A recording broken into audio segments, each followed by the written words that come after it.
That Lass O Lowries. Chapter 1. A difficult case. They did not look like women, or at least a stranger new to the district might easily have been misled by their appearance as they stood together in a group, by the pit's mouth.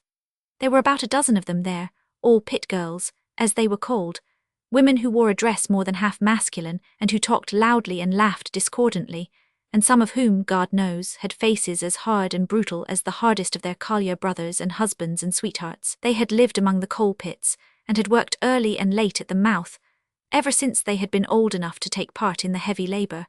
It was not to be wondered at that they had lost all bloom of womanly modesty and gentleness. Their mothers had been pit girls in their time, their grandmothers in theirs.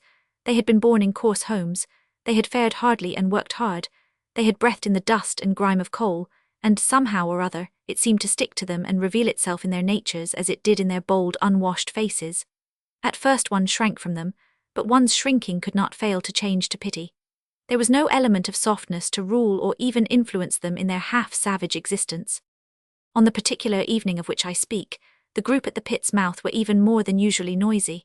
They were laughing, gossiping and joking, coarse enough jokes, and now and then a listener might have heard an oath flung out as if all were well used to the sound. Most of them were young women, though there were a few older ones among them, and the principal figure in the group, the centre figure about whom the rest clustered, was a young woman, but she differed from the rest in 2 or 3 respects. The others seemed somewhat stunted in growth. She was tall enough to be imposing. She was as roughly clad as the poorest of them, but she wore her uncouth garb differently. The man's jacket of fustian, open at the neck, bared a handsome sun-browned throat. The man's hat shaded a face with dark eyes that had a sort of animal beauty and a well-moulded chin. It was at this girl that all the rough jokes seemed to be directed.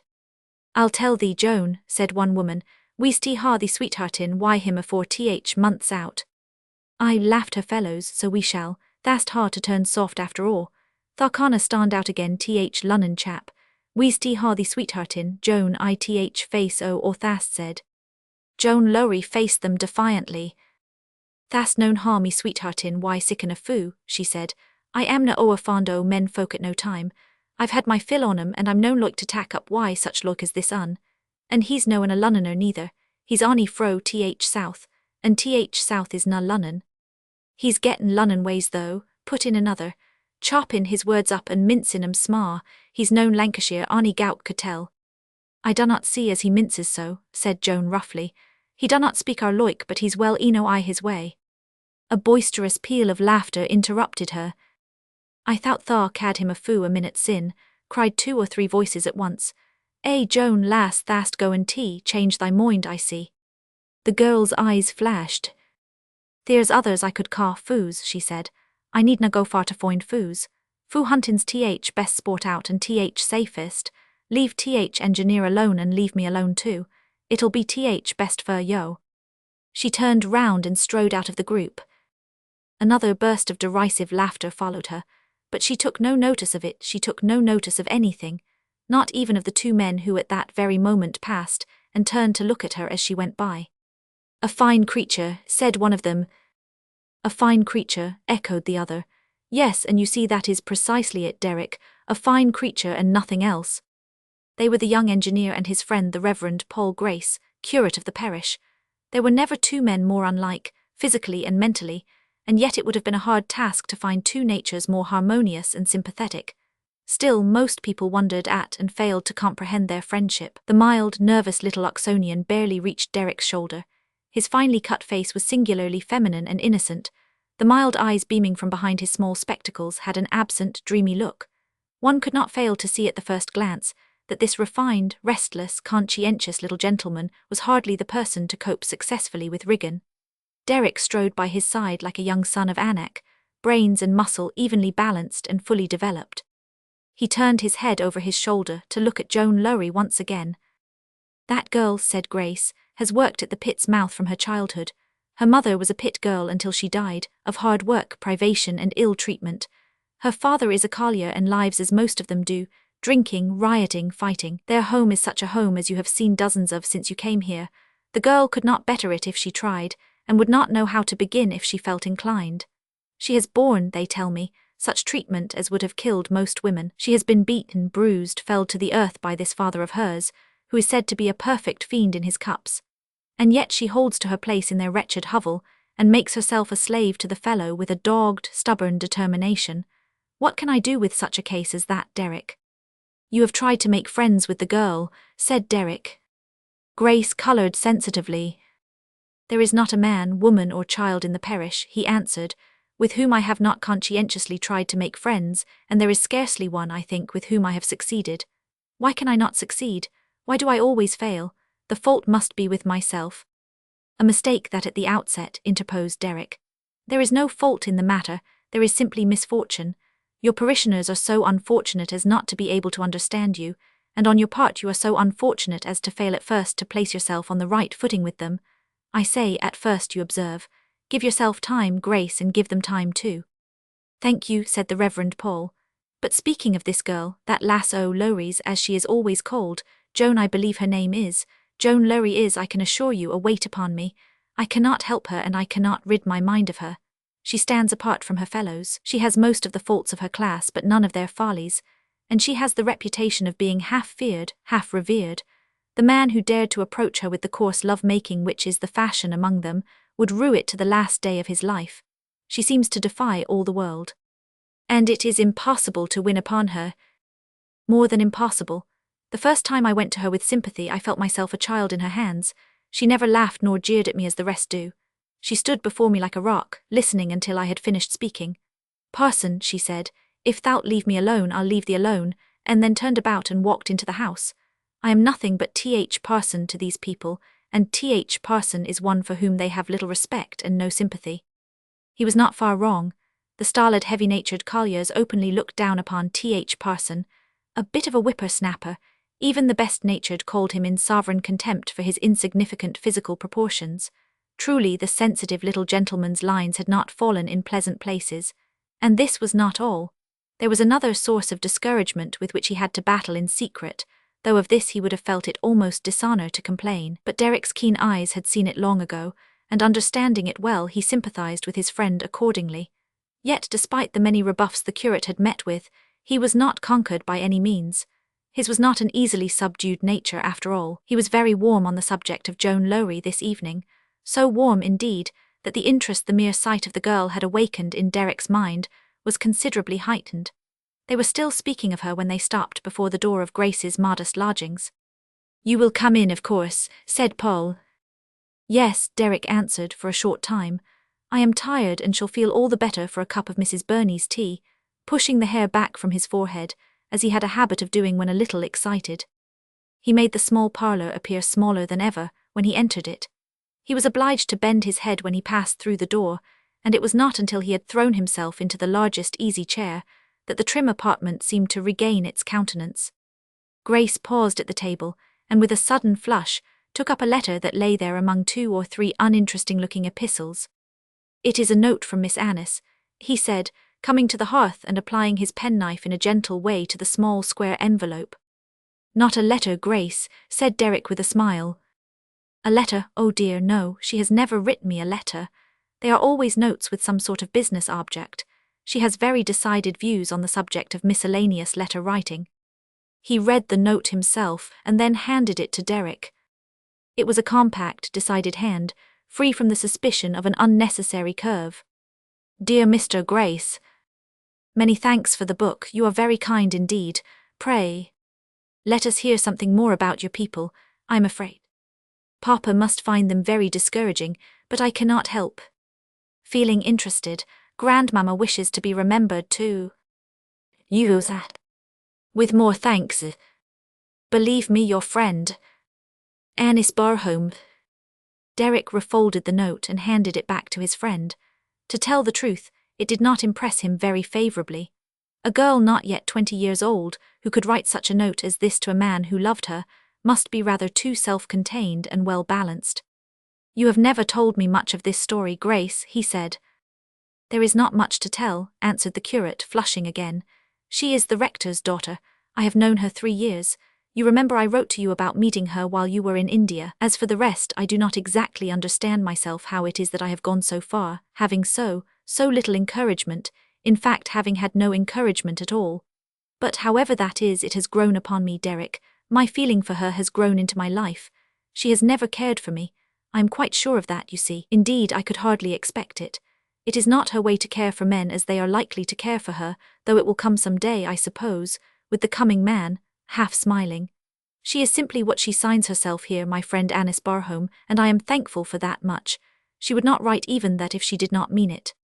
Bless my soul, broke in Derek, tossing back his head impatiently. And she is only 19 yet, you say? Only 19, said the curate, with simple trustfulness in his friend's sympathy, but different, you know, from any other woman I have ever seen. The tea and toast came in then, and they sat down together to partake of it. Derek knew Annis quite well before the meal was ended, and yet he had not asked many questions. He knew how Grace had met her at her father's house, an odd, self-reliant, very pretty and youthful-looking little creature, with the force and decision of half a dozen ordinary women hidden in her small frame. How she had seemed to like him, how their intimacy had grown, how his gentle, deep-rooted passion had grown with it, how he had learned to understand that he had nothing to hope for. I am a little fearful for the result of her first visit here, said Grace, pushing his cup aside and looking troubled. I cannot bear to think of her being disappointed and disturbed by the half-savage state in which these people live. She knows nothing of the mining districts. She has never been in Lancashire, and they have always lived in the south. She is in Kent now with Mrs. Barhome's mother. And though I have tried in my short letters to her to prepare her for the rough side of life she will be obliged to see, I am afraid it is impossible for her to realize it, and it may be a shock to her when she comes. She is coming to Wigan then, said Derek. In a few weeks. She has been visiting Mrs. Galloway since the rector gave up his living at Ashley Wold, and Mrs. Barhome told me today that she spoke in her last letter of coming to them. The moon was shining brightly when Derek stepped out into the street later in the evening, and though the air was somewhat chill, it was by no means unpleasant. He had rather a long walk before him. He disliked the smoke and dust of the murky little town, and chose to live on its outskirts, but he was fond of sharp exercise, and regarded the distance between his lodging and the field of his daily labour as an advantage. I work off a great deal of superfluous steam between the two places, he said to Grace at the door. The wind coming across Boggart Brow has a way of scattering and cooling restless plans and feverish fancies. That is good for a man. Half a mile of the Knoll Road is often enough to blow all the morbidness out of a fellow. Tonight, by the time he reached the corner that turned him upon the Knoll Road, his mind had wandered upon an old track, but it had been drawn there by a new object, nothing other than Joan Lowrie indeed. The impression made upon him by the story of Joan and her outcast life was one not easy to be effaced. The hardest miseries in the lot of a class in whom he could not fail to be interested were grouped about that dramatic figure. He was struck, too, by a painful sense of incongruity. If she had been in this other girl's niche, he said, if she had lived the life of this Annis. But he did not finish his sentence. Something not many yards beyond him caught his eye, a figure seated upon the roadside near a collier's cottage, evidently a pit girl in some trouble, for her head was bowed upon her hands, and there was a dogged sort of misery expressed in her very posture. A woman, he said aloud. What woman, I wonder? This is not the time for any woman to be sitting here alone. He crossed the road at once, and going to the girl, touched her lightly on the shoulder. My lass, he said good-naturedly, what ails you? She raised her head slowly as if she were dizzy and bewildered. Her face was disfigured by a bruise, and on one temple was a cut from which the blood trickled down her cheek, but the moonlight showed him that it was Joan. He removed his hand from her shoulder and drew back a pace. You have been hurt, he exclaimed. Aye, she answered deliberately, I've had a hurt, a bad un. He did not ask her how she had been hurt. He knew as well as if she had told him that it had been done in one of her father's fits of drunken passion. He had seen this sort of thing before during his sojourn in the mining districts, but shamefully repulsive as it had been to him, he had never felt the degradation of it as fiercely as he did now. You are Joan Lowrie, he said. I'm Joan Lowrie, if it'll do yo, ony good to know. You must have something done to that cut upon your temple. She put up her hand and wiped the blood away, as if impatient at his persistence. It'll do well eno as it is, she said. That is a mistake, he answered. You are losing more blood than you imagine. Will you let me help you? She stirred uneasily. Derek took no notice of the objection. He drew his handkerchief from his pocket, and after some little effort managed to staunch the bleeding, and having done so bound the wound up. Perhaps something in his sympathetic silence and the quiet consideration of his manner touched Joan. Her face, upturned almost submissively, for the moment seemed tremulous, and she set her lips together. She did not speak until he had finished, and then she rose and stood before him immovable as ever. "Thank yo," she said in a suppressed voice, "I canna say no more." "Never mind that," he answered, "I could have done no less, if you could go home now." "I shall na go wome to neat," she interrupted him.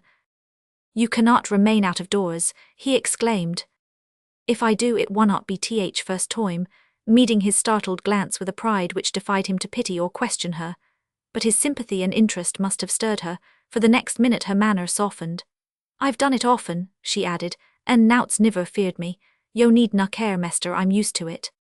"But I cannot go away and leave you here," he said. "You canna do no other," she answered. "Have you no friends?" he ventured hesitatingly. "No, I ha not," she said, hardening again, and she turned away as if she meant to end the discussion. But he would not leave her. The spirit of determination was as strong in his character as in her own. He tore a leaf from his pocketbook, and writing a few lines upon it, handed it to her.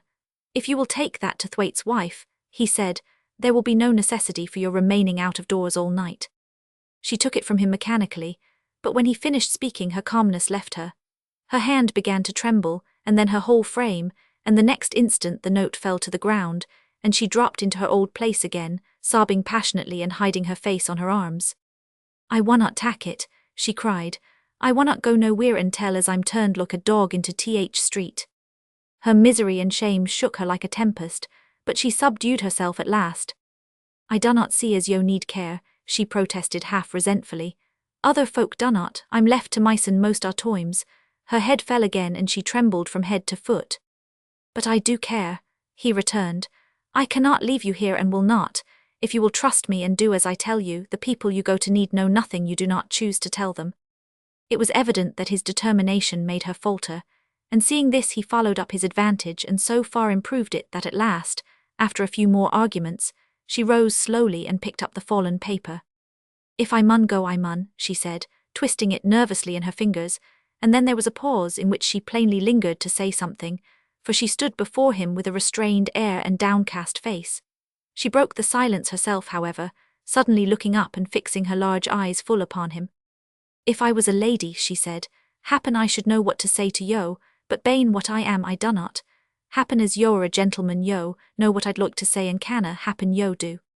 Even as she spoke, the instinct of defiance in her nature struggled against that of gratitude, but the finer instinct conquered. "We will not speak of thanks," he said. "I may need help some day and come to you for it." "If yo iver need help at Pit will yo come to me?" she demanded. "I've seen toime as I could ha Gian help to mesters if I'd had mind. If yo'll promise that." "I will promise it," he answered her. "And I'll promise to gie it yo," eagerly. "So that's settled, now I'll go my ways, good neat to yo." "Good night," he returned, and uncovering with as grave a courtesy as he might have shown to the finest lady in the land, or to his own mother or sister, he stood at the roadside and watched her until she was out of sight. Chapter 2. Liz. "Old lad's been at his tricks again," was the rough comment made on Joan Lowrie's appearance when she came down to her work the next morning, but Joan looked neither right nor left, and went to her place without a word. Not one among them had ever heard her speak of her miseries and wrongs, or had known her to do otherwise than ignore the fact that their existence was well known among her fellow workers. When Derek passed her on his way to his duties, she looked up from her task with a faint, quick colour, and replied to his courteous gesture with a curt yet not ungracious nod. It was evident that not even her gratitude would lead her to encourage any advances, but notwithstanding this, he did not feel repelled or disappointed. He had learned enough of Joan in their brief interview to prepare him to expect no other manner from her. He was none the less interested in the girl, because he found himself forced to regard her curiously and critically, and at a distance. He watched her as she went about her work, silent, self-contained, and solitary. "That Lass O Lowries," said a superannuated old collier once in answer to a remark of Derek's. "Who's a rare un who is fellies is half feart on her. Tha sees who's gettin' a bit o' schoolin', who can read a bit if tha'll believe it, mester," with a touch of pride. "Not as old chap iver did outfur her I that road," the speaker went on, nothing loath to gossip with one o mesters. "He niver did outfur her but spend her wage I drink. But there were a neat skoo here a few years sen, and Lass went her ways why a few o steady uns, and they say as she getna head on 'em all, so as it were a wonder. Just let her set her mind to do o't and she'll do it. Here, said Derek to Paul that night, as the engineer leaned back in his easy chair, glowering at the grate and knitting his brows, here, he said, is a creature with the majesty of a Juno, though really nothing but a girl in years, who rules a set of savages by the mere power of a superior will and mind, and yet a woman who works at the mouth of a coal pit, who cannot write her own name and who is beaten by her fiend of a father as if she were a dog. Good heaven, what is she doing here? What does it all mean? The Reverend Paul put up his delicate hand deprecatingly. My dear Fergus, he said, if I dare, if my own life and the lives of others would let me, I think I should be tempted to give it up as one gives up other puzzles when one is beaten by them. Derek looked at him, forgetting himself in a sudden sympathetic comprehension. You have been more than ordinarily discouraged today, he said. What is it, Grace? Do you know Sammy Craddock? Was the reply. Ode Sammy Craddock, said Derek with a laugh. Wasn't it Ode Sammy who was talking to me today about Joan Lowrie? I dare say it was, sighing. And if you know Sammy Craddock, you know one of the principal causes of my discouragement. I went to see him this afternoon and I have not quite got over it, in fact. Derek's interest in his friend's trials was stirred as usual at the first signal of distress. It was the part of his stronger and more evenly balanced nature to be constantly ready with generous sympathy and comfort. It has struck me, he said, that Craddock is one of the institutions of Riggin. I should like to hear something definite concerning him. Why is he your principal cause of discouragement in the first place? Because he is the man of all others whom it is hard for me to deal with, because he is the shrewdest, the most irreverent and the most disputatious old fellow in Riggin. And yet, in the face of all this, because he is so often right, I am forced into a sort of respect for him. Right, repeated Derek, raising his eyebrows. That's bad. Grace rose from the chair, flushing up to the roots of his hair. Right, he reiterated. Yes, right I say. And how, I ask you, can a man battle against the faintest element of right and truth, even when it will and must arraign itself on the side of wrong? If I could shut my eyes to the right and see only the wrong, I might leave myself at least a blind content, but I cannot. If I could look upon these things as Barhome does. But here he stopped, suddenly checking himself. Thank God you cannot, put in Derek quietly. For a few minutes the Reverend Paul paced the room in silence.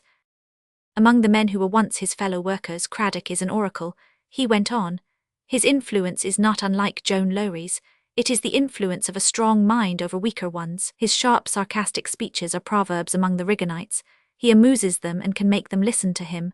When he holds up Ode Parson to their ridicule, he sweeps all before him. He can undo in an hour what I have struggled a year to accomplish. He was a collier himself until he became superannuated, and he knows their natures, you see. What has he to say about Barhome? Asked Derek without looking at his friend, however. Oh, he protested, that is the worst side of it, that is miserable, that is wretched, I may as well speak openly. Barhome is his strong card and that is what baffles me. He scans Barhome with the eye of an eagle. He does not spare a single weakness. He studies him. He knows his favourite phrases and gestures by heart, and has used them until there is not a Riggin collier who does not recognise them when they are presented to him, and applaud them as an audience might applaud the staple jokes of a popular actor. Explained even thus far, the case looked difficult enough, but Derek felt no wonder at his friend's discouragement when he had heard his story to the end and understood it fully. The living at Riggin had never been happily managed. It had been presented to men who did not understand the people under their charge, and to men whom the people failed to understand. But possibly it had never before fallen into the hands of a man who was so little qualified to govern Rigginites, as was the present rector, the Reverend Harold Barhome, a man who has mistaken his vocation, and who has become ever so faintly conscious of his blunder, may be a stumbling block in another's path. But restrained as he will be by his secret pangs of conscience, he can scarcely be an active obstructionist, but a man who, having mistaken the field of his life's labour, yet remains amiably self-satisfied, and unconscious of his unfitness, may do more harm in his serene ignorance than he might have done good if he had chosen his proper sphere. Such a man as the last was the Reverend Harold, a good-natured, broad-shouldered, tactless, self-sufficient person. He had taken up his work with a complacent feeling that no field of labour could fail to be benefited by his patronage. He was content now as always. He had been content with himself and his intellectual progress at Oxford. He had been content with his first parish at Ashley Wold. He had been content then with the gentle-natured, soft-spoken Kentish men and women. He had never feared finding himself unequal to the guidance of their souls, and he was not at all troubled by the prospect Riggan presented to him. "It is a different sort of thing," he said to his curate in the best of spirits, "and new to us, new of course. But we shall get over that easily enough, Grace." So with not a shadow of a doubt as to his speedy success, and with a comfortable confidence in ecclesiastical power, in whomsoever vested, he called upon his parishioners one after the other. He appeared at their cottages at all hours, and gave the same greeting to each of them. He was their new rector, and having come to Riggan with the intention of doing them good and improving their moral condition, he intended to do them good and improve them in spite of themselves. They must come to church. It was their business to come to church as it was his business to preach the gospel. All this implied in half an hour's half-friendly, half-ecclesiastical conversation, garnished with a few favourite texts and religious platitudes, and the man felt that he had done his duty, and done it well. Only one man nonplussed him, and even this man's effect upon him was temporary, only lasting as long as his call. He had been met with a dogged resentment in the majority of his visits, but when he encountered Owd Sammy Craddock, he encountered a different sort of opposition. "Aye," said Owd Sammy, "and so that th new rector art ta. I thought as mitch as another ud spring up as soon as th Owd were cut down. Tha Parsons is a nettle as dunnot soon de oot. Well, I'll leave thee to th Owd lass here, who's a rare unfair gab when who tax th notion, and I'm known so mitch I th humour t argufy myson today." And he took his pipe from the mantelpiece and strolled out with an imperturbable air. But this was not the last of the matter. The rector went again and again, cheerfully persisting in bringing the old sinner to a proper sense of his iniquities. There would be some triumph in converting such a veteran as Sammy Craddock, and he was confident of winning this laurel for himself, but the result was scarcely what he expected. Owd Sammy stood his ground like an old soldier. The fear of man was not before his eyes, and parsons were his favourite game. He was as contumacious and profane as such men are apt to be, and he delighted in scattering his clerical antagonists as a task worthy of his mettle. He encountered the Reverend Herald with positive glee. He jeered at him in public and sneered at him in private, and held him up to the mockery of the collier men and lads, with the dramatic mimicry which made him so popular a character. As Derrick had said, Sammy Craddock was a Riggan institution. In his youth his fellows had feared his strength, in his old age they feared his wit.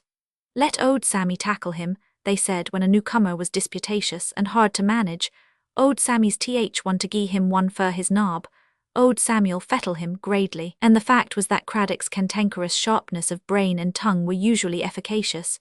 So he tackled Barhome, and so he tackled the curate. But for some reason he was never actually bitter against Grace. He spoke of him lightly, and rather sneered at his physical insignificance, but he did not hold him up to public ridicule. "I have not quite settled my mind about little chap," he would say sententiously to his admirers. "He's known siccan a foo as Owd for he's a gradely foo, he is, and no mistake. At any rate a little foo is better nor a big un." And there the matter stood. Against these tremendous odds Grace fought, against coarse and perverted natures, worse than all, against the power that should have been ranged upon his side. And added to these discouragements were the obstacles of physical delicacy and an almost morbid conscientiousness.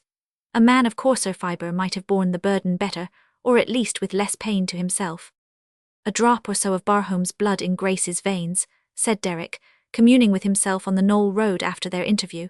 "A few drops of Barhome's rich, comfortable, stupid blood in Grace's veins would not harm him, and yet it would have to be but a few drops indeed," hastily. "On the whole I think it would be better if he had more blood of his own." The following day Miss Barhome came. Business had taken Derrick to the station in the morning, and being delayed, he was standing upon the platform when one of the London trains came in.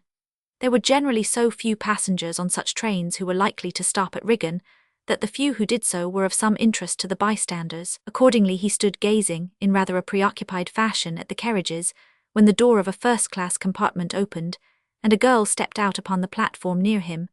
Before seeing her face one might have imagined her to be a child of scarcely more than 14 or 15. This was Derrick's first impression, but when she turned toward him he saw at once that it was not a child, and yet it was a small face, with delicate oval features, smooth, clear skin, and stray locks of hazel-brown hair that fell over the low forehead. She had evidently made a journey of some length, for she was encumbered with travelling wraps, and in her hands she held a little flower pot containing a cluster of early blue violets, such violets as would not bloom so far north as Riggin for weeks to come. She stood upon the platform for a moment or so, glancing up and down as if in search of someone, and then, plainly deciding that the object of her quest had not arrived, she looked at Derek in a businesslike, questioning way. She was going to speak to him. The next minute she stepped forward without a shadow of girlish hesitation. "May I trouble you to tell me where I can find a conveyance of some sort?" she said. "I want to go to the rectory." Derek uncovered, recognizing his friend's picture at once. "I think," he said with far more hesitancy than she had herself shown, "that this must be Miss Barhome." "Yes," she answered, "Annis Barhome. I think," she said, "from what Mr. Grace has said to me that you must be his friend." "I am one of Grace's friends," he answered, "Fergus Derek." She managed to free one of her small hands and held it out to him. She had arrived earlier than had been expected, it turned out, and through some mysterious chance or other, her letters to her friends had not preceded her, so there was no carriage in waiting, and but for Derek she would have been thrown entirely upon her own resources. But after their mutual introduction the two were friends at once, and before he had put her into the cab, Derek had begun to understand what it was that led the Reverend Paul to think her an exceptional girl. She knew where her trunks were, and was quite definite upon the subject of what must be done with them. Though pretty and frail-looking enough, there was no suggestion of helplessness about her. When she was safely seated in the cab, she spoke to Derek through the open window. "If you will come to the rectory tonight and let Papa thank you," she said, "we shall all be very glad. Mr. Grace will be there, you know, and I have a great many questions to ask which I think you must be able to answer." Derek went back to his work, thinking about Miss Barhome, of course. She was different from other girls, he felt, not only in her fragile frame and delicate face, but with another more subtle and less easily defined difference. There was a suggestion of the development in a child of the soul of a woman. Going down to the mine, Derek found on approaching that there was some commotion among the workers at the pit's mouth, and before he turned into his office, he paused upon the threshold for a few minutes to see what it meant.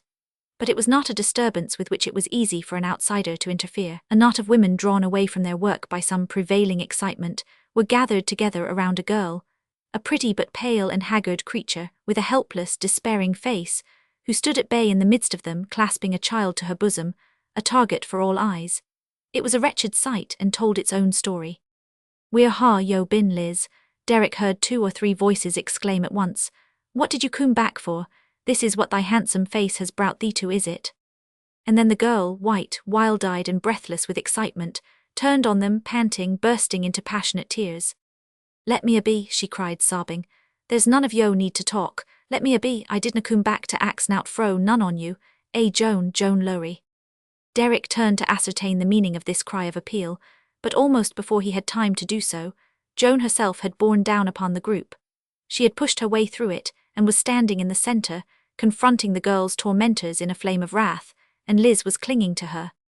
"What ha they been sayin' to yo, lass?" she demanded.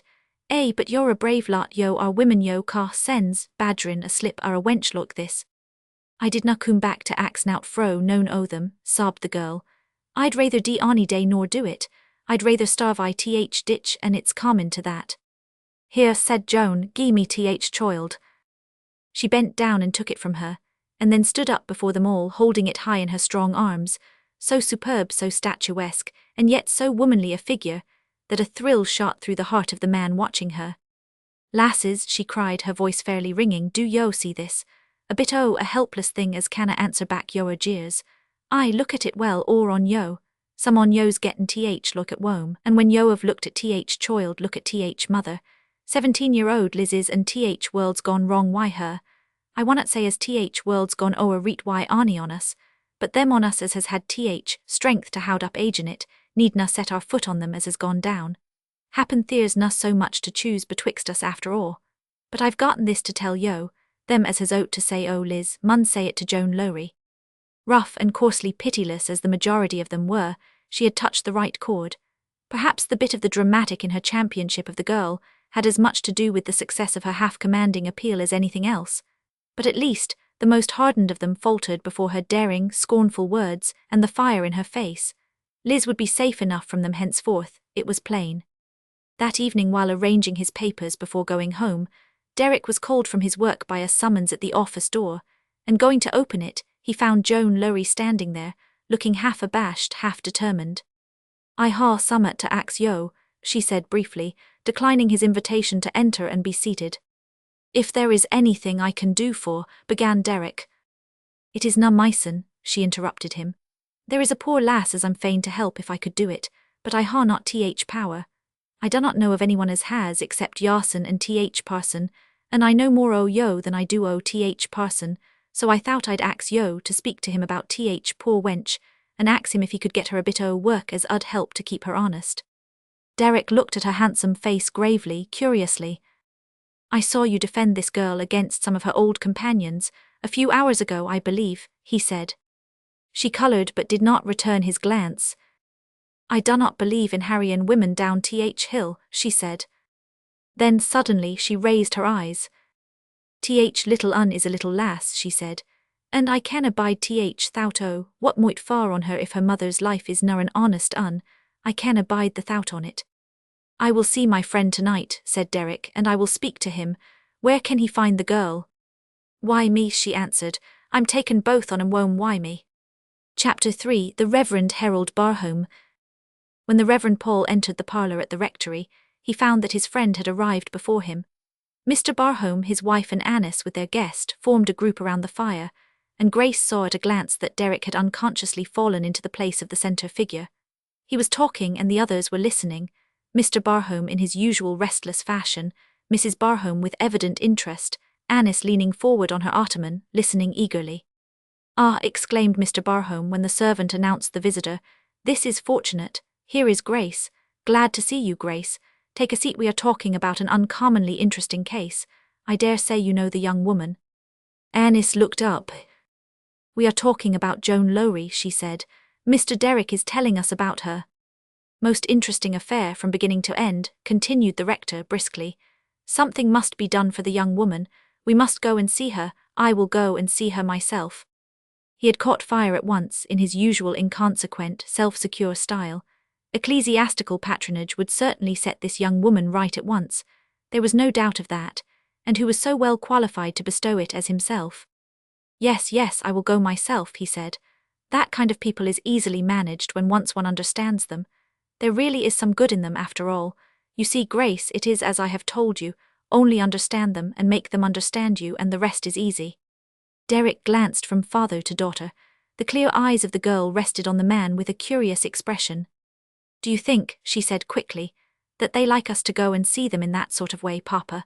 Do you think it is wise to remind them that we know more than they do, and that if they want to learn, they must learn from us, just because we have been more fortunate? It really seems to me that the rebellious ones would ask themselves what right we had to be more fortunate. My dear, returned the rector, somewhat testily. He was not partial to the interposition of obstacles even in suggestion. My dear, if you had been brought into contact with these people as closely as I have, or even as Grace has, you would learn that they are not prone to regard things from a metaphysical standpoint. Metaphysics are not in their line. They are more apt to look upon life as a matter of bread and bacon than as a problem. A shadow fell upon Annis's face, and before the visit ended, Derek had observed its presence more than once. It was always her father who summoned it, he noticed, and yet it was evident enough that she was fond of the man, and in no ordinary degree, and that the affection was mutual. As he was contented with himself, so Barhome was contented with his domestic relations. He was fond of his wife, and fond of his daughter as much, perhaps, through his appreciation of his own good taste in wedding such a wife, and becoming the father of such a daughter, as through his appreciation of their peculiar charms. He was proud of them and indulgent to them. They reflected a credit on him of which he felt himself wholly deserving. They are very fond of him, remarked Grace afterward to his friend, which shows that there must be a great deal of virtue in the man. Indeed, there is a great deal of virtue in him. You yourself, Derek, must have observed a certain kindliness and open generosity, with a wistful sound in his voice. There was always this wistful appeal in the young man's tone when he spoke of his clerical master, a certain anxiety to make the best of him, and refrain from any suspicion of condemnation. Derek was always reminded by it of the shadow on Annis's face. I want to tell you something, Miss Barhome said this evening to Grace at parting. I do not think I am afraid of Riggin at all. I think I shall like it all the better because it is so new. Everything is so earnest and energetic that it is a little bracing, like the atmosphere. Perhaps when the time comes, I could do something to help you with that girl. I shall try at any rate. She held out her hand to him with a smile, and the Reverend Paul went home feeling not a little comforted and encouraged. The rector stood with his back to the fire, his portly person expressing intense satisfaction. "You will remind me about that young woman in the morning, Annis," he said. "I should like to attend to the matter myself. Singular that Grace should not have mentioned her before. It really seems to me, that now and then Grace is a little deficient in interest or energy." "Surely not interest, my dear," suggested Mrs. Barhome gently. Well, conceded the rector, "perhaps not interest but energy or appreciation. I should have seen such a fine creature's superiority and mentioned it at once. She must be a fine creature. A young woman of that kind should be encouraged. I will go and see her in the morning. If it were not so late I would go now.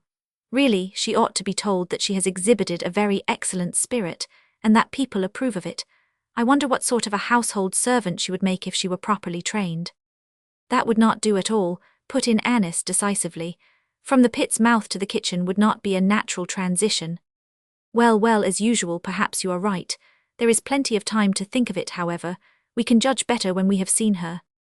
He did not need reminding in the morning. He was as full of vague plans for Joan Lowrie when he arose as he had been when he went to bed. He came down to the charming breakfast room in the most sanguine of moods. But then his moods usually were sanguine. It was scarcely to be wondered at. Fortune had treated him with great suavity from his earliest years. Well-born, comfortably trained, healthy and easy-natured, the world had always turned its pleasant side to him. As a young man, he had been a strong, handsome fellow, whose convenient patrimony had placed him beyond the possibility of entire dependence upon his profession. When a curate he had been well enough paid, and without private responsibilities. When he married he was lucky enough to win a woman who added to his comfort. In fact, life had gone smoothly with him for so long that he had no reason to suspect fate of any intention to treat him ill-naturedly. It was far more likely that she would reserve her scurvy tricks for someone else. Even Riggin had not perplexed him at all. Its difficulties were not such as would be likely to disturb him greatly. One found ignorance and vice and discomfort among the lower classes always. There was the same thing to contend against in the agricultural as in the mining districts. And the rectory was substantial and comfortable, even picturesque. The house was roomy, the garden large and capable of improvement. There were trees in abundance, ivy on the walls, and Annis would do the rest. The breakfast room looked specially encouraging this morning. Annis, in a pretty pale blue gown, and with a few crocuses at her throat, awaited his coming behind the handsomest of silver and porcelain, reading his favourite newspaper the while. Her little pot of emigrant violets exhaled a faint, spring-like odour from their sunny place at the window. There was a vase of crocuses, snowdrops, and ivy leaves in the centre of the table. There was sunshine outside and comfort in. The rector had a good appetite and an unimpaired digestion. Annis rose when he entered and touched the bell. "Mamma's headache will keep her upstairs for a while," she said. "She told me we were not to wait for her," and then she brought him his newspaper and kissed him dutifully. "Very glad to see you home again, I am sure, my dear," remarked the rector. "I have really missed you very much. What excellent coffee this is. Another cup, if you please." And after a pause, "I think really, he proceeded, that you will not find the place unpleasant after all. For my part, I think it is well enough for such a place. One cannot expect Belgravian polish in Lancashire miners, and certainly one does not meet with it. But it is well to make the best of things. I get along myself reasonably well with the people. I do not encounter the difficulties Grace complains of." "Does he complain?" asked Annis. "I did not think he exactly complained." "Grace is too easily discouraged," answered the rector in off-handed explanation. "And he is apt to make blunders. He speaks of and to these people as if they were of the same fibre as himself. He does not take hold of things. He is deficient in courage. He means well, but he is not good at reading character. That other young fellow now, Derek, the engineer, would do twice as well in his place. What do you think of that young fellow, by the way, my dear?" "I like him," said Annis. "He will help Mr. Grace often." "Grace needs a support of some kind," returned Mr. Barhome, frowning slightly. "And he does not seem to rely very much upon me, not so much as I would wish. I don't quite understand him at times. The fact is, it has struck me once or twice that he preferred to take his own path instead of following mine." "Papa," commented Annis, "I scarcely think he is to blame for that. I am sure it is always best that conscientious, thinking people, and Mr. Grace is a thinking man, should have paths of their own." Mr. Barhome pushed his hair from his forehead. His own obstinacy confronted him sometimes through Annis in a finer, more baffling form. "Grace is a young man, my dear," he said, and not a very strong-minded one." I cannot believe that is true, said Annis. I do not think we can blame his mind. It is his body that is not strong. Mr. Grace himself has more power than you and Mamma and myself all put together. One of Alice's peculiarities was a certain pretty sententiousness, which, but for its innate refinement and its sincerity, might have impressed people as being a fault. When she pushed her opposition in that steady, innocent way, Mr. Barham always took refuge behind an inner consciousness which knew better, and was fully satisfied on the point of its own knowledge. When breakfast was over, he rose from the table with the air of a man who had business on hand. Annis rose too, and followed him to the hearth. You are going out, I suppose, she said. I am going to see Joan Lowrie, he said complacently, and I have several calls to make besides. Shall I tell the young woman that you will call on her?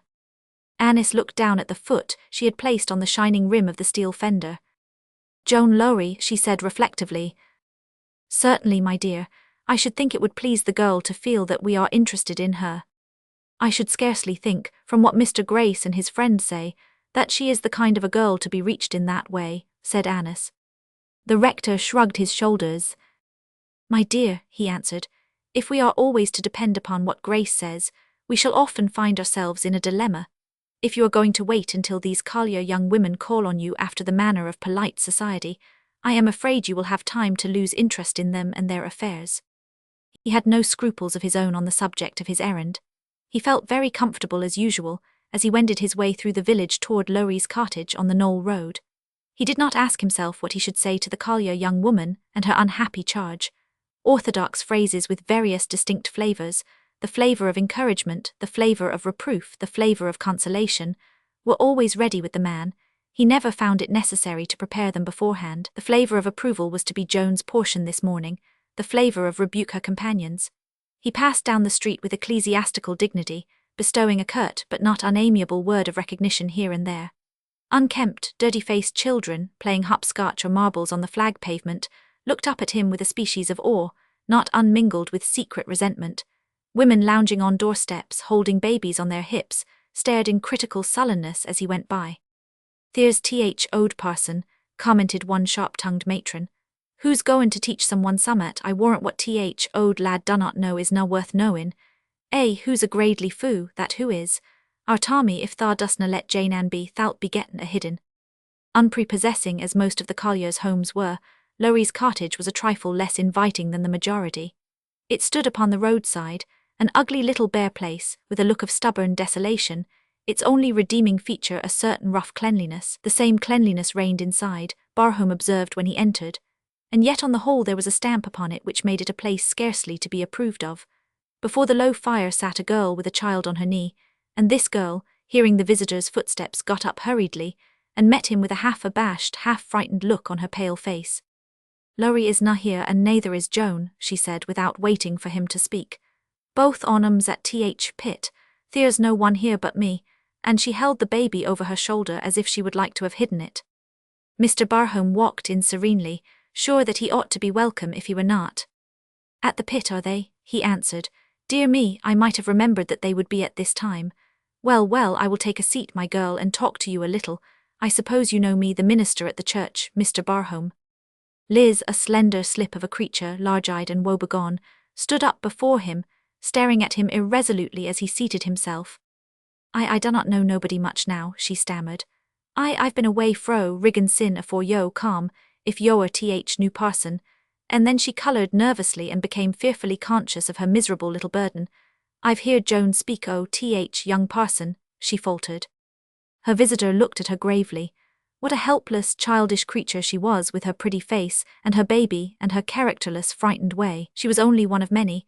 Poor Liz, ignorant, emotional, weak, easily led, ready to err, unable to bear the consequences of error, not strong enough to be resolutely wicked, not strong enough to be anything in particular, but that which her surroundings made her. If she had been well born and well brought up, she would have been a pretty, insipid girl who needed to be taken care of. As it was, she had gone wrong. The excellent rector of St. Michael's felt that she must be awakened. You are the girl, Elizabeth, he said.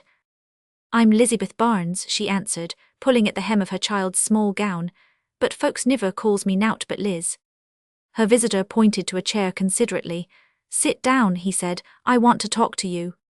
Liz obeyed him, but her pretty, weak face told its own story of distaste and hysterical shrinking. She let the baby lie upon her lap. Her fingers were busy plaiting up folds of the little gown. "I do not want to be talked to," she whimpered. "I do not know as talk can do folk as is I trouble any good, and troubles bad eno without talk." "We must remember whence the trouble comes," answered the minister, "and if the root lies in ourselves and springs from our own sin, we must bear our cross meekly, and carry our sorrows and iniquities to the fountain head. We must ask for grace and sanctification of spirit." "I do not know nought about fountain head," sobbed Liz aggrieved. "I am na religious and I canna see as such loik helps folk. No Methody niver did nought for me when I wore I trouble and want Joan Lowrie is na a Methody." "If you mean that the young woman is in an unawakened condition, I am sorry to hear it," with increased gravity of demeanour. "Without the redeeming blood how are we to find peace? If you had clung to the cross you would have been spared all this sin and shame. You must know, my girl, that this," with a motion toward the frail creature on her knee, "is a very terrible thing." Liz burst into piteous sobs, crying like an abused child. "I know it's hard eno," she cried. "I canna get work neither at pit nor at factories, as long as I mun drag it about, and I ha not got a place to lay my head ony this.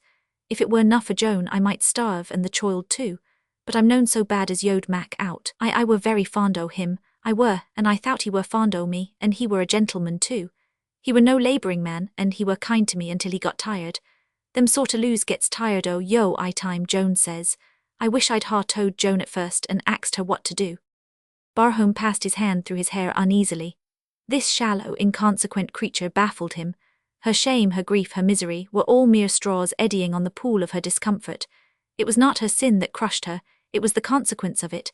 Hers was not a sorrow, it was a petulant unhappiness. If her lot had been prosperous outwardly, she would have felt no inward pang. It became more evident to him than ever that something must be done, and he applied himself to his task of reform to the best of his ability. But he exhausted his repertory of sonorous phrases in vain. His grave exhortations only called forth fresh tears and a new element of resentment, and to crown all, his visit terminated with a discouragement of which his philosophy had never dreamed.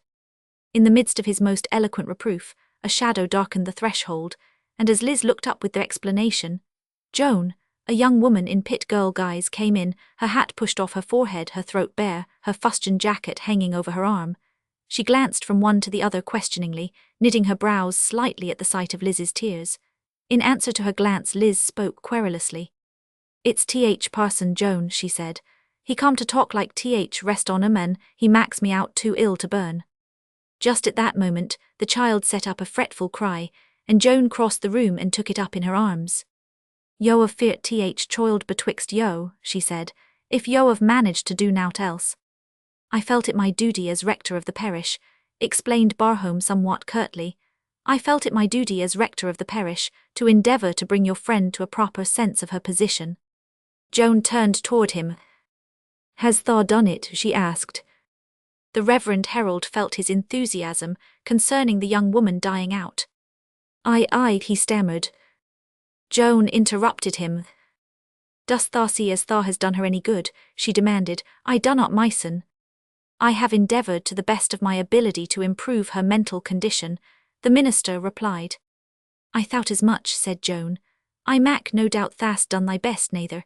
Happen thast gi'en her what comfort thou had to spare, but if yo'd been wiser than yo, or yo'd ha let her alone, I'll warrant there is na a parson, twixt here and Lunnon, that could na ha told her that she's a sinner and has shame to bear.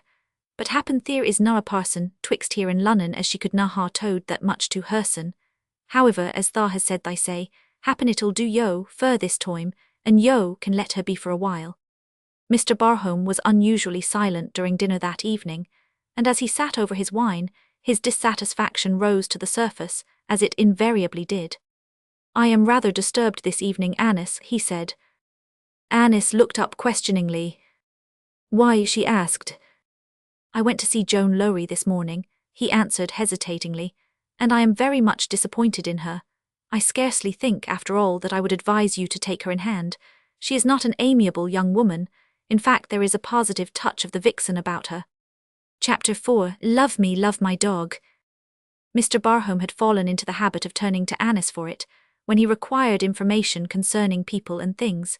In her desultory pilgrimages, Annis saw all that he missed, and heard much that he was deaf to. The rough, hard-faced men and boisterous girls who passed to and from their work at the mine drew her to the window whenever they made their appearance. She longed to know something definite of them, to get a little nearer to their unprepossessing life. Sometimes the men and women, passing, caught glimpses of her, and asking each other who she was, decided upon her relationship to the family. "Who's old parson's lass?" somebody said. "Who's known so bad lookin' neither, if who was no sich a bit our thing?" The people who had regarded Mr. Barhome with a spice of disfavour still could not look with ill nature upon this pretty girl. The slatternly women nudged each other as she passed, and the playing children stared after their usual fashion, but even the hardest-natured matron could find nothing more condemnatory to say than, "Who's known Lancashire, that's plain as knows on a body's face," or, "There is none much on her at any rate. Who's a bit of a weakly like lass wi'out much blood I her." Now and then Annis caught the sound of their words, but she was used to being commented upon. She had learned that people whose lives have a great deal of hard, common discomfort and struggle acquire a tendency to depreciation almost as a second nature. It is easier to bear one's own misfortunes than to bear the good fortune of better-used people. That is the insult added by fate to injury. Riggan was a crooked, rambling, cross-grained little place. From the one wide street with its jumble of old, tumble-down shops and glaring new ones, branched out narrow, uphill or downhill thoroughfares, edged by colliers' houses, with an occasional tiny provision shop, where bread and bacon were ranged alongside potatoes and flabby cabbages. Ornithological specimens made of pale sweet cake, and adorned with startling black currant eyes, rested unsteadily against the window-pane, a sore temptation to the juvenile populace. It was in one of these side streets that Annis met with her first adventure. Turning the corner, she heard the sharp yelp of a dog among a group of children, followed almost immediately by a ringing of loud, angry, boyish voices, a sound of blows and cries, and a violent scuffle.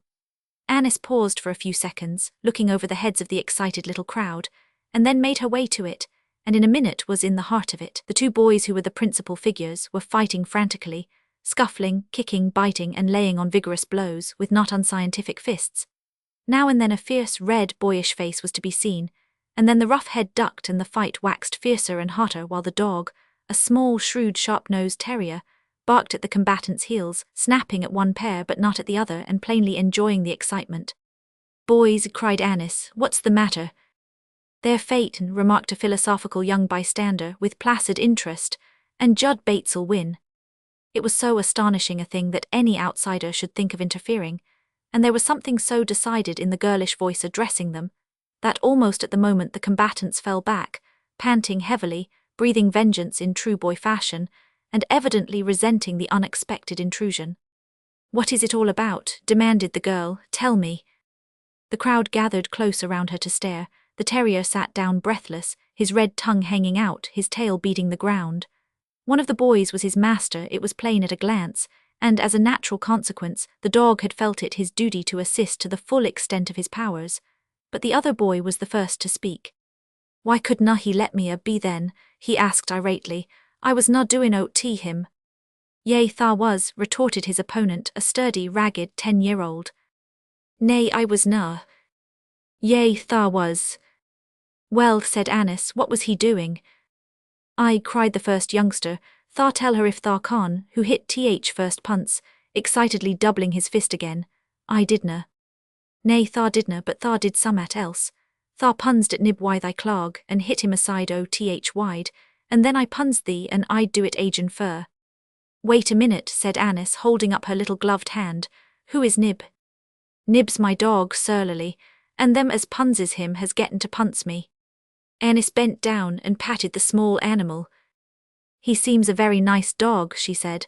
"What did you kick him for?" Nib's master was somewhat mollified. A person who could appreciate the virtues of Best Terrier I Riggan could not be regarded wholly with contempt or even indifference. "He kicked him for nout," he answered. "He's a lose at other him or me. He bust my kite and he cribbed my marvels, didn't he?" appealing to the bystanders. "Aye, he did. I seed him crib Marvel's myson. He were mad cast Judd were winnin', and then he kicked Nib."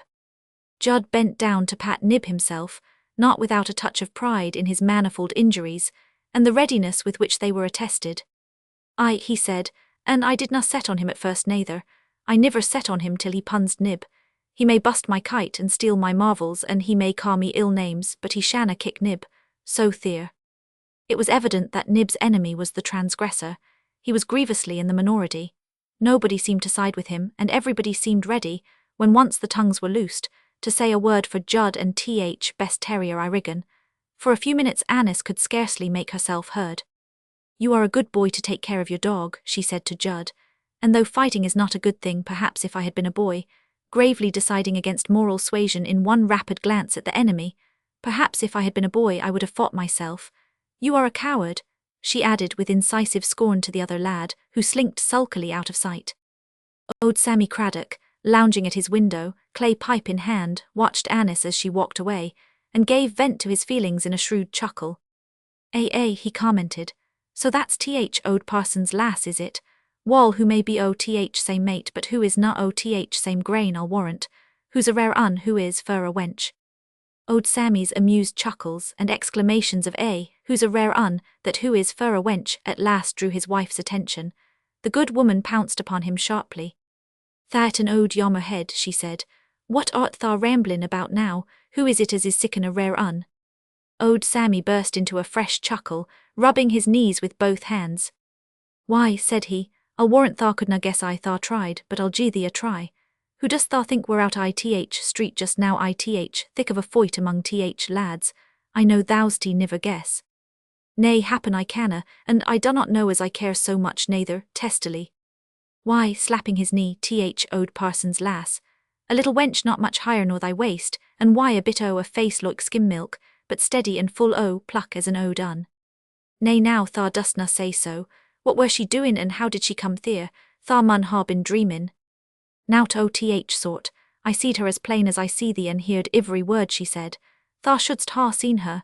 Who med as if who'd lived lads o' her days. Judd Bates and that young marplot o' Thorms were fatin' about Nib, at it tooth and nail, and lass sees 'em, and marches into thick and sets 'em to reets. Yo should ha seen her. And who tells Judd as he's a good lad to tak care o' his dog, and who does none know but what who'd fout herson I his place, and who calls Jack Thorm a coward and turns her back on him, and ends up tellin' Judd to bring terrier to rectory to see her." "Well," exclaimed Mrs. Craddock, "did yo iwer hear loik?" "I wish Ode Parson had seed her," chuckled her spouse irreverently. "That sort is na I his loin. He'd a waved his stick as if he'd been king and council one, and rated 'em fro top round o ladder. He canna get down fro his perch. Ode lad'll stick there till he gets a bit too heavy, and then he'll coom down a crash, ladder and all, but lass is a different mac." Sammy being an oracle among his associates, newcomers usually passed through his hands, and were condemned or approved by him. His pipe and his criticisms upon society in general provided him with occupation. Too old to fight and work, he was too shrewd to be ignored. Where he could not make himself felt, he could make himself heard. Accordingly, when he condescended to inform a select and confidential audience that the Ode Parson's lass was a rare un, lass as she was, the masculine opinion of Riggin on the subject of the weaker sex was a rather disparaging one. The chances of the rector's daughter began, so to speak, to look up. If Sammy Craddock found virtue in the newcomer, it was possible such virtue might exist, at least in a negative form, and open enmity was rendered unnecessary and even impolitic. A faint interest began to be awakened. When Annis passed through the streets, the slatternly baby-laden women looked at her curiously, and in a manner not absolutely unfriendly. She might not be so bad after all if she did have Lunnon ways, and was smiled upon by fortune. At any rate, she differed from the parson himself, which was in her favour. Chapter 5. Outside the hedge. Deeply as Annis was interested in Joan, she left her to herself. She did not go to see her, and still more wisely, she managed to hush in her father any awakening tendency toward parochial visits. But from Grace and Fergus Derrick she heard much of her, and through Grace she contrived to convey work and help to Liz, and encouragement to her protectress. From what source the assistance came, Joan did not know, and she was not prone to ask questions. "If she asks, tell her it is from a girl like herself," Annis had said, and Joan had accepted the explanation. In a very short time from the date of their first acquaintance, Fergus Derrick's position in the Barhome household had become established. He was the man to make friends and keep them. Mrs. Barhome grew fond of him, the rector regarded him as an acquisition to their circle, and Annis was his firm friend, so being free to come and go, he came and went, and found his unceremonious visits pleasant enough. On his arrival at Riggin, he had not anticipated meeting with any such opportunities of enjoyment. He had come to do hard work, and had expected a hard life, softened by few social graces. The work of opening the new mines was a heavy one, and was rendered additionally heavy and dangerous by unforeseen circumstances. A load of responsibility rested upon his shoulders, to which at times he felt himself barely equal, and which men of less tough fibre would have been glad to shift upon others. Naturally, his daily cares made his hours of relaxation all the more pleasant. Mrs. Barhome's influence upon him was a gentle and soothing one, and in Annis he found a subtle inspiration. She seemed to understand his trials by instinct, and even the minutiae of his work made themselves curiously clear to her. As to the people who were under his control, she was never tired of hearing of them, and of studying their quaint, rough ways. To please her he stored up many a characteristic incident, and it was through him that she heard most frequently of Joan. She did not even see Joan for fully 2 months after her arrival in Riggin, and then it was Joan who came to her.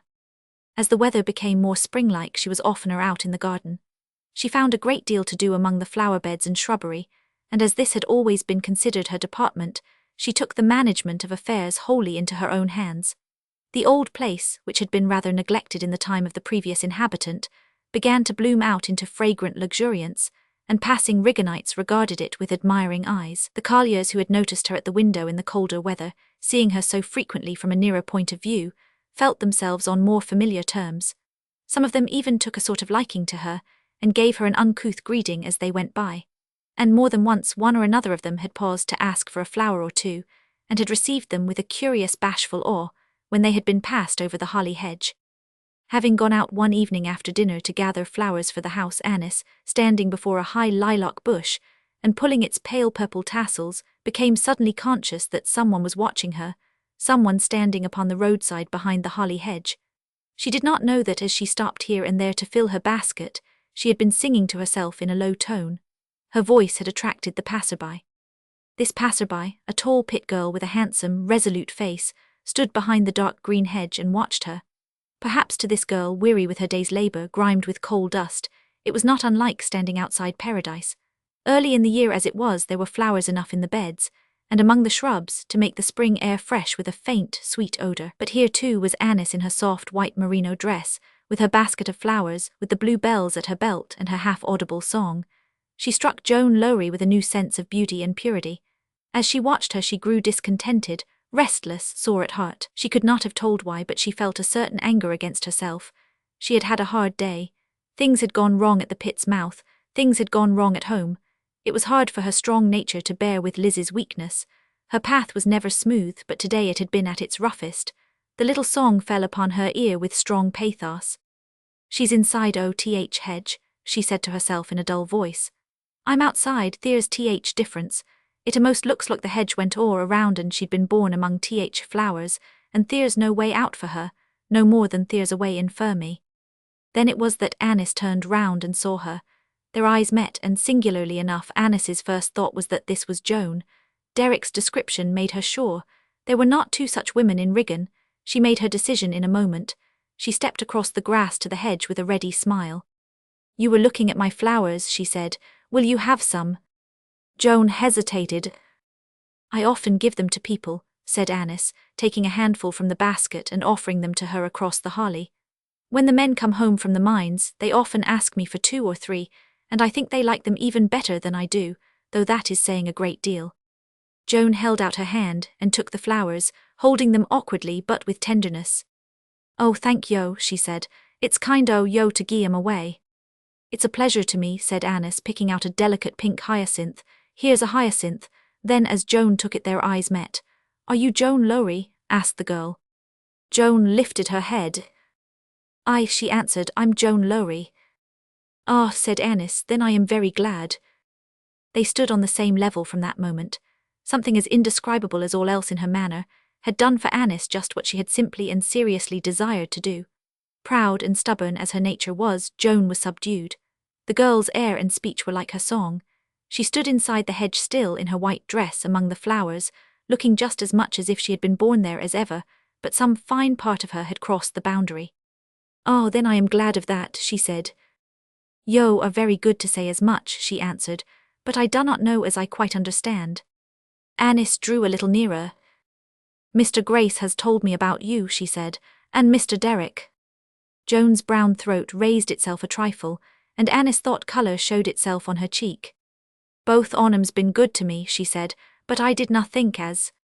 Annis stopped her with a little gesture. It was you who were so kind to Liz when she had no friend, she began. Joan interrupted her with sudden eagerness. It were yo as sent work and things for choiled, she said. Yes, it was I, answered Annis, but I hardly knew what to send. I hope I sent the right things, did I? Yes, miss, thank yo. And then in a lower voice, they were a power o' help to Liz and me. Liz were hard beset then, and she's only a young thing as canna bear sore trouble. Seemed like that thought as some un had helped her were a comfort to her. Annis took courage. Perhaps if I might come and see her, she said. May I come? I should like to see the baby. I am very fond of little children. There was a moment's pause, and then Joan spoke awkwardly. Do yo know happen yo dunnot, what Liz's trouble is? Bane, as yo are so young yoursen happen they didna tell yo all.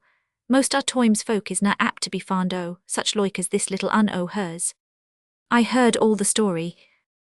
Then come if yo like, and if they'll let yo, some ud think there were harm I child's touch, I'm glad yo dunna. She did not linger much longer. Annis watched her till she was out of sight. An imposing figure she was, moving down the road in her rough masculine garb, the massive perfection of her form clearly outlined against the light. It seemed impossible that such a flower as this could blossom, and decay, and die out in such a life without any higher fruition. I have seen Joan Lowrie, said Annis to Derek when next they met.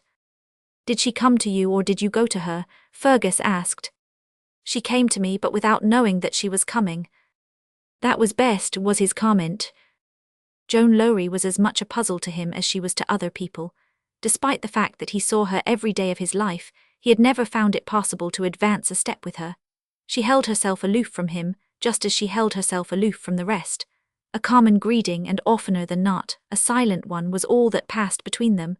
Try as he would, he could get no farther, and he certainly did make some effort. Now and then he found the chance to do her a good turn, and such opportunities he never let slip, though his way of doing such things was always so quiet as to be unlikely to attract any observation. Usually he made his way with people easily, but this girl held him at a distance, almost ungraciously, and he did not like to be beaten. Who does? So he persevered with a shade of stubbornness, hidden under a network of other motives. Once, when he had exerted himself to lighten her labour somewhat, she set aside his assistance openly. There's others as needs help more nor me, she said. Help them and I'll thank yo. In course of time, however, he accidentally discovered that there had been occasions when, notwithstanding her apparent ungraciousness, she had exerted her influence in his behalf. The older colliers resented his youth, the younger ones his authority. The fact that he was known Lancashire worked against him too, though even if he had been a Lancashire man, he would not have been likely to find overmuch favour. It was enough that he was one O.Th. Mesters. To have been weak of will or vacillating of purpose would have been death to every vestige of the authority vested in him, but he was as strong mentally as physically, strong-willed to the verge of stubbornness. But if they could not frighten or subdue him, they could still oppose and irritate him, and the contention was obstinate. This feeling even influenced the girls and women at the mouth. They, too, organized in petty rebellion, annoying if not powerful. I think yo will find as yo may as well leave engineer be, Joan would say dryly. Yo will na fear him much, and yo'll tire yarsens why yo a clatter. I dunna see the good o barkin so much when yo canna bite. I jeered one of the boldest once, leave engineer be. Joan sets a power ustor by engineer. There was a shout of laughter, but it died out when Joan confronted the speaker with dangerous steadiness of gaze. Save thy breath to cool thy porridge, she said. It will be better for thee. But it was neither the first nor the last time that her companions flung out a jeer at her sweetheartin. The shrewdest among them had observed Derek's interest in her. They concluded, of course, that Joan's handsome face had won her a sweetheart. They could not accuse her of encouraging him, but they could profess to believe that she was softening, and they could use the insinuation as a sharp weapon against her, when such a course was not too hazardous. Of this, Derek knew nothing. He could only see that Joan set her face persistently against his attempts to make friends with her, and the recognition of this fact almost exasperated him at times. It was quite natural that, seeing so much of this handsome creature, and hearing so much of her, his admiration should not die out, and that opposition should rather invite him to stronger efforts to reach her. So it was that, hearing Miss Barhome's story, he fell into unconscious reverie. Of course this did not last long. He was roused from it by the fact that Annis was looking at him. When he looked up, it seemed as if she awakened also, though she did not start. "How are you getting on at the mines?" she asked. "Badly, or at least by no means well. The men are growing harder to deal with every day. And your plans about the fans, the substitution of the mechanical fan for the old furnace at the base of the shaft, was one of the projects to which Derek clung most tenaciously. During a 2-year sojourn among the Belgian mines, he had studied the system earnestly. He had worked hard to introduce it at Riggin, and meant to work still harder, but the miners were bitterly opposed to anything newfangled, and the owners were careless. So that the mines were worked and their profits made, it did not matter for the rest. They were used to casualties, so well used to them in fact, that unless a fearful loss of life occurred, they were not alarmed or even roused. As to the injuries done to a man's health, and so on, they had not time to inquire into such things. There was danger in all trades, for the matter of that. Fergus Derrick was a young man, and young men were fond of novelties. Opposition was bad enough, but indifference was far more baffling. The colliers opposed Derrick to the utmost. The company was rather inclined to ignore him, some members good-naturedly, others with an air of superiority not unmixed with contempt. The colliers talked with rough ill-nature. The company did not want to talk at all. "Oh," answered Derrick, "I do not see that I have made one step forward, but it will go hard with me before I am beaten. Some of the men I have to deal with are as bat-blind as they are cantankerous. One would think that experience might have taught them wisdom. Would you believe that some of those working in the most dangerous parts of the mine have false keys to their Davies, and use the flame to light their pipes? I have heard of the thing being done before, but I only discovered the other day that we had such madmen in the pits here. If I could only be sure of them, I would settle the matter at once, but they are crafty enough to keep their secret, and it only drifts to the master as a rumour." "Have you no suspicion as to who they are?" asked Annis. "I suspect one man," he answered, "but only suspect him because he is a bad fellow, reckless in all things and always ready to break the rules. I suspect Dan Lowrie." "Joan's father," exclaimed Annis in distress. Derrick made a gesture of assent. "He is the worst man in the mines," he said. "The man with the worst influence, the man who can work best if he will, the man whose feeling against any authority is the strongest, and whose feeling against me amounts to bitter enmity." "Against you, but why?" "I suppose because I have no liking for him myself, and because I will have orders obeyed, whether they are my orders or the orders of the owners. I will have work done as it should be done, and I will not be frightened by bullies. But if he is a dangerous man, he would knock me down from behind, or spoil my beauty with vitriol as coolly as he would toss off a pint of beer if he had the opportunity, and chanced to feel vicious enough at the time," said Derrick. "But his mood has not quite come to that yet. Just now he feels that he would like to have a row, and really, if we could have a row, it would be the best thing for us both. If one of us could thrash the other at the outset, it might never come to the vitriol." He was cool enough himself and spoke in quite a matter-of-fact way, but Annis suddenly lost her colour. When later she bade him good night. "I am afraid of that man," she said as he held her hand for the moment. "Don't let him harm you." "What man?" asked Derrick. "Is it possible you are thinking about what I said of Lowrie?" "Yes, it is so horrible I cannot bear the thought of it. I am not used to hear of such things. I am afraid for you." "You are very good," he said, his strong hand returning her grasp with warm gratitude. "But I am sorry I said so much if I have frightened you. I ought to have remembered how new such things were to you. It is nothing, I assure you." And bidding her good night again, he went away quite warmed at heart by her innocent interest in him, but blaming himself not a little for his indiscretion. Chapter 6. Joan and the Child. To the young curate's great wonder, on his first visit to her after the advent of Liz and her child, Joan changed her manner towards him. She did not attempt to repel him, she even bade him welcome in a way of her own.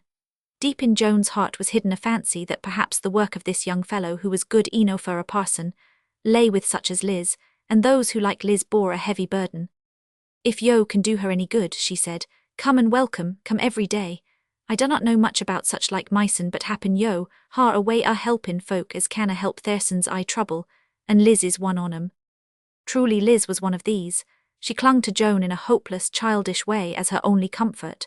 She could do nothing for herself, she could only obey Joan's dictates, and this she did in listless misery.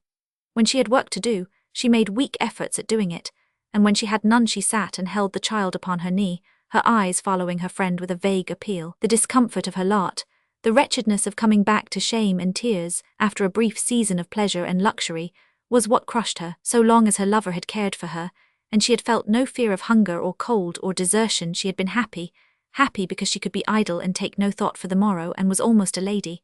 But now all that was over. She had come to the bitter dregs of the cup. She was thrown on her own resources, nobody cared for her, nobody helped her but Joan, nobody called her pretty and praised her ways. She was not to be a lady after all, she must work for her living, and it must be a poor one too. There would be no fine clothes, no nice rooms, no flattery and sugar plums. Everything would be even far harder and more unpleasant than it had been before. And then the baby. What could she do with it? A creature more helpless than herself, always to be clothed and taken care of, when she could not take care of herself, always in the way, always crying and wailing and troubling day and night. She almost blamed the baby for everything. Perhaps she would not have lost her lover if it had not been for the baby. Perhaps he knew what a trouble it would be, and wanted to be rid of her before it came, and that was why he had gone away. The night Joan had brought her home she had taken care of the child, and told Liz to sit down and rest, and had sat down herself with the small creature in her arms.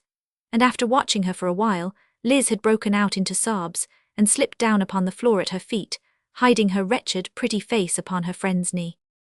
"I canna abide the sight o' it," she cried. "I canna see what it were born for, myson. I wish I deed when I were I Lunnon when he cared for me. He were fond eno o me at th first. He could na abide me to be out o' his sight.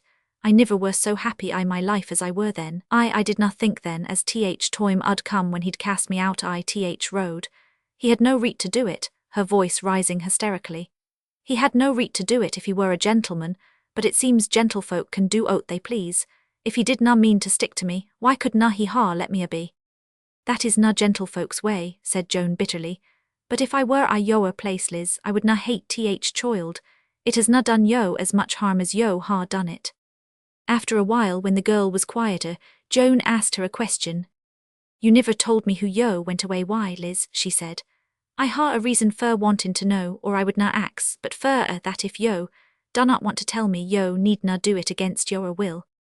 Liz was silent a moment. "I would na tell iverybody," she said.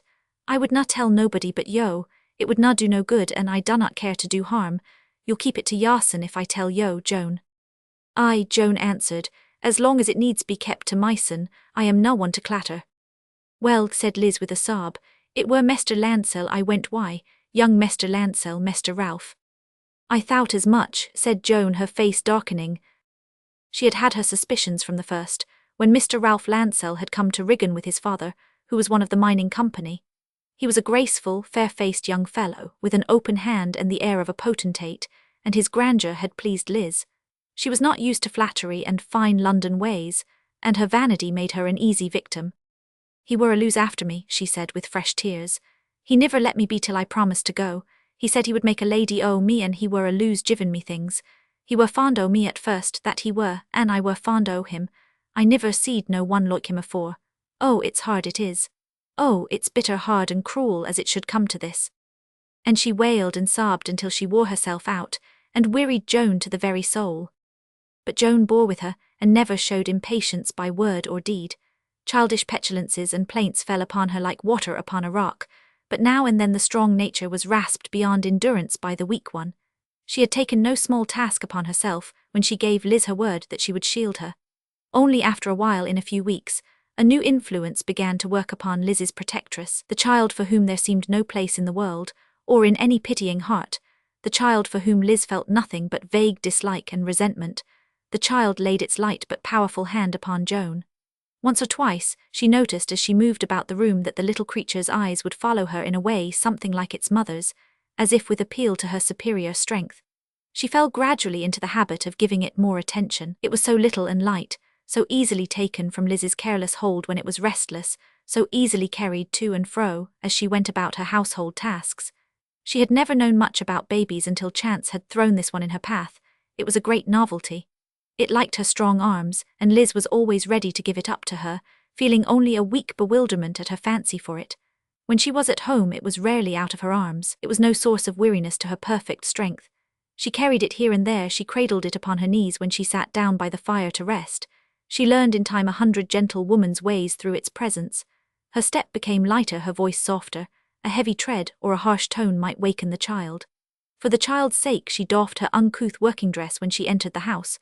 For the child's sake she made an effort to brighten the dullness and soften the roughness of their surroundings. The Reverend Paul, in his visits to the house, observed with tremor the subtle changes wrought in her. Catching at the straw of her negative welcome, he went to see Liz whenever he could find a tangible excuse. He had a sensitive dread of intruding even upon the poor privacy of the lower orders, and he could rarely bring himself to the point of taking them by storm as a mere matter of ecclesiastical routine. But the oftener he saw Joan Lowrie, the more heavily she lay upon his mind. Every day his conscience smote him more sorely for his want of success with her, and yet how could he make way against her indifference? He even felt himself a trifle spellbound in her presence. He often found himself watching her as she moved to and fro, watching her as Liz and the child did. But T.H. Parson was T.H. Parson to her still. A good-natured, simple little fellow who might be a trifle better than other folks, but who certainly seemed weaker. A frail little gentleman in spectacles who was afraid of her, or was at least easily confounded, who might be of use to Liz but who was not in her line, better in his way than his master in his, but still a person to be regarded with just a touch of contempt. The confidence established between Grace and his friend Fergus Derrick, leading to the discussion of all matters connected with the parish and parishioners, led naturally to the frequent discussion of Joan Lowrie among the rest. Over tea and toast in the small parlour, the two men often drew comfort from each other. When Derrick strode into the little place and threw himself into his favourite chair, with knit brows and weary irritation in his air, Grace was always ready to detect his mood and wait for him to reveal himself. Or when Grace looked up at his friend's entrance with a heavy, pained look on his face, Derrick was equally quick to comprehend. There was one trouble in which Derrick specially sympathised with his friend. This was in his feeling for Annis. Doody called Paul frequently to the house, and his position with regard to its inhabitants was necessarily familiar. Mr. Barhome did not spare his curate. He was ready to delegate to him all labour in which he was not specially interested himself, or which he regarded as scarcely worthy of his mettle. Grace makes himself very useful in some cases, he would say. A certain kind of work suits him, and he is able to do himself justice in it. He is a worthy enough young fellow in a certain groove, but it is always best to confine him to that groove. So when there was an ordinary sermon to be preached, or a commonplace piece of work to be done, it was handed over to Grace, with a few tolerant words of advice or comment. And as commonplace work was rather the rule than the exception, the Reverend Paul's life was not idle. Annis's manner toward her father's curate was so gentle and earnest, so frank and full of trust in him, that it was not to be wondered at that each day only fixed her more firmly in his heart. Nothing of his conscientious labour was lost upon her, nothing of his self-sacrifice and trial was passed by indifferently in her thoughts of him. His pain and his effort went to her very heart. Her belief in him was so strong that she never hesitated to carry any little bewilderment to him, or to speak to him openly upon any subject. Small marvel that he found it delicious pain to go to the house day after day, feeling himself so near to her, yet knowing himself so far from any hope of reaching the sealed chamber of her heart. Notwithstanding her knowledge of her inability to alter his position, Annis still managed to exert some slight influence over her friend's fate. "Do you not think, Papa, that Mr. Grace has a great deal to do?"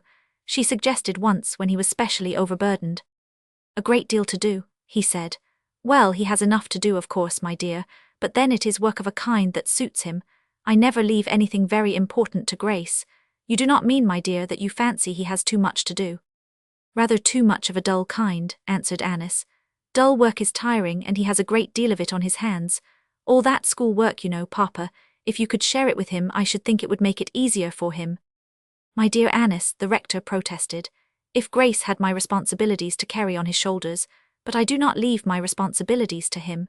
In my opinion, he is hardly fitted to bear them, they are not in his line," but seeing a dubious look on the delicate face opposite him, "but if you think the young fellow has really too much to do, I will try to take some of these minor matters upon myself. I am equal to a good deal of hard work," evidently feeling himself somewhat aggrieved. But Annis made no further comment. Having dropped a seed of suggestion, she left it to fructify, experience teaching her that this was her best plan. It was one of the good rector's weaknesses, to dislike to find his course disapproved even by a wholly uninfluential critic, and his daughter was by no means an uninfluential critic. He was never exactly comfortable when her views did not strictly accord with his own. To find that Annis was regarding a favourite whim with questioning was for him to begin to falter a trifle inwardly, however testily rebellious he might feel. He was a man who thrived under encouragement and sank at once before failure. Failure was unpleasant, and he rarely contended long against unpleasantness. It was not a fair wind and no favour with him. He wanted both the fair wind and the favour, and if either failed him he felt himself rather badly used. So it was through this discreetly exerted influence of Annis's that Grace, to his surprise, found some irksome tasks taken from his shoulders at this time. He did not know that it was Annis he had to thank for the temporary relief. Chapter 7. Annis at the cottage. Annis went to see Liz. Perhaps if the truth were told, she went to see Joan more than to visit Joan's protégé, though her interest extended from the one to the other. But she did not see Joan, she only heard of her. Liz met her visitor without any manifestations of enthusiasm. She was grateful, but gratitude was not often a powerful emotion with her. But Annis began to attract her somewhat before she had been in the house 10 minutes. Liz found first that she was not one of the enemy, and did not come to read a homily to her concerning her sins and transgressions. Having her mind set at ease thus far, she found time to be interested in her. Her visitor's beauty, her prettiness of toilet, a certain delicate grace of presence, were all virtues in Liz's eyes. She was so fond of pretty things herself, she had been wont to feel such pleasure and pride in her own beauty, that such outward charms were the strongest of charms to her. She forgot to be abashed and miserable when, after talking a few minutes, Annis came to her and bent over the child as it lay on her knee. She even had the courage to regard the material of her dress with some degree of interest. "Yon gettin' that theer eye lunnon," she ventured, wistfully touching the pretty silk with her finger. "Theer's known sich eye riggin." "Yes," answered Annis, letting the baby's hand cling to her fingers. "I bought it in London." Liz touched it again, and this time the wistfulness in her touch crept up to her eyes, mingled with a little fretfulness. "Iverything's fine as comes fro Lunnon," she said. "It's the grandest place I th world. I do not wonder as th Queen lives there. I were happy or th time I were there. I niver were so happy I my life. I canna hardly bear to think on it, it gives me such a wearyin' and longin'. I wish I could go back, I do," ending with a sob. "Don't think about it any more than you can help," said Annis gently. "It is very hard, I know, don't cry, Liz." "I canna help it," sobbed Liz. "And I can no more help thinkin' on it than th child there can help thinkin' on its milk. I'm hungerin' or th toime, and I dunnot care to live. I wakken up I th noit hungerin' and cryin' fur what I ha not got and niver shall ha agin." The tears ran down her cheeks and she whimpered like a child. The sight of the silk dress had brought back to her mind her lost bit of paradise as nothing else would have done, her own small store of finery, the gaiety and novelty of London sounds and sights. Annis knelt down upon the flagged floor, still holding the child's hand. "Don't cry," she said again. "Look at the baby, Liz, it is a pretty baby. Perhaps if it lives it may be a comfort to you some day." "Nay, it wunnot," said Liz, regarding it resentfully. "I niver could tak no comfort in it. It's nowt but a trouble, I dunnot loike it, I canna. It would be better if it would na live. I canna tell wheer Joan Lowrie gets her patience fro. I ha no patience with the little marred thing myson, a lose whimperin' and cryin'. I dunnot know what to do why it half th toime." Annis took it from her lap and sitting down upon a low wooden stool held it gently, looking at its small round face. It was a pretty little creature, pretty with Liz's own beauty, or at least with the baby promise of it. Annis stooped and kissed it, her heart stirred by the feebly strong clasp of the tiny fingers. During the remainder of her visit, she sat holding the child on her knee and talking to it as well as to its mother. But she made no attempt to bring Liz to what Mr. Barhome had called a fitting sense of her condition. She was not fully settled in her opinion as to what Liz's fitting sense would be, so she simply made an effort to please her and awaken her to interest, and she succeeded very well. When she went away, the girl was evidently sorry to see her go. "I do not often want to see folk twice," she said, looking at her shyly, "but I'd like to see yo. Yo are not like th rest. Yo dunnot harry me why talk. Joan said yo would na." "I will come again," said Annis. During her visit, Liz had told her much of Joan. She seemed to like to talk of her, and certainly Annis had been quite ready to listen.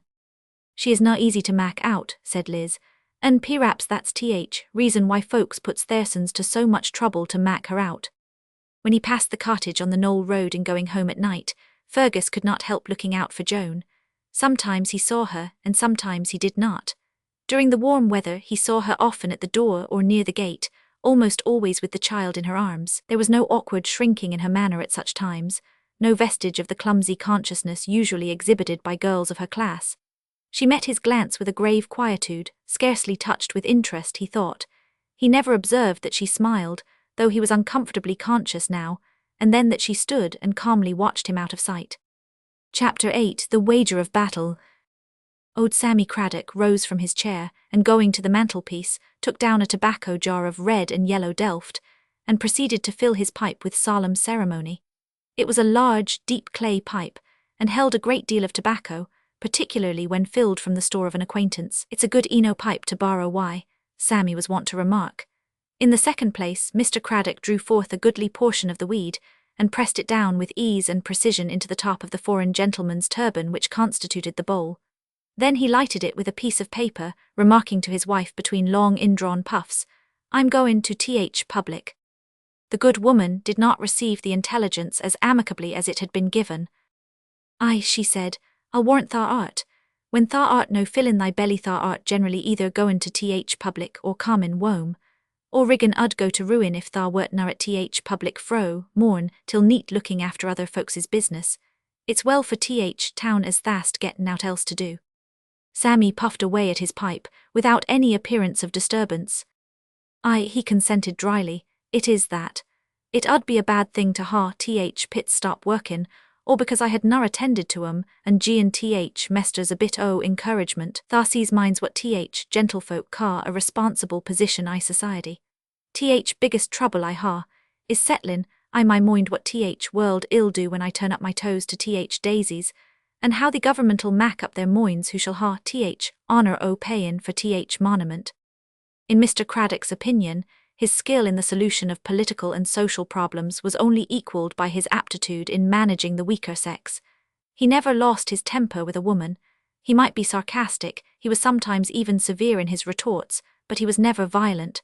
In anyone else but Mr. Craddock, such conduct might have been considered weak by the male population of Wigan, who not unfrequently settled their trifling domestic difficulties with the poker and tongs, chairs or flat irons, or indeed with any portable piece of household furniture. But Mr. Craddock's way of disposing of feminine antagonists was tolerated. It was pretty well known that Mrs. Craddock had a temper, and since he could manage her, it was not worthwhile to criticise the method. "That an ode yommer head," said Mrs. Craddock, as oracularly as if she had never made the observation before. "Tha deserves what tha has na getten." "Aye, that I do," with an air of amiable regret, "that reet theer fur once I thy loife. Th country has na done its duty by me. If I'd had all I deserved I'd been th Lord Mayor o' Lunnon by this time, and tha'd a been th Lady Mayoress, settin' up I thy parlour why a gould crown atop o' thy owd head, sortin' out thy clothes fur th wesh woman eyes teedo dollyin' out thy bits o' duds fur thyson. That reet, owd lass, that reet Eno." "Go thy ways to th public," retorted the old dame, driven to desperation. "I'm tired o' hearkenin' to thee. Get thee gone to th public, or we's thee ha th world standin' still, and moind tha doos thee na set th horsepawns afire as tha goes by 'em." "I'll be careful, owd lass," chuckled Sammy, taking his stick. "I'll be careful for th sake o' th town." He made his way toward the village ale-house in the best of humours. Arriving at the Crown, he found a discussion in progress. Discussions were always being carried on there, in fact, but this time it was not Craddock's particular friends who were busy. There were grades even among the visitors at the Crown, and there were several grades below Sammy's. The lowest was composed of the most disreputable of the colliers, men who with Lowrie at their head were generally in some mischief. It was these men who were talking together loudly this evening, and as usual, Lowrie was the loudest in the party. They did not seem to be quarrelling. 3 or 4 sat round a table listening to Lowrie with black looks, and toward them Sammy glanced as he came in. "What's up in them fellies?" he asked of a friend. "Summat's wrong at th pit," was the answer. "I canna mak out what myson. Summat about one o' th mesters as they're out why. What'll tha tak, owd lad?" "A pint o' sixpenny," and then with another sidelong glance at the debaters. "They're an ill set, that lot, and up to summat ill too, I'll warrant. He's not the reet sort, that Lowrie." Lowrie was a burly fellow with a surly, sometimes ferocious, expression. Drink made a madman of him, and among his companions he ruled supreme through sheer physical superiority. The man who quarrelled with him might be sure of broken bones, if not of something worse. He leaned over the table now, scowling as he spoke. "I'll ha' no lads meddlin' and settin' mesters agin me," Craddock heard him say. "Them on yo as loikes to tack cheek mun tack it. I'm too owed a bird fur that sort o' feed. It sticks I my crop. Look thee out o' that theer window, Jock, and watch who passes. I'll punts that lad into middle o' next week as sure as he goes by." "Well," commented one of his companions, "all I've gotten to say is as thou'll be loik to ha' a punts on it, fur he's a strappin' youngster, and known so easy feart."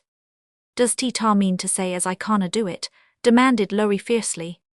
"Nay, nay, Moan," was the pacific and rather hasty reply. "Nowt o' sort, I on'y meant as it was na ivery Moan as could." "Aye, to be sure," said Sammy testily to his friend. "That's game, is it? There's a fate on hund. That's reet, my lads, lay in thy beer and mac damned fools o' thysons, and thou'lt get a chance to sleep on soft side our paving stone lockups." He had been a fighting man himself in his young days, and had prided himself particularly upon showing his muscle, in Riggan parlance, but he had never been such a man as Lowrie. His comparatively gentlemanly encounters with personal friends had always been fair and square, and in many cases had laid the foundation for future toleration, even amiability. He had never hesitated to tack a punts at an offending individual, but he had always been equally ready to shake hands when all was over, and in some cases, when having temporarily closed a companion's eyes in the heat of an argument, he had been known to lead him to the counter of public, and bestow nectar upon him in the form of sixpenny. But of Lowrie, even the fighting community, which was the community predominating in Riggan, could not speak so well. He was ill-farrant and revengeful, ready to fight but not ready to forgive. He had been known to bear a grudge and remember it when it had been forgotten by other people. His record was not a clean one, and accordingly he was not a favourite of Sammy Craddock's. A short time afterward somebody passed the window facing the street, and Lowrie started up with an oath. "There he is," he exclaimed. "Now fur it, I thought he'd go this road. I'll see what tha's gettin' to say fur Thyson, my lad." He was out in the street almost before Craddock and his companion had time to reach the open window, and he had stopped the passer-by, who paused to confront him haughtily. "Why," cried Sammy, slapping his knee, "I'm damned if it is not Lunnon engineer chap." Fergus Derrick stood before his enemy with anything but a propitiatory air. That this brutal fellow who had caused him trouble enough already should interfere with his very progress in the street was too much for his high spirit to bear. "I come out here," said Lowrie, "to see if tha had aught to say to me." "Then," replied Fergus, "you may go in again, for I have nothing." Lowrie drew a step nearer to him. "Art tha sure o' that?" he demanded. "Tha wert so ready why thy gab about Davies this mornin'. I thought happen tha'd loik to say summat more if a Moan ud gie yo a chance, but happen agin yo are one o' sort o' sticks to gab and goes no further." Derrick's eyes blazed. He flung out his open hand in a contemptuous gesture. "Out of the way," he said in a suppressed voice, "and let me pass." But Lowrie only came nearer. "Nay, but I wunnot," he said, "until I've said my say. Tha wert goin' to mak me obey rules or let mesters hear on it, wert tha? Tha wert goin' to keep thy eye on me and report when toime come, wert tha? Well, toime has na come yet, and now I'm goin' to gie thee a thrashin'." He sprang upon him with a ferocity which would have flung to the earth any man who had not possessed the thews and sinews of a lion. Derrick managed to preserve his equilibrium. After the first blow, he could not control himself. Naturally, he had longed to thrash this fellow soundly often enough, and now that he had been attacked by him, he felt forbearance to be no virtue. Brute force could best conquer brute nature. He felt that he would rather die 1,000 deaths than be conquered himself. He put forth all his strength in an effort that awakened the crowd, which had speedily surrounded them, owed Sammy among the number, to wild admiration. "Get thee unto it, lad," cried the old sinner in an ecstasy of approbation. "Get thee unto it. That shappin' reet I see. Why, I'm damned," slapping his knee as usual, "I'm damned if he is na goin' to mill Dan Lowrie." To the amazement of the bystanders, it became evident in a very short time that Lowrie had met his match. Finding it necessary to defend himself, Derrick was going to do something more.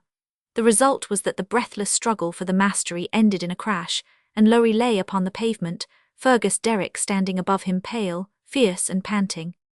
"Look to him," he said to the men about him in a white heat, "and remember that the fellow provoked me to it. If he tries it again, I will try again too." And he turned on his heel and walked away. He had been far more tolerant, even in his wrath, than most men would have been, but he had disposed of his enemy effectually. The fellow lay stunned upon the ground. In his fall he had cut his head upon the curbstone, and the blood streamed from the wound when his companions crowded near and raised him. Old Sammy Craddock offered no assistance. He leaned upon his stick and looked on with grim satisfaction.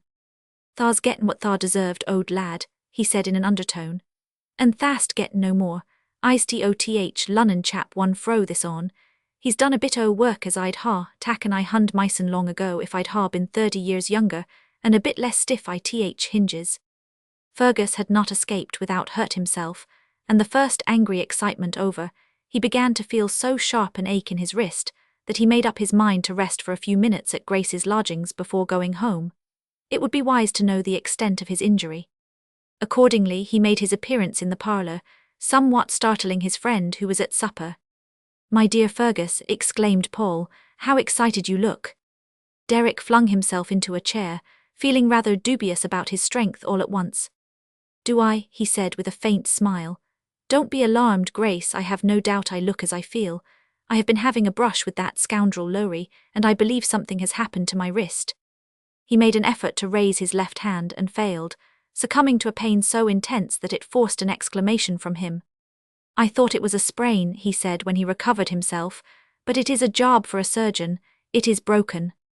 And so it proved under the examination of the nearest practitioner, and then Derek remembered a wrench and shock which he had felt in Lowrie's last desperate effort to recover himself. Some of the small bones had broken. Grace called in the surgeon himself, and stood by during the strapping and bandaging with an anxious face, really suffering as much as Derek, perhaps a trifle more. He would not hear of his going home that night, but insisted that he should remain where he was. "I can sleep on the lounge myself," he protested, "and though I shall be obliged to leave you for half an hour, I assure you I shall not be away a longer time." "Where are you going?" asked Derek. "To the rectory. Mr. Barham sent a message an hour ago that he wished to see me upon business." Fergus agreed to remain. When Grace was on the point of leaving the room, he turned his head. "You are going to the rectory, you say?" he remarked. "Yes." "Do you think you shall see Annis?" "It is very probable," confusedly. "I merely thought I would ask you not to mention this affair to her," said Derek. The curate's face assumed an expression at that moment, which it was well that his friend did not see. A shadow of bewilderment and anxiety fell upon it, and the colour faded away. "You think," faltered he. "Well, I thought that perhaps it would shock or alarm her," answered Derek. "She might fancy it to have been a more serious matter than it was." "Very well, I think you are right, perhaps." Chapter 9. The News at the Rectory. If she did not hear of the incident from Grace, Annis heard of it from another quarter. The day following, the village was ringing with the particulars of fate betwixt Lunnon chap and Dan Lowrie. Having occasion to go out in the morning, Mr. Barham returned to luncheon in a state of great excitement. "Dear me," he began almost as soon as he entered the room. "Bless my life, what ill-conditioned animals these colliers are." Annis and her mother regarded him questionably. "What do you suppose I have just heard?" he went on. "Mr. Derek has had a very unpleasant affair with one of the men who work under him, no other than that Lowrie, the young woman's father. They are a bad lot, it seems, and Lowrie had a spite against Derek and attacked him openly, and in the most brutal manner, as he was going through the village yesterday evening." "Are you sure?" cried Annis. "Oh, Papa," and she put her hand upon the table as if she needed support. "There is not the slightest doubt," was the answer. "Everybody is talking about it. It appears that it is one of the strictest rules of the mine that the men shall keep their Davy lamps locked while they are in the pit. Indeed, they are directed to deliver up their keys before going down." And Derek, having strong suspicions that Lowrie had procured a false key, gave him a rather severe rating about it, and threatened to report him, and the end of the matter was the trouble of yesterday. The wonder is that Derek came off conqueror. They say he gave the fellow a sound thrashing. "There is a good deal of force in that young man," he said, rubbing his hands. "There is a good deal of pluck in him, as we used to say at Oxford." Annis shrank from her father's evident enjoyment, feeling a mixture of discomfort and dread. Suppose the tables had turned the other way. Suppose it had been Lowrie who had conquered.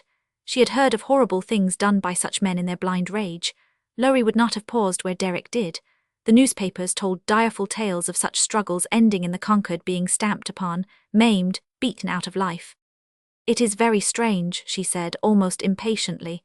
"Mr. Grace must have known, and yet he said nothing. I wish he would come." As chance had it, the door opened just at that moment and the curate was announced. He was obliged to drop in at all sorts of unceremonious hours, and today some school business had brought him. The rector turned to greet him with unwonted warmth. "The very man we want," he exclaimed. "Annis was just wishing for you. We have been talking of this difficulty between Derek and Lowrie, and we are anxious to hear what you know about it." Grace glanced at Annis uneasily. "We wanted to know if Mr. Derek was quite uninjured," she said. "Papa did not hear that he was hurt at all, but you will be able to tell us." There was an expression in her upraised eyes the curate had never seen there. "He met with an injury," he answered, "but it was not a severe one. He came to my rooms last night and remained with me. His wrist is fractured." He was not desirous of discussing the subject very freely. It was evident, even to Mr. Barhome, who was making an effort to draw him out. He seemed rather to avoid it after he had made a brief statement of what he knew. In his secret heart, he shrank from it with a dread far more nervous than Annis's. He had doubts of his own concerning Lowrie's action in the future. Thus the rector's excellent spirits grated on him, and he said but little. Annis was silent too. After luncheon, however, she went into a small conservatory adjoining the room, and before Grace took his departure she called him to her. "It is very strange that you did not tell us last night," she said. "Why did you not?" "It was Derek's forethought for you," he answered. "He was afraid that the story would alarm you, and as I agreed with him that it might, I remained silent. I might as well have spoken, it appears." "He thought it would frighten me," she said. "Yes. Has this accident made him ill?" "No, not ill, though the fracture is a very painful and inconvenient one." "I am very sorry, please tell him so. And Mr. Grace, when he feels able to come here, I have something to say to him." Derek marched into the Barhome parlour that very night with his arm in splints and bandages. It was a specially pleasant and home-like evening to him. Mrs. Barhome's gentle heart went out to the handsome invalid. She had never had a son of her own, though it must be confessed she had yearned for one, strong and deep, as was her affection for her girl. But it was not till Derek bade Annis good night that he heard what she intended to say to him. When he was going, just as he stepped across the threshold of the entrance door, she stopped him. "Wait a minute, if you will be so good," she said. "I have something to ask of you." He paused, half smiling. "I thought you had forgotten," he returned. "Oh no, I had not forgotten," she answered, "but it will only seem a very slight thing to you perhaps." Then she began again after a pause. "If you please, do not think I am a coward," she said. "A coward," he repeated. "You were afraid to let Mr. Grace tell me about your accident last night, and though it was very kind of you, I did not like it. You must not think that because these things are new and shock me, I am not strong enough to trust in. I am stronger than I look." "My dear Miss Barhome," he protested, "I am sure of that. I ought to have known better. Forgive me if—" "Oh," she interposed, "you must not blame yourself. But I wanted to ask you to be so kind as to think better of me than that. I want to be sure that if ever I can be of use to anybody, you will not stop to think of the danger or annoyance. Such a time may never come, but if it does, I shall certainly remember what you have said." Fergus ended for her. Chapter 10, On the Knoll Road. The moon was shining brightly when he stepped into the open road, so brightly that he could see every object far before him unless where the trees cast their black shadows, which seemed all the blacker for the light. "What a grave little creature she is," he was saying to himself, but he stopped suddenly. Under one of the trees by the roadside someone was standing motionless. As he approached, the figure stepped boldly out into the moonlight before him. It was a woman. "Do not be afeard," she said in a low, hurried voice. "It's me, Mester, it's Joan Lowrie." "Joan Lowrie," he said with surprise. "What has brought you out at this hour, and whom are you waiting for?" "I'm waiting for Hodgson," she answered. "For me? I ha summat to say to you." She looked about her hurriedly. "You'd better come into shade o' them trees," she said. "I do not want to gie anyone a chance to see me nor yo either." It was impossible that he should not hesitate a moment, if she had been forced into entrapping him. She made a sharp gesture. "I am na goin' to do no harm," she said. "Yo may trust me, it's other way about." "I ask pardon," he said, feeling heartily ashamed of himself the next instant, "but you know." I impatiently as they passed into the shadow. I know, or I should not be here now. A moonbeam, finding its way through a rift in the boughs and falling on her face, showed him that she was very pale. Yo wonder as I'm here at all, she said, not meeting his eyes as she spoke. But yo did me a good turn onct, and I ha na had so many done me I my life as I can forget one on 'em. I'm come here, for I may as well mak as few words on't as I can. I come here to tell yo to tak heedo Dan Lowrie. What, said Fergus, he bears me a grudge, does he? Aye, he bears thee grudge eno, she said. He bears thee that much grudge that if he could lay his hand on thee while heats on him he'd kill thee or thee. He will not be so bitter after a while happen, but he'd do it now, and that's why I warn thee. Tha has no reet to be goin' out like this, glancing at his bandaged arm. How could Tha help thyson if he were to set on thee? Tha had better tak heed, I tell thee. I am very much indebted to you, began Fergus. She stopped him. Tha did me a good turn, she said, and then her voice changed. Dan Lowrie's my feyther, and I've stuck to him. I do not know why, happen cause I never had nowt else to hold to and do for. But feyther or no feyther, I know he's a bad un when fits on and he has a spite agin a moan. So tak care, I tell thee agin. Theer now I've done. Will Tha walk on first and let me follow thee? Something in her mode of making this suggestion impressed him singularly. I do not quite understand, he said. She turned and looked at him, her face white and resolute. I do not want harm done, she answered. I will na ha harm done if I can't help it, and if I mun speak truth I know there's harm afoot tone it. If I'm behind thee, there is na a moan I riggin as dare lay hand on thee to my face if I am nowt but a lass. That's why I ax thee to let me keep eye sight. You are a brave woman, he said, and I will do as you tell me, but I feel like a coward. There is no need as you should, she answered in a softened voice. Yo do not seem like one to me. Derek bent suddenly and taking her hand, raised it to his lips. At this involuntary act of homage, for it was nothing less, Joan Lowrie looked up at him with startled eyes.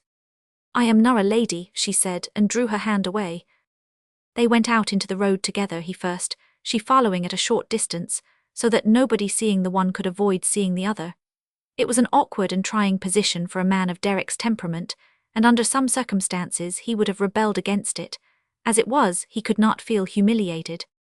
At a certain dark bend in the road not far from Lowrie's cottage, Joan halted suddenly and spoke. Feyther, she said in a clear steady voice, is na that yo standin' there. I thought yo'd happen to be comin' wome this way. Where has tha been? And as he passed on, Derek caught the sound of a muttered oath and gained a side glimpse of a heavy, slouching figure coming stealthily out of the shadow. Chapter 11, Nib and his master make a call. Who's a queer little wench, said one of the roughest Rigganite matrons after Annis's first visit. I were middle o' my weshin when she coom, up to neck suds, and I were vexed eno when I seed her standin' door lookin' at me why, them big eyes o' hers most look a babby's wonderin' at summat. We do not want none, I says sort o' sharp like minute I clapped my eyes on her. There's no one here as can read, and none on us has no time to spare if we could, so we do not want none. Do not want no what, she says.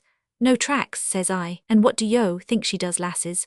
Why, she begins to sort o' dimple up about corners o' her mouth as if I'd said summat right down queer, and she jiz a bit o' a laugh. Well, she says, I'm glad o' that. It's a good thing fur I haven't got none, and then it turns out that she just stopped fur nout, but to leave some owd linen, and salve for to dress that sore hun Jack crushed pit. He told her about it as he went to his work, and she promised to bring him some. And what's more, she wouldna coom in, but just gie it me, and went her ways as if she had na been Parson's lass at all, but just one o' common coined, as knowed how to mind her own business and leave other folks's a be. The Rigganites became quite accustomed to the sight of Annis's small low phaeton, with its comfortable fat grey pony. She was a pleasant sight herself as she sat in it, her little whip in her small gloved hand, and no one was ever sorry to see her check the grey pony before the door. Annis, said Mr. Barhome to his curate, well, you see Annis understands these people and they understand her. She has the faculty of understanding them. There is nothing, you may be assured, Grace, like understanding the lower orders and entering into their feelings. There was one member of Riggan's society who had ranged himself among Miss Barhome's disciples from the date of his first acquaintance with her, who was her staunch friend and adviser from that time forward, the young master of Best Terrier, Riggan. Neither Judd Bates nor Nib faltered in their joint devotions from the hour of their first introduction to Parson's daughter. When they presented themselves at the rectory together, the cordiality of Nib's reception had lessened his master's awkwardness. Nib was neither awkward, nor one whit abashed upon his entree into a sphere so entirely new to him as a well-ordered, handsomely furnished house. Once inside the parlour, Judd had lost courage and stood fumbling his ragged cap, but Nib had bounced forward in the best of good spirits, barking in friendly recognition of Miss Barhome's greeting caress, and licking her hand. Through Nib, Annis contrived to inveigle Judd into conversation, and make him forget his overwhelming confusion. Catching her first glimpse of the lad as he stood upon the threshold with his dubious garments and his abashed air, she was not quite decided what she was to do with him. But Nib came to her assistance. He forced himself upon her attention and gave her something to say, and her manner of receiving him was such that in a few minutes she found Judd sidling toward her, as she half knelt on the hearth padding his favourite's rough back. Judd looked down at her, and she looked up at Judd. "Have you taught him to do anything?" she asked. "Does he know any tricks?" "He'll kill more rats I 10 minutes than ony dog I riggin. He's best terrier for rats as tha ever seed. He's best terrier for oat as tha ever seed. There is nowt as he canna do. He can't fate ony dog as there is fro here to Marfort." And he glowed in all the pride of possession, and stooped down to pat Nib himself. He was quite communicative after this. He was a shrewd little fellow, and had not spent his 10 years in the mining districts for nothing. He was thoroughly conversant with the ways of the people his young hostess wished to hear about. He had worked in the pits a little, and he had tramped about the country with Nib at his heels a great deal. He was supposed to live with his father and grandmother, but he was left entirely to himself, unless when he was put to a chance job. He knew Joan Lowrie and pronounced her a brave un. He knew and reverenced old Sammy Craddock. He knew Joan's father and evidently regarded him with distrust. In fact, there was not a man, woman, or child in the place of whom he did not know something. Mr. Barhome, happening to enter the room during the interview, found his daughter seated on a low seat with Nib's head on her knee, and Judd a few feet from her. She was so intent on the task of entertaining her guest that she did not hear her father's entrance, and the Reverend Herald left the three together, himself in rather a bewildered frame of mind. "Do you know," he asked of his wife when he found her, "do you know who it is Annis is amusing in the parlour?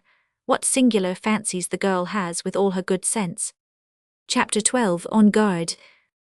Though they saw comparatively little of each other, the friendly feeling established between Annis and Joan in their first interview gained strength gradually as time went on.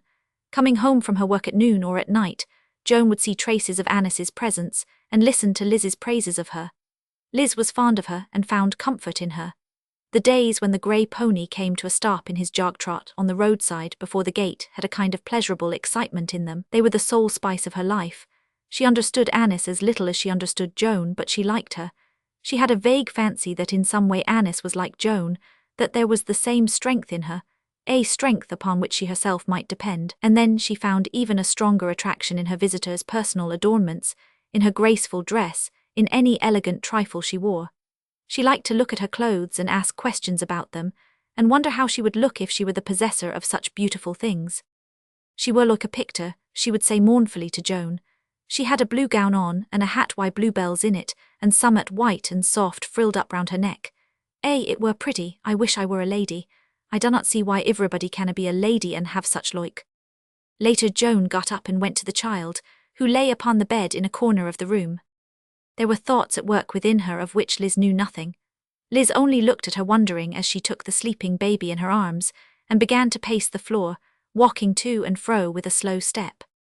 "Have I said aught to vex yo?" said Liz. "No, lass," was the answer. "It is na thee as worrits me. I can scarce tell what it is mysen, but it is na thee, niver fear." But there was a shadow upon her all the rest of the night. She did not lay the child down again, but carried it in her arms until they went to bed, and even there it lay upon her breast. "It's queer to me as yo should be so fond o' that choild, Joan," said Liz, standing by the side of the bed. Joan raised her head from the pillow and looked down at the small face resting upon her bosom, and she touched the baby's cheek lightly with her finger, flushing curiously. "It's queer to me too," she answered. "Get thee into bed, Liz." Many a battle was fought upon that homely couch when Liz was slumbering quietly, and the child's soft, regular breathing was the only sound to be heard in the darkened room. Amid the sordid cares and humiliations of Joan's rough life, there had arisen new ones. She had secret struggles, secret yearnings, and added to these a secret terror. When she lay awake thinking, she was listening for her father's step. There was not a night in which she did not long for and dread to hear it. If he stayed out all night, she went down to her work under a load of foreboding. She feared to look into the faces of her work fellows, lest they should have some evil story to tell. She feared the road over which she had to pass, lest at some point, its very dust should cry out to her in a dark stain. She knew her father better than the oldest of his companions, and she watched him closely. "He's what yo wenches ud car a handsome chap, that there," said Lowrie to her, the night of his encounter with Derek. "He's a tall chap and a strappin' chap, and he's gettin' a good-looking mug o' his own," but, clenching his fist slowly and speaking, "I've not done why him yet, I has not quite done why him. Wait till I ha and then see what yo'll say about his beauty. Look yo here, lass," more slowly and heavily still, "he'll noan be so tall then nor yet so straight and strappin'. I'll smash his good-looking mug if I'm damned to hell for it. He'd thaw that." Instead of taking lodgings nearer the town or avoiding the Knoll Road, as Grace advised him to do when he heard of Joan's warning, Derek provided himself with a heavy stick, stuck a pistol into his belt every night when he left his office, and walked home as usual, keeping a sharp lookout, however. "If I avoid the fellow," he said to Grace, "he will suspect at once that I feel I have cause to fear him, and if I give him grounds for such a belief as that I might as well have given way at first." Strange to say, he was not molested. The excitement seemed to die a natural death in the course of a few days. Lowrie came back to his work looking sullen and hard, but he made no open threats, and he even seemed easier to manage. Certainly Derek found his companions more respectful and submissive. There was less grumbling among them and more passive obedience. The rules were not broken openly at least, and he himself was not defied. It was not pleasant to feel that what reason and civility could not do, a tussle had accomplished, but this really seemed to be the truth of the matter, and the result was one which made his responsibilities easier to bear. But during his lonely walks homeward on these summer nights, Derek made a curious discovery. On one or two occasions he became conscious that he had a companion who seemed to act as his escort. It was usually upon dark or unpleasant nights that he observed this, and the first time he caught sight of the figure which always walked on the opposite side of the road, either some distance before or behind him, he put his hand to his belt, not perceiving for some moments that it was not a man but a woman. It was a woman's figure, and the knowledge sent the blood to his heart with a rush that quickened its beatings. It might have been chance, he argued, that took her home that night at this particular time, but when time after time the same thing occurred, he saw that his argument had lost its plausibility. It was no accident, there was purpose in it, and though they never spoke to each other or in any manner acknowledged each other's presence, and though often he fancied that she convinced herself that he was not aware of her motive, he knew that Joan's desire to protect him had brought her there. He did not speak of this even to Grace. One afternoon, in making her visit at the cottage, Annis left a message for Joan. She had brought a little plant pot holding a tiny rose bush in full bloom, and when she went away she left her message with Liz. "I never see your friend when I am here," she said. "Will you ask her to come and see me some night when she is not too tired?" When Joan came home from her work, the first thing that caught her eye was a lovely bit of colour, the little rosebush blooming on the windowsill where Annis herself had placed it. She went and stood before it, and when Liz, who had been temporarily absent, came into the room, she was standing before it still. "She browt it," explained Liz. "She were here this afternoon." "Aye," she answered, "were she?" "Aye," said Liz. "And Joan, what do yo think she told me to tell yo?" Joan shook her head.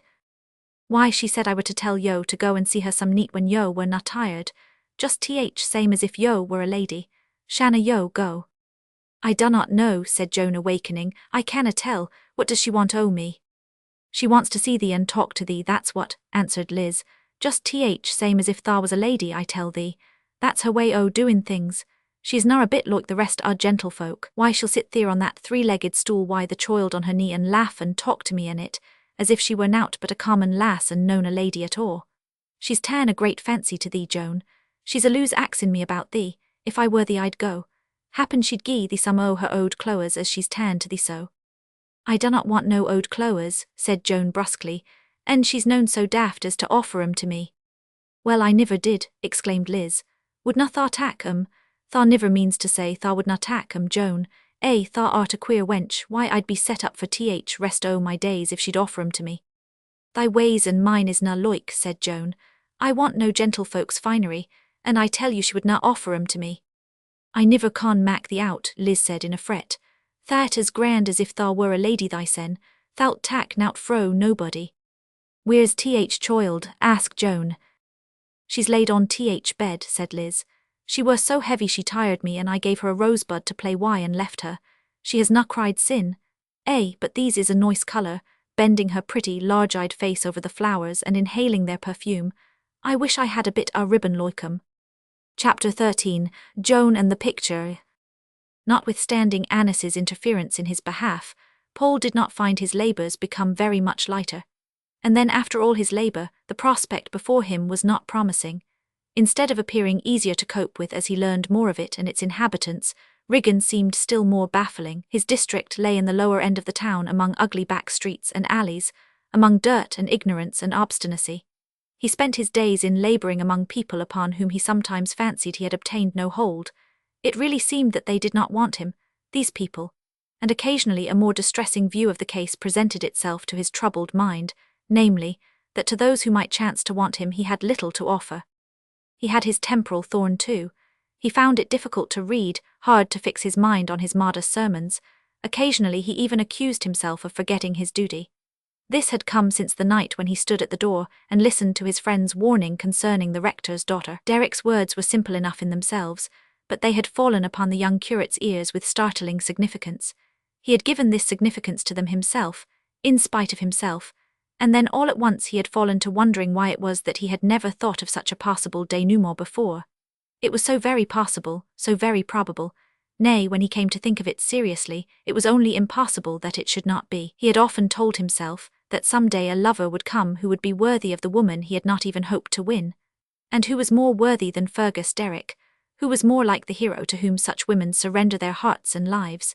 If he himself had been such a man, he thought with the simplicity of affection, he would not have felt that there was need for fear, and the two had been thrown so much together, and would be thrown together so frequently in the future. He remembered how Fergus had been taken into the family circle, and calling to mind 100 trifling incidents, smiled at his own blindness. When the next day he received Annis's message, he received it as an almost positive confirmation. It was not like her to bestow favours from an idle impulse. It was not so easy now to meet the girl in his visits to the rectory. It was not easy to listen to Mr. Barhome, while Annis and Fergus Derrick sat apart and talked. Sometimes he wondered if the time could ever come when his friend would be less his friend because he had rivaled him. The idea of such a possibility only brought him fresh pain. His gentle chivalric nature shrank within itself at the thought of the bereavement that double loss would be. There was little room in his mind for the envies of stronger men. Certainly Fergus had no suspicion of the existence of his secret pain. He found no alteration in his gentle friend. Among the Reverend Paul's private ventures was a small night school which he had managed to establish by slow degrees. He had picked up a reluctant scholar here, and one there, 2 or 3 pit lads, 2 or 3 girls, and 2 or 3 men for whose attendance he had worked so hard and waited so long, that he was quite surprised at his success in the end. He scarcely knew how he had managed it, but the pupils were there in the dingy room of the National School, waiting for him on 2 nights in the week, upon which nights he gave them instruction on a plan of his own.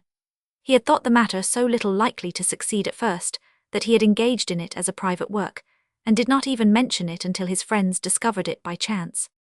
Said Judd Bates to Miss Barhome, during one of their confidential interviews, "Did tha iver go to a neat skoo?" "No," said Annis. Judd fondled Nib's ears patronisingly. "I ha, and I'm goin' again, so is Nib, he's gettin' one." Who, for Judd had signified by a gesture that he was not the dog, but some indefinite person in the village. Little parson." "Say Mr. Grace," suggested Annis. "It sounds better." "I Mester Grace, but iverybody calls him little parson. He's gettin' a neat skoo I town, and he axed me to go, and I went. I took Nib and we larned our letters. Leastways I larned mine, and Nib he listened why his ears up and par." Mester Grace laughed. He were na vexed at Nib comin'. He said let him coom as he were so old-fashioned. So Mr. Grace found himself informed upon, and was rather abashed at being confronted with his enterprise a few days after by Miss Barhome. "I like it," said Annis. "Joan Lowrie learned to read and write in a night school. Mr. Derrick told me so." A new idea seemed to have been suggested to her. "Mr. Grace," she said, "why could not I help you, might I?" His delight revealed itself in his face. His first thought was a selfish, unclerical one, and sudden consciousness sent the colour to his forehead as he answered her, though he spoke quite calmly. "There is no reason why you should not, if you choose," he said. "Unless Mr. Barham should object, I need not tell you how grateful I should be." "Papa will not object," she said quietly. The next time the pupils met, she presented herself in the schoolroom. 10 minutes after Grace had given her work to her, she was as much at home with it as if she had been there from the first. "Who's a little said one of the boys, but who does not seem to be easy feart, who does not look a bit tuck back." She had never been so near to Paul Grace during their friendship as when she walked home with him. A stronger respect for him was growing in her, a new reverence for his faithfulness. She had always liked and trusted him, but of late she had learned to do more. She recognized more fully the purity and singleness of his life. She accused herself of having underrated him. "Please let me help you when I can, Mr. Grace," she said. "I am not blaming anybody. There is no real blame, even if I had the right to attach it to anyone. But there are mistakes now and then, and you must promise me that I may use my influence to prevent them." She had stopped at the gate to say this, and she held out her hand. It was a strange thing that she could be so utterly oblivious of the pain she inflicted, but even Derek would have taken her hand with less self-control. He was so fearful of wounding or disturbing her that he was continually on his guard in her presence, and especially when she was thus warm and unguarded herself. He had fancied before sometimes that she had seen his difficulties and sympathized with him, but he had never hoped that she would be thus unreserved. His thanks came from the depths of his heart. He felt that she had lightened his burden. After this, Miss Barham was rarely absent from her place at the school. The 2 evenings always found her at work among her young women, and she made very steady progress among them. By degrees the enterprise was patronized more freely. New pupils dropped in, and were usually so well satisfied that they did not drop out again. Grace gave all the credit to Annis, but Annis knew better than to accept it. She had been his novelty, she said. Time only would prove whether her usefulness was equal to her power of attraction. She had been teaching in the school about 3 weeks, when a servant came to her one night as she sat reading, with the information that a young woman wished to see her. "A fine-looking young woman, miss," added the girl. "I put her into your own room as you give orders." The room was a quiet place, away from the sounds of the house, which had gradually come to be regarded as Miss Barham's. It was not a large room, but it was a pretty one, with wide windows and a good view, and as Annis liked it, her possessions drifted into it until they filled it, her books, her pictures, and as she spent a good deal of her time there, it was invariably spoken of as her room, and she had given orders to the servants that her village visitors should be taken to it when they came. Carrying her book in her hand, she went upstairs.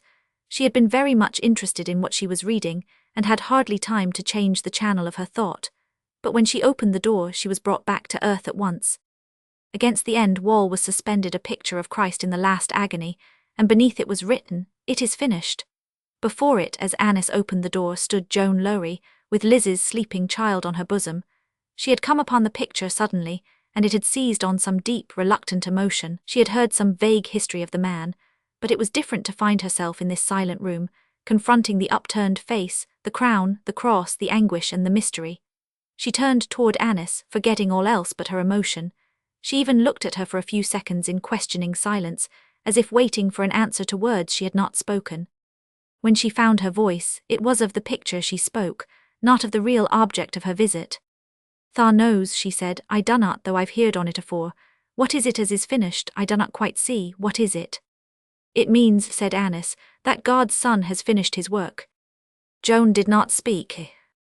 "I have no words of my own to explain," continued Annis. "I can tell you better in the words of the men who loved him and saw him die." Joan turned to her. "Saw him die," she repeated. "There were men who saw him when he died, you know," said Annis. "The New Testament tells us how. It is as real as the picture, I think. Did you never read it?" The girl's face took an expression of distrust and sullenness. "Th Bible has na been I my line," she answered. "I've left that to Th Parsons and Th Loic, but Th Pictor tuck my eye, it seemed different." "Let us sit down," said Annis. "You will be tired of standing." When they sat down, Annis began to talk about the child, who was sleeping, lowering her voice for fear of disturbing it. Joan regarded the little thing with a look of half-subdued pride. "I browt it because I knowed it 'ud be easier why me than why Liz," she said. "It worrits Liz and it near worrits me.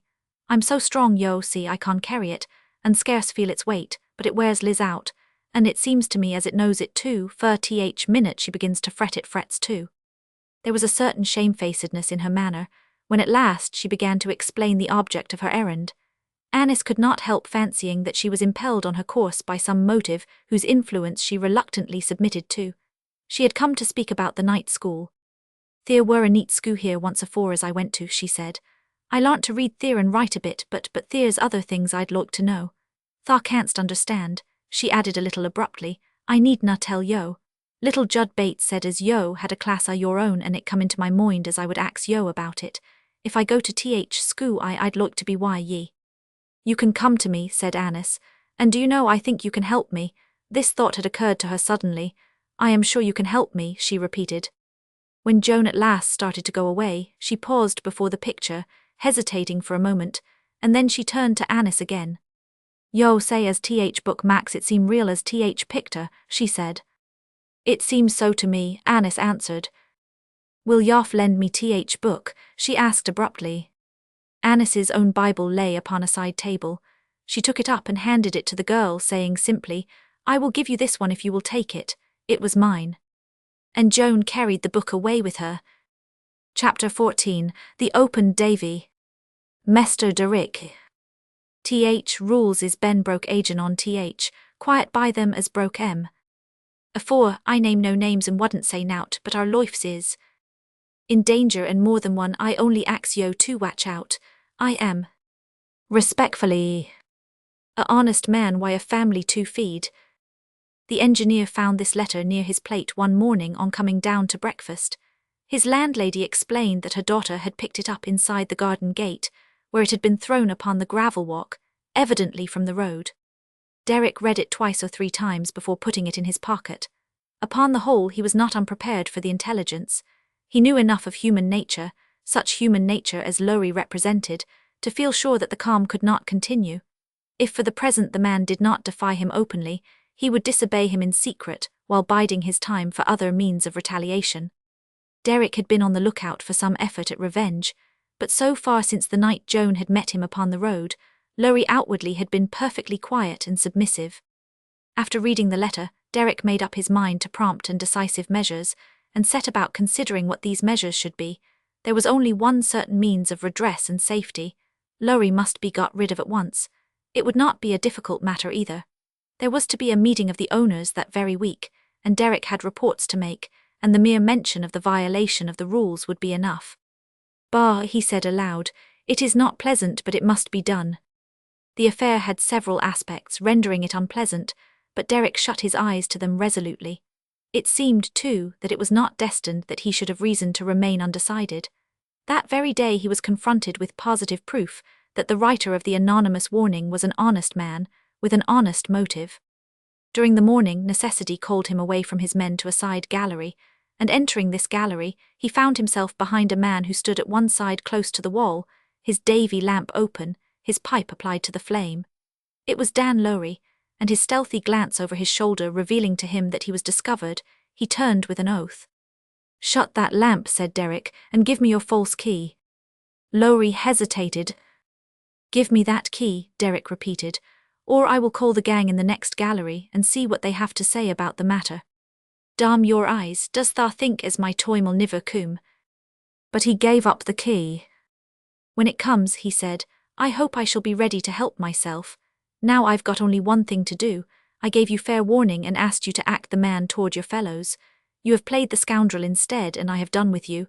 I shall report you, that's the end of it." He went on his way, and left the man uttering curses under his breath. If there had not been workers near at hand, Derek might not have gotten away so easily. Among the men in the next gallery there were some who were no friends to Lowrie, and who would have given him rough handling if they had caught him just at that moment, and the fellow knew it. Toward the end of the week, the owners came and Derek made his report. The result was just what he had known it would be. Explosions had been caused before by transgressions of the rules, and explosions were expensive and disastrous affairs. Lowrie received his discharge and his fellow workmen a severe warning, to the secret consternation of some among them. That the engineer of the new mines was a zealous and really amiable young man, if rather prone to innovations, became evident to his employers. But his innovations were not encouraged. So notwithstanding his arguments, the blast furnaces held their own, and for the present, as the easy-natured manager put it, other matters even more important were set aside. "There is much to be done, Derek," he said, "really so much that requires time and money that we must wait a little. Rome, etc." "Ah, Rome," returned Derek. "I am sometimes of the opinion that Rome had better never been built at all. You will not discharge your imperfect apparatus for the same reason that you will discharge a collier, which is hardly fair to the collier. Your blast furnaces expose the miners to as great danger as Lowrie's pipe. The presence of either may bring about an explosion when it is least expected." "Well, well," was the good-natured response, "we have not exploded yet, and we have done away with Lowrie's pipe." Derek carried the history of his ill success to Annis, somewhat dejectedly. "All this is discouraging to a man," said Derek, and then he added meditatively, "As to the rest, I wonder what Joan Lowrie will think of it." A faint sense of discomfort fell upon Annis, not exactly easy to understand. The colour fluttered to her cheek and her smile died away, but she did not speak, merely waited to hear what Derek had to say. He had nothing more to say about Joan Lowrie. When he recovered himself, as he did almost immediately, he went back to the discussion of his pet plans and was very eloquent on the subject. Going home one evening, Derek found himself at a turn of the road only a few paces behind Joan. He had thought much of her of late, and wondered whether she was able to take an utterly unselfish view of his action. She had a basket upon her arm and looked tired. He strode up to her side and spoke to her without ceremony. "Let me carry that," he said. "It is too heavy for you." The sun was setting redly, so perhaps it was the sunset that flung its colour upon her face as she turned to look at him. "Thank yo," she answered. "I'm used to carrying such like loads." But he took her burden from her, and even if she had wished to be left to herself, she had no redress, and accordingly submitted. Influences long at work upon her had rendered her less defiant than she had been in the past. There was an element of quiet in her expression, such as Derek had not seen when her beauty first caught his attention. They walked together silently for a while. "I should like to hear you say that you do not blame me," said Derek at last abruptly. She knew what he meant, it was evident. "I canna blame yo for doing what were right," she answered. "Right, you thought it right. Why shouldna I? Yo couldna ha done no other." "Thank you for saying that," he returned. "I have thought once or twice that you might have blamed me." "I didna know," was her answer. "I didna know as I had done out to mak yo think so ill of me." He did not find further comment easy. He felt, as he had felt before, that Joan had placed him at a disadvantage. He so often made irritating mistakes in his efforts to read her, and in the end he seldom found that he had made any advance. Annis Barhome, with her problems and her moods, was far less difficult to comprehend than Joan Lowrie. Liz was at the cottage door when they parted, and Liz's eyes had curiosity and wonder in them when she met her friend. "Joan," she said, peering over the doorsill at Derek's retreating figure, "is na that one o.th. Mesters? Is na it the Lunnon engineer, Joan?" "Yes," Joan answered briefly.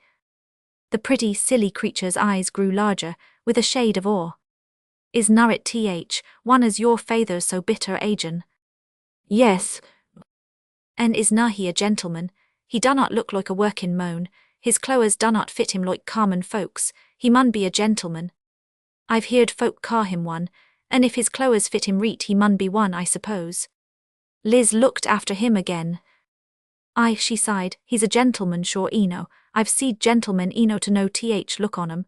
Did," hesitating fearfully but letting her curiosity get the better of her discretion nevertheless, "did he court thee, Joan?" The next moment she was frightened into wishing she had not asked the question. Joan turned round and faced her suddenly, pale and wrathful. "Nay, he did na," she said. "I am na a lady and he is what thou calls him, a gentleman." Chapter 15. A Discovery. The first time that Joan appeared at the night school, the men and girls looked up from their tasks to stare at her and whisper among themselves, but she was, to all appearances, oblivious of their scrutiny, and the flurry of curiosity and excitement soon died out. After the first visit, her place was never vacant. On the nights appointed for the classes to meet, she came, did the work allotted to her, and went her way again, pretty much as she did at the mines. When in due time Annis began to work out her plan of cooperation with her, she was not disappointed in the fulfillment of her hopes. Gradually it became a natural thing for a slow and timid girl to turn to Joan Lowrie for help. As for Joan's own progress, it was not long before Miss Barham began to regard the girl with a new wonder. She was absolutely amazed to find out how much she was learning, and how much she had learned, working on silently and by herself. She applied herself to her tasks with a determination which seemed at times almost feverish. "I mun learn," she said to Annis once. "I will," and she closed her hand with a sudden nervous strength. Then again there were times when her courage seemed to fail her, though she never slackened her efforts. "Dost thou think," she said, "dost thou think as I could iver learn as much as thou knows thysen? Dost thou think a workin' lass iver did learn as much as a lady?" "I think," said Annis, "that you can do anything you try to do." By very slow degrees she had arrived at a discovery which a less close observer might have missed altogether, or at least only arrived at much later in the day of experience. Annis's thoughts were moved in this direction the night that Derek slipped into that half-soliloquy about Joan. She might well be startled. This man and woman could scarcely have been placed at a greater distance from each other, and yet those half-dozen words of Fergus Derrick's had suggested to his hearer that each, through some undefined attraction, was veering toward the other. Neither might be aware of this, but it was surely true. Little as social creeds influenced Annis, she could not close her eyes to the incongruous, the unpleasant features of this strange situation, and besides there was a more intimate and personal consideration. Her own feeling toward Fergus Derrick was friendship at first, and then she had suddenly awakened and found it something more. That had startled her too, but it had not alarmed her till her eyes were opened by that accidental speech of Derrick's. After that, she saw what both Derrick and Joan were themselves blind to. Setting her own pain aside, she stood apart and pitied both. As for herself, she was glad that she had made the discovery before it was too late. She knew that there might have been a time when it would have been too late. As it was, she drew back, with a pang to be sure, but still she could draw back. "I have made a mistake," she said to herself in secret, but it did not occur to her to visit the consequences of the mistake upon any other than herself. The bond of sympathy between herself and Joan Lowrie only seemed to increase in strength. Meeting oftener, they were knit more closely, and drawn into deeper faith and friendship. With Joan, emotion was invariably an undercurrent. She had trained herself to a stubborn stoicism so long, and with such determination, that the habit of complete self-control had become a second nature, and led her to hold the world aloof. It was with something of secret wonder that she awoke to the consciousness of the fact that she was not holding Annis Barham aloof, and that there was no necessity for doing so. She even found that she was being attracted toward her, and was submitting to her influence as to a spell. She did not understand at first, and wondered if it would last, but the nearer she was drawn to the girl, the less doubting and reluctant she became. There was no occasion for doubt, and her proud suspiciousness melted like a cloud in the spring sunshine. Having armed herself against patronage and curiosity, she encountered earnest friendship and good faith. She was not patronized, she was not asked questions, she was left to reveal as much of herself as she chose, and allowed to retain her own secrets as if they were her own property. So she went and came to and from the rectory, and from spending a few minutes in Annis's room, at last fell into the habit of spending hours there. In this little room the books and pictures and other refinements appealed to senses unmoved before. She drew in some fresh experience with almost every breath. One evening, after a specially discouraging day, it occurred to Grace that he would go and see Joan, and dropping in upon her on his way back to town, after a visit to a parishioner who lived upon the high road, he found the girl sitting alone, sitting as she often did with the child asleep upon her knee, but this time with a book lying close to its hand and her own. It was Annis's Bible. "Will yo set down?" she said in a voice whose sound was new to him. "There's a chair as yo can't tack. I canna move fur fear o' wakenin' child. I'm fain to see yo tone it." He took the chair and thanked her, and waited for her next words. Only a few moments she was silent, and then she looked up at him. "I ha' been readin' Bible," she said, as if in desperation. "I dunnot know why, unless happen some unstronger nor me set me at it. Happen it come out o' settin' here why child. And well, queer eno I cum reet on summat about childer. That little as he tuck and set I midst o' them, and then that theer when he said suffer little childer to cum unto me. Do yo say that's true? I niver thought on it afore, but somehow I should na like to think it were na. Nay, I should na." Then, after a moment's pause, "I niver troubled mysen why readin' Bible afore," she went on. "I ha' na lived why Bible sort, but now well that theer has stirred me up. If he said it hissen, mester," and the words breaking from her were an actual cry. "Aye, mester, look at little un here, I munnot go wrong, I munnot if he said it hissen." He felt his heart beat quick and his pulses throb. Here was the birth of a soul, here in his hands perhaps lay the rescue of two immortal beings. God help him, he cried inwardly. God help him to deal rightly with this woman. He found words to utter and uttered them with courage and with faith. What words it matters not, but he did not fail. Joan listened wondering and in a passion of fear and belief. She clasped her arms about the child almost as if seeking help from it, and wept. I munnot go wrong, she said over and over again. How could I hold little un back if he said hisson as she mun coom?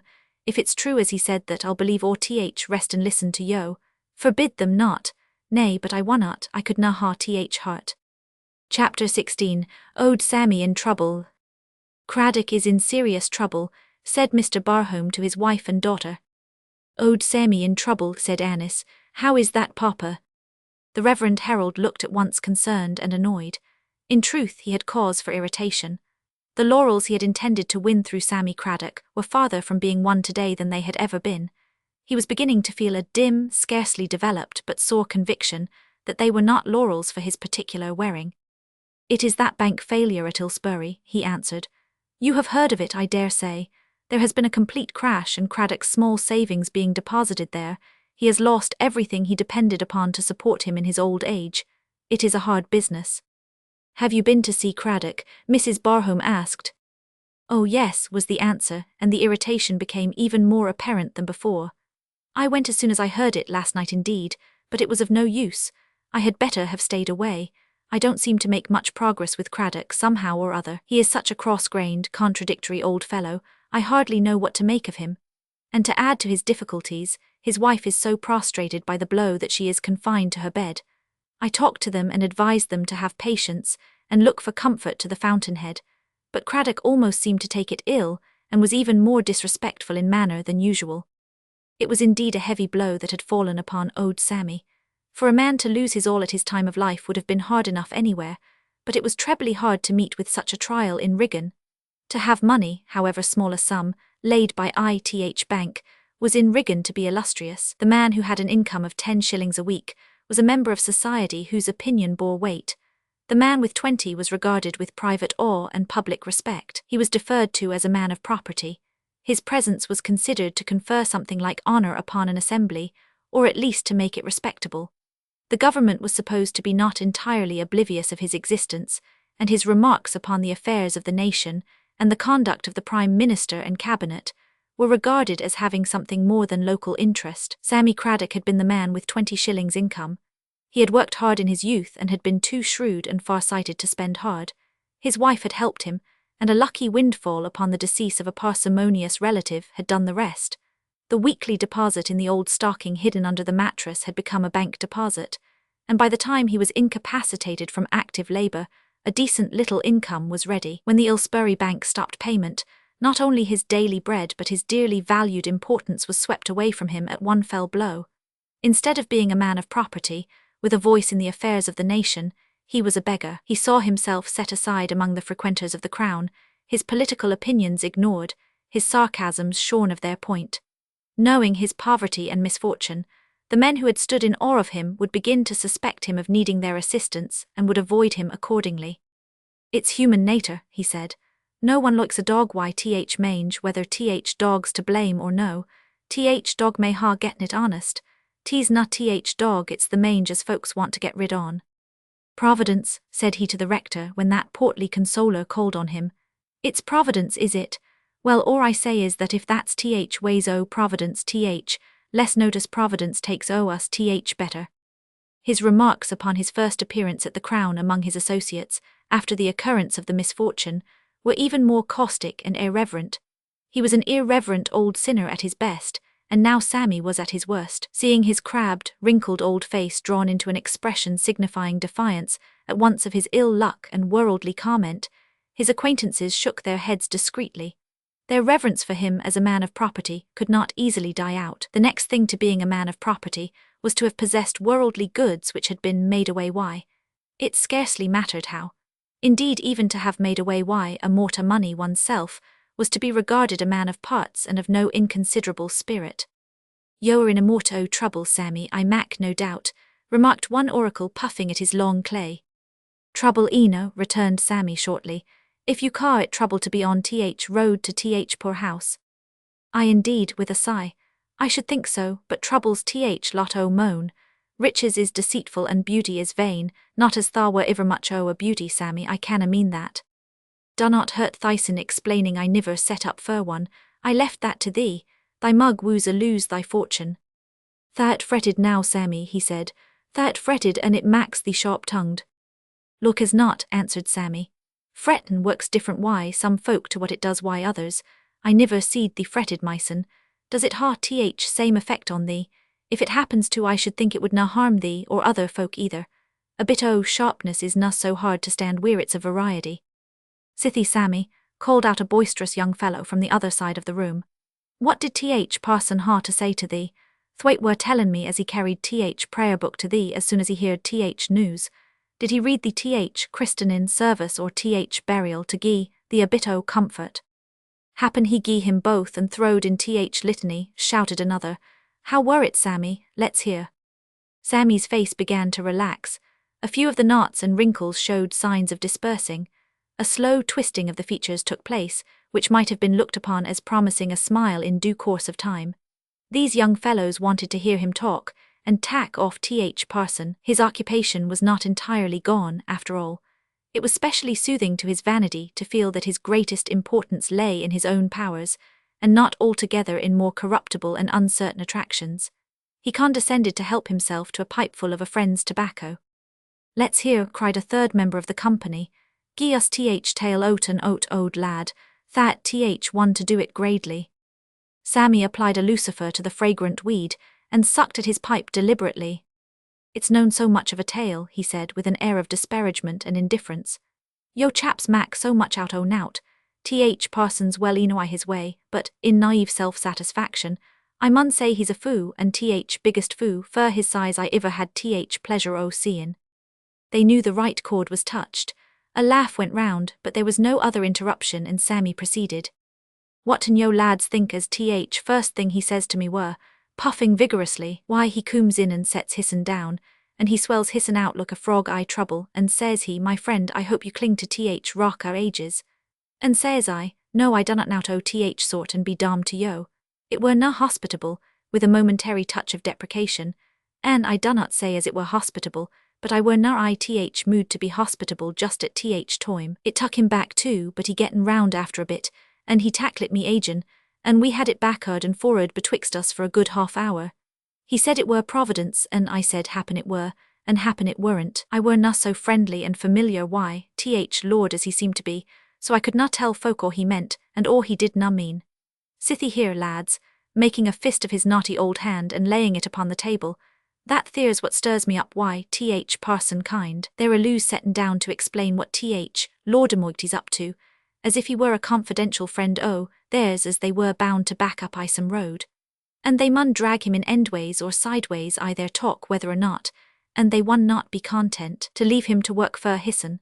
Seems to me if I were a disciple as they ca' it, I should be ashamed I a manner to be a loose apologies in fur him as I believed in. I dunnot say for 'em to say nout, but I do say for 'em not to be so damned free and easy about it. Now there's ode parson, he's gettin' a lot o' Bible words as he uses, and he brings 'em in by the scruft o' neck, if he canna do no better. Fur bring 'em in he mun, and it looks like he's or I a fever till he's said 'em and gettin 'em off his mind, and it seems to me like when he has said 'em, he sort straightens hissin out, and feels comfortable, like a moan as has done a masterly job as canna be mended. As for me, yo know I'm known the Methody sort myson, but I am na a foo, and I know a foine like principle when I see it, and this matter our religion is a foine eno thing if yo could get it straightforward and plain wi'out so much trimmins. But, feeling perhaps that this was a large admission, I am known Methody breed myson. And so thought Parson, I'll warrant, suggested one of his listeners, who was desirous of hearing further particulars of the combat. Well, well, admitted Craddock with the self-satisfaction of a man who feels that he has acquitted himself creditably. Happen I did. He were fur having me thank a moighty fur aught had happened me, but I told him as I did not quite see road clear. I dunnot thank a chap as gives me a crack at soid o wide. I may stand it if so be as I canna gie him a crack back, but I dunnot know as I should thank him fur favour, and not bane, one regenerate, as he calls 'em. I dunnot feel like singin' hymns just yet. Happen it's 'cause I'm on regenerate, or happen it's human. Nater, I should now wonder if it's pull devil, pull baker, why best a folk as is na prize foos look old parson. Says I to him, not bane regenerate, I do not believe I so much grace afore meat. I say let's ha meat first and grace arterward. These remarks upon matters theological were applauded enthusiastically by Craddock's audience. Old Sammy had finished his say, however, and believing that having temporarily exhausted his views upon any subject, it was well to let the field lie fallow, he did not begin again. He turned his attention from his audience to his pipe, and the intimate friends who sat near. "What art thou goin' to do, old lad?" asked one. "Try fur a seat I Parliament," was the answer, "or pack my bits o' duds I a wheelbarrow, and set old lass on error and tack nighest road to Union. I mun do summat fur a bane." "That's true, Eno. We're main sorry fur thee, Sammy. Tack another mug o' sixpenny to keep up thy sperrits. There's nowt as cheers a moan look a sup o' reet sort." "I shanna get much on it if I go to poor house," remarked Sammy, filling his beer mug. "Skilly and watergruel dunnot fly to a rayon's head, I'll warrant. I wonder how old lass'll do wi't her drop o' tea, and how she'll stand bane buried by perish. That'll be worse than aught else. She'd set her mind on ridin' to graveyard shiniest hearse as could be getten, and why or black feathers undertaker's sharp wavin' on roof. Old wench were quite set I her notion o' bane a bit fashionable at last. I believe who'd ha enjoyed ride in a quiet way. Dear, I'm feart she'll niver be able to stand thout a bane put under I a common style. I wish we'd kept a bit o' brass old stockin'." "It's a bad lookout," granted another, "but I would na gie up or at onct, Sammy. Happen tha could find a bit o' leet work, as ud keep the oat o' Union. If tha could get a word or two spoke to Mr. Hoverland now. He's jest lost his lodge-keeper, and he is na close about payin' a moan fur what he does. How would tha loik to keep the lodge?" "It ud be all I'd ax," said Sammy. "I'd be main well satisfied, yo meb sure, but no there's so money lookin' out for a job o' that coined, and I ha na money friends among quality. I niver were smooth-tongued Eno." True enough that. Among the country gentry, Sammy Craddock was regarded as a disrespectful, if not a dangerous, old fellow, a man who made satirical observations upon the ways and manners of his social superiors, could not be much better than a heretic, and since his associates made an oracle of him, he was all the more dangerous. He revered neither lords nor commons, and was not to be awed by the most imposing institutions. He did not take his hat off when the gentry rode by, and it was well known that he had jeered at several of the most important individuals in county office. Consequently, discreet persons who did not believe in the morals of the masses shook their heads at him, figuratively speaking, and predicted that the end of his career would be unfortunate. So it was not very likely that he would receive much patronage in the hour of his downfall. Sammy Craddock was in an uncomfortable frame of mind when he left his companions and turned homeward. It was a bad lookout for himself, and a bad one for old lass. His sympathy for the good woman was not of a sentimental order, but it was sympathy nevertheless. He had been a good husband, if not an effusive one. Old lass had known her only rival in the crown and his boon companions, and upon the whole neither had interfered with her comfort, though it was her habit and her pleasure to be loud in her condemnation and disparagement of both. She would not have felt her connubial life complete without a grievance, and Sammy's tendency to talk politics over his pipe and beer was her standard resource. When he went out, he had left her lying down in the depths of despair, but when he entered the house he found her up and dressed, seated by the window in the sun, a bunch of bright flowers before her. "Well now," he exclaimed, "tha niwer says what's taken thee. I thought tha were bedrid for rest o' thy days." "How'd thy tongue?" she answered with a proper touch of wifely irritation at his levity. "I've had a bit o' company and it's chirked me up summat. That little lass o' owd parson has been settin' wy me." "That's it, is it?" I tell yo, Sammy, she's a nice little wench. Why, she's gettin' ways are a woman stead are a lass. She's that there quiet and steady, and she's gettin' a face as pretty as her ways too." Sammy scratched his head and reflected. "I mak no doubt on it," he answered. "I mak no doubt on it. It were her tha knows as setlit foight betwixt lads and dog. I'm wonderin' why she has na been here afore. Well now," taking up a stitch in her knitting, "that's queer part o' it. What yo think little thing said when I axed her why? She says, it didna seem like I was needed exactly, and I didna know as yo'd care to ha a stranger coom wi't bane axed. Just as if she had been nowt but a neighbour's lass and would not tak liberty. That's known owd parson's way, said Sammy. Owd parson, testily, I ha no patience why him, little lass is as different fro him as chalk is fro cheese. Chapter 17, The Member of Parliament. The morning following, Annis's father being called away by business left Riggin for a few days' absence, and it was not until after he had gone that the story of Mr. Haviland's lodgekeeper came to her ears. Mr. Haviland was a member of Parliament, a rich man with a large estate, and his lodgekeeper had just left him to join a fortunate son in America. Miss Barham heard this from one of her village friends when she was out with the phaeton and the grey pony, and she at once thought of Sammy Craddock. The place was the very thing for him, the duties were light, the lodge was a pretty and comfortable cottage, and Mr. Haviland was known to be a generous master.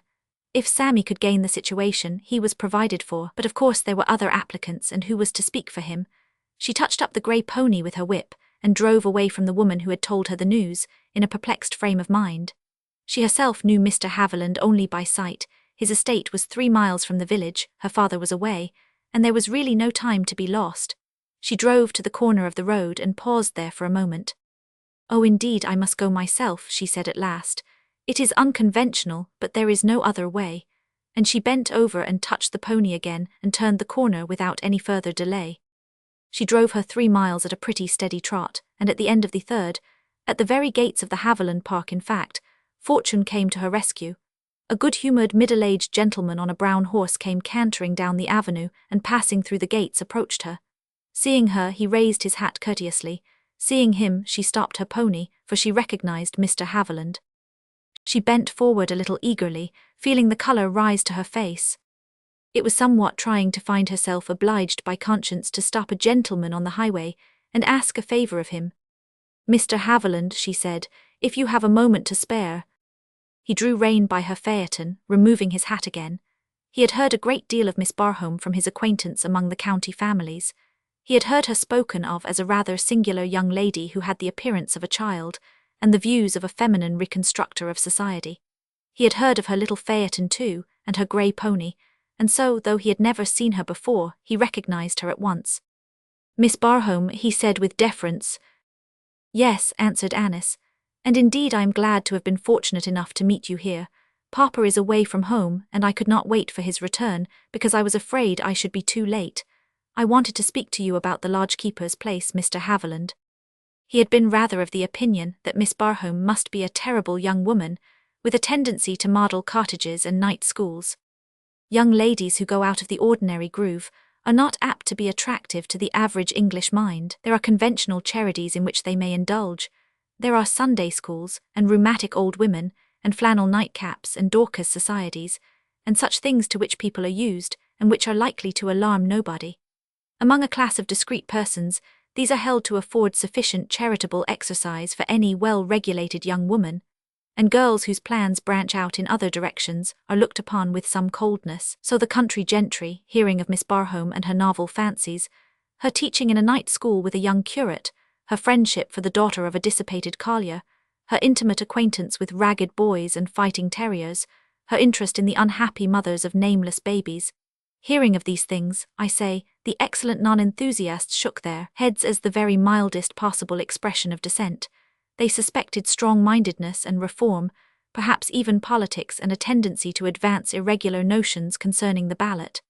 At any rate, said they, it does not look well, and it is very much better for young persons to leave these matters alone and do as others do who are guided wholly by their elders.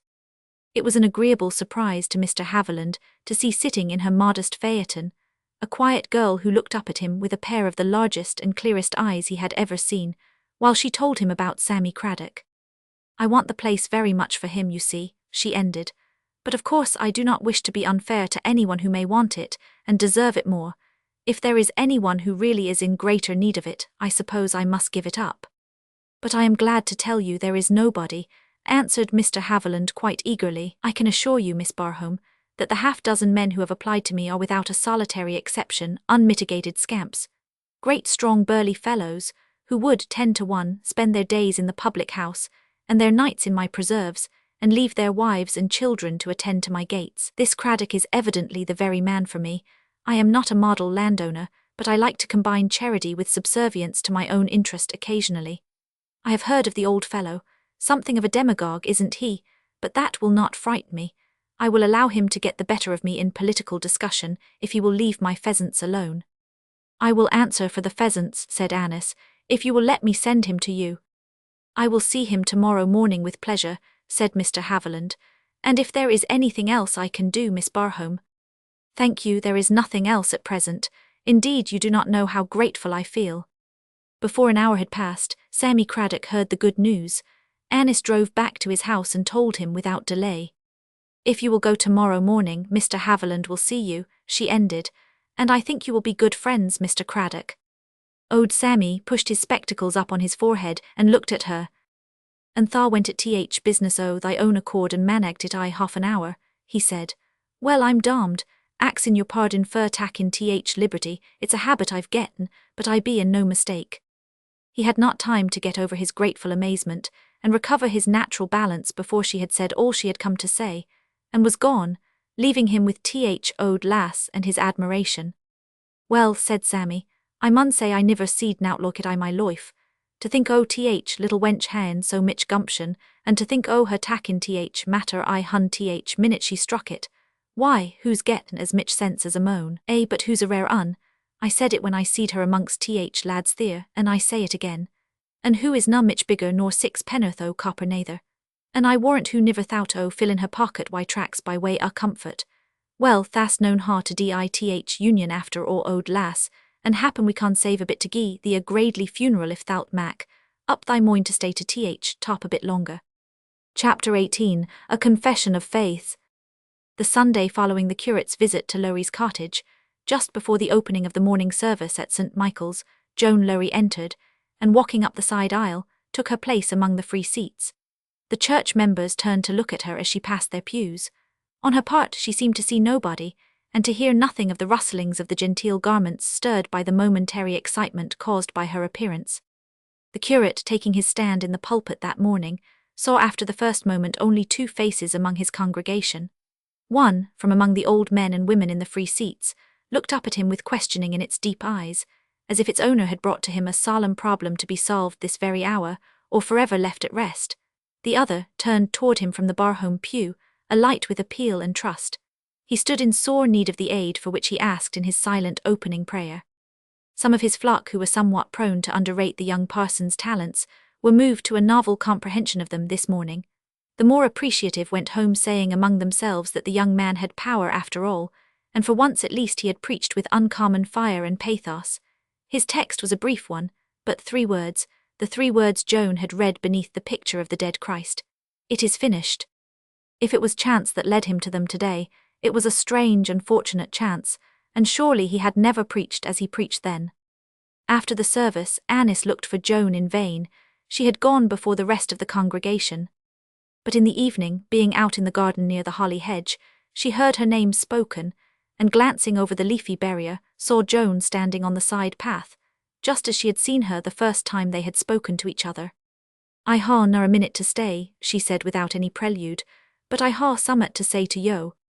Her manner was quiet and her face wore a softened pallor.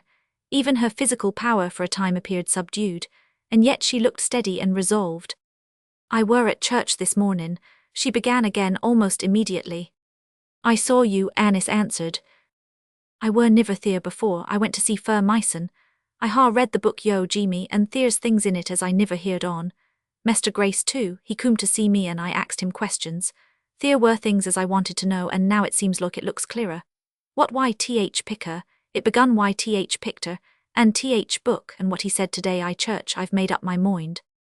She paused an instant, her lips trembled. I do not want to say much about it now, she said. I ha' not getten TH words, but I thought as yo'd look to know. I believe ITH Book, I believe ITH Cross, I believe I him as deed on it, that's what I coom to say. The woman turned without another word and went away. Annis did not remain in the garden. The spirit of Joan Lowrie's intense mood communicated itself to her. She too trembled and her pulse beat rapidly. She thought of Paul Grace and wished for his presence. She felt herself drawn near to him again. She wanted to tell him that his harvest had come, that his faithfulness had not been without its reward. Her own labour she only counted as chance work. She found Fergus Derrick in the parlour, talking to her mother. He was sitting in his favourite position, leaning back in a chair before a window, his hands clasped behind his head. His friendly intercourse with the family had extended beyond the ceremonious epoch, when a man's attitudes are studied and unnatural. In these days Derrick was as much at ease at the rectory as an only son might have been. "I thought someone spoke to you across the hedge, Annis," her mother said. "Yes," Annis answered, "it was Joan Lowrie." She sat down opposite Fergus and told him what had occurred. Her voice was not quite steady, and she made the relation as brief as possible. Derrick sat looking out of the window without moving. "Mr. Derrick," said Annis at last, after a few minutes had elapsed, "what now is to be done with Joan Lowrie?" Derrick roused himself with a start to meet her eyes and find them almost sad. "What now?" he said. "God knows, for one I cannot see the end." Chapter 19. Ribbons. The light in the cottage upon the Knoll Road burned late in these days, and when Derrick was delayed in the little town, he used to see it twinkle afar off before he turned the bend of the road on his way home. He liked to see it. It became a sort of beacon light, and as such he began to watch for it. He used to wonder what Joan was doing, and he glanced in through the curtainless windows as he passed by. Then he discovered that when the light shone she was at work. Sometimes she was sitting at the wooden table with a book, sometimes she was labouring at some task with pen and ink, sometimes she was trying to use her needle. She had applied to Annis for instruction in this last effort. It was not long before Annis found that she was intent upon acquiring the womanly arts her life had put it out of her power to learn. "I'd like to learn to sew a bit," she had said, and the confession seemed awkward and reluctant. "I want to learn to do a bit o' woman's work. I'm tired o' bane neither one thing nor other. Seems like I've always been doing men's ways, and I am na content." 2 or 3 times Derrick saw her passing to and fro before the window, hushing the child in her arms, and once he even heard her singing to it in a low and evidently rarely used voice. Up to the time that Joan first sang to the child, she had never sung in her life. She caught herself one day half chanting a lullaby she had heard Annis sing. The sound of her own voice was so novel to her that she paused all at once in her walk across the room, prompted by a queer impulse to listen. "It might ha' been somebody else," she said. "I wonder what made me do it. It were a queer thing." Sometimes Derrick met Joan entering the rectory, at which both were frequent visitors, sometimes passing through the hall on her way home, but however often he met her, he never felt that he advanced at all in her friendship. On one occasion, having bidden Annis good night and gone out on the staircase, Joan stepped hurriedly back into the room and stood at the door as if waiting. "What is it?" Annis asked. Joan started. She had looked flushed and downcast, and when Annis addressed her, an expression of conscious self-betrayal fell upon her. "It is Mester Derrick," she answered, and in a moment she went out. Annis remained seated at the table, her hands clasped before her. "Perhaps, at last," she said aloud, "perhaps this is what is to be done with her. And then," her lips tremulous, "it will be a work for me to do." Derrick's friendship and affection for herself held no germ of warmer feeling. If she had had the slightest doubt of this, she would have relinquished nothing. She had no exaggerated notions of self-immolation. She would not have given up to another woman what heaven had given to herself, any more than she would have striven to win from another woman what had been heaven's gift to her. If she felt pain, it was not the pain of a small envy, but of a great tenderness. She was capable of making any effort for the ultimate good of the man she could have loved with the whole strength of her nature. When she entered her room that night, Joan Lowrie was moved to some surprise by a scene which met her eyes. It was a simple thing, and under some circumstances would have meant little, but taken in connection with her remembrance of past events, it had a peculiar significance. Liz was sitting upon the hearth, with some odds and ends of bright-coloured ribbon on her knee, and a little straw hat in her hand. She was trimming the hat, and using the scraps of ribbon for the purpose. When she heard Joan, she looked up and reddened somewhat, and then hung her head over her work again. "I'm mackin' up my hat agin," she said almost deprecatingly. "It were sich a faded thing." "Are yo?" said Joan. She came and stood leaning against the fireplace, and looked down at Liz thoughtfully. The shallowness and simplicity of the girl baffled her continually. She herself, who was prompted in action by deep motive and strong feeling, found it hard to realize that there could be a surface with no depth below. Her momentary embarrassment having died out, Liz had quite forgotten herself in the interest of her task. She was full of self-satisfaction and trivial pleasure. She looked really happy as she tried the effect of one bit of colour after another, holding the hat up. Joan had never known her to show such interest in anything before. One would never have fancied, seeing the girl at this moment, that a blight lay upon her life, that she could only look back with shrinking and forward without hope. She was neither looking backward nor forward now.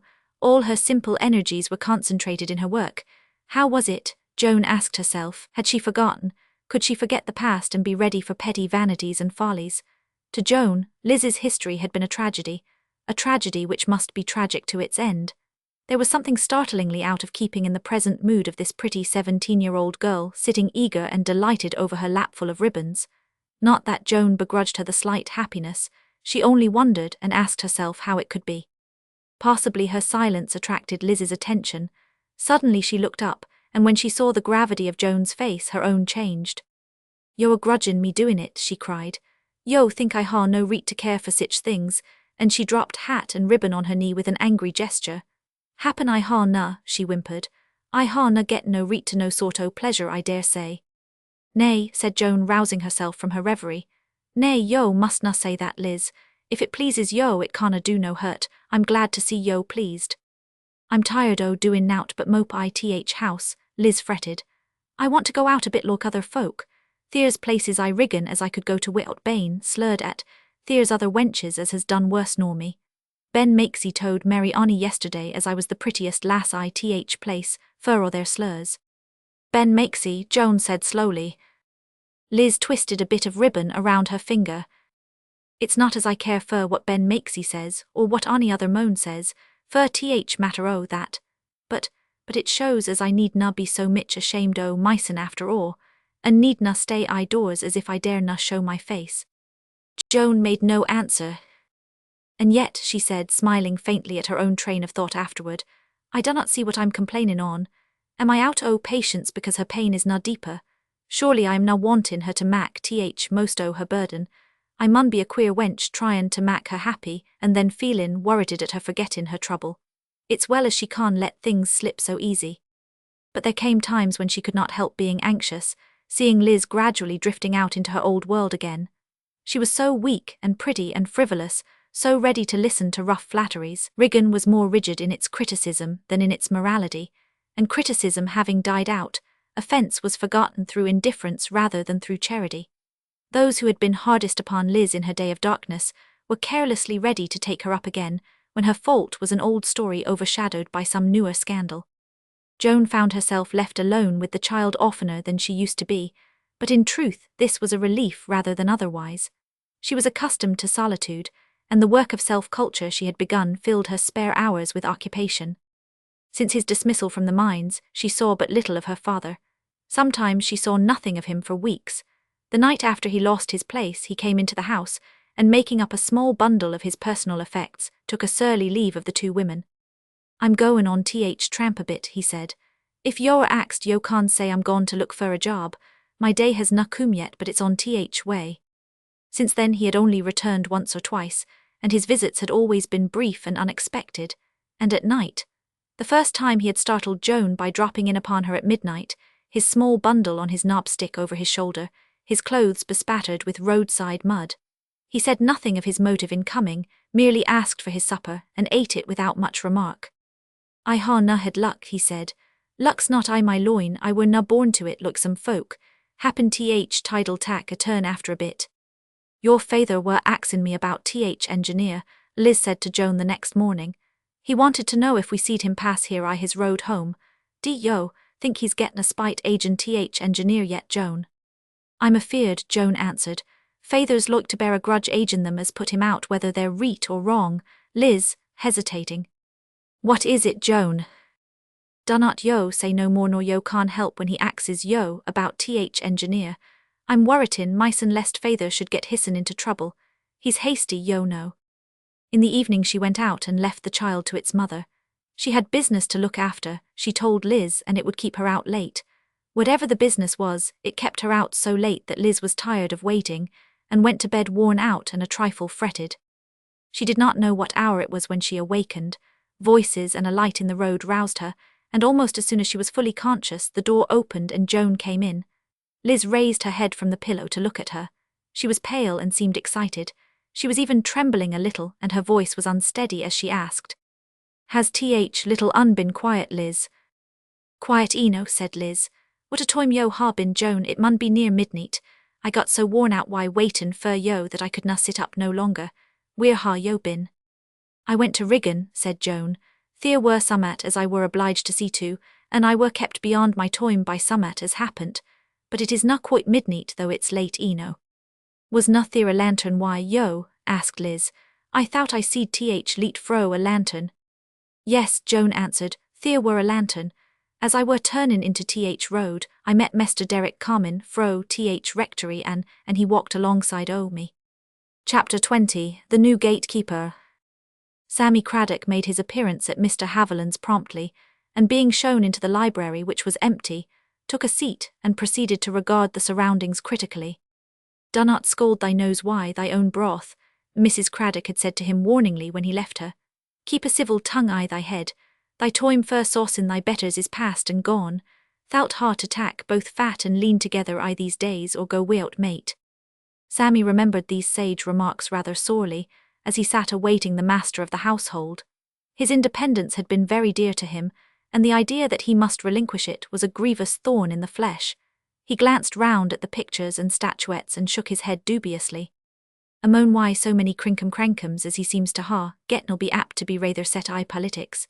And I'll warrant this is not best parlour neither, or wall covered wy books too, and a ornamental step-lather to climb up to high shelves.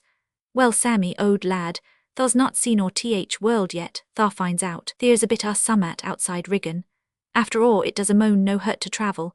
I should na wonder if I mought see things as I niver heard on if I get'n as fur as continent. There's France now. Folk say as they dunnot speak Lancashire I France, and canna so much as understand it. Well, there's ignorance or o'er world." The door opened at this juncture, and Mr. Haviland entered, fresh, florid and cordial. His temperament being an easy one, he rather dreaded collision with anybody, and would especially have disliked an uncomfortable interview with this old fellow. He would like to be able to preserve his affability of demeanour for his own sake, as well as for Miss Barhome's. "Ah," he said, "Craddock is it? Glad to see you, Craddock." Sammy rose from his seat. "Aye," he answered, "Samuel Craddock fro Riggin, same to you, Mester." Mr. Haviland waved his hand good-naturedly. "Take your seat again," he said. "Don't stand. You are the older man of the two, you know, and I dare say you are tired with your walk. You came about the lodge-keeper's place." "That little lass Ode Parsons," began Sammy. "Miss Annis Barhome," interposed Mr. Haviland. "Yes, she told me she would send you. I never had the pleasure of seeing her until she drove here yesterday to ask for the place for you. She was afraid to lose time in waiting for her father's return." "Yo niver saw her afore." "No's." Well, rubbing his hands excitedly over the knob of his stick, "who's a rarer un than I thought fur, even. Who'll stand at nout want that little wench," and he gave vent to his feelings in a delighted chuckle.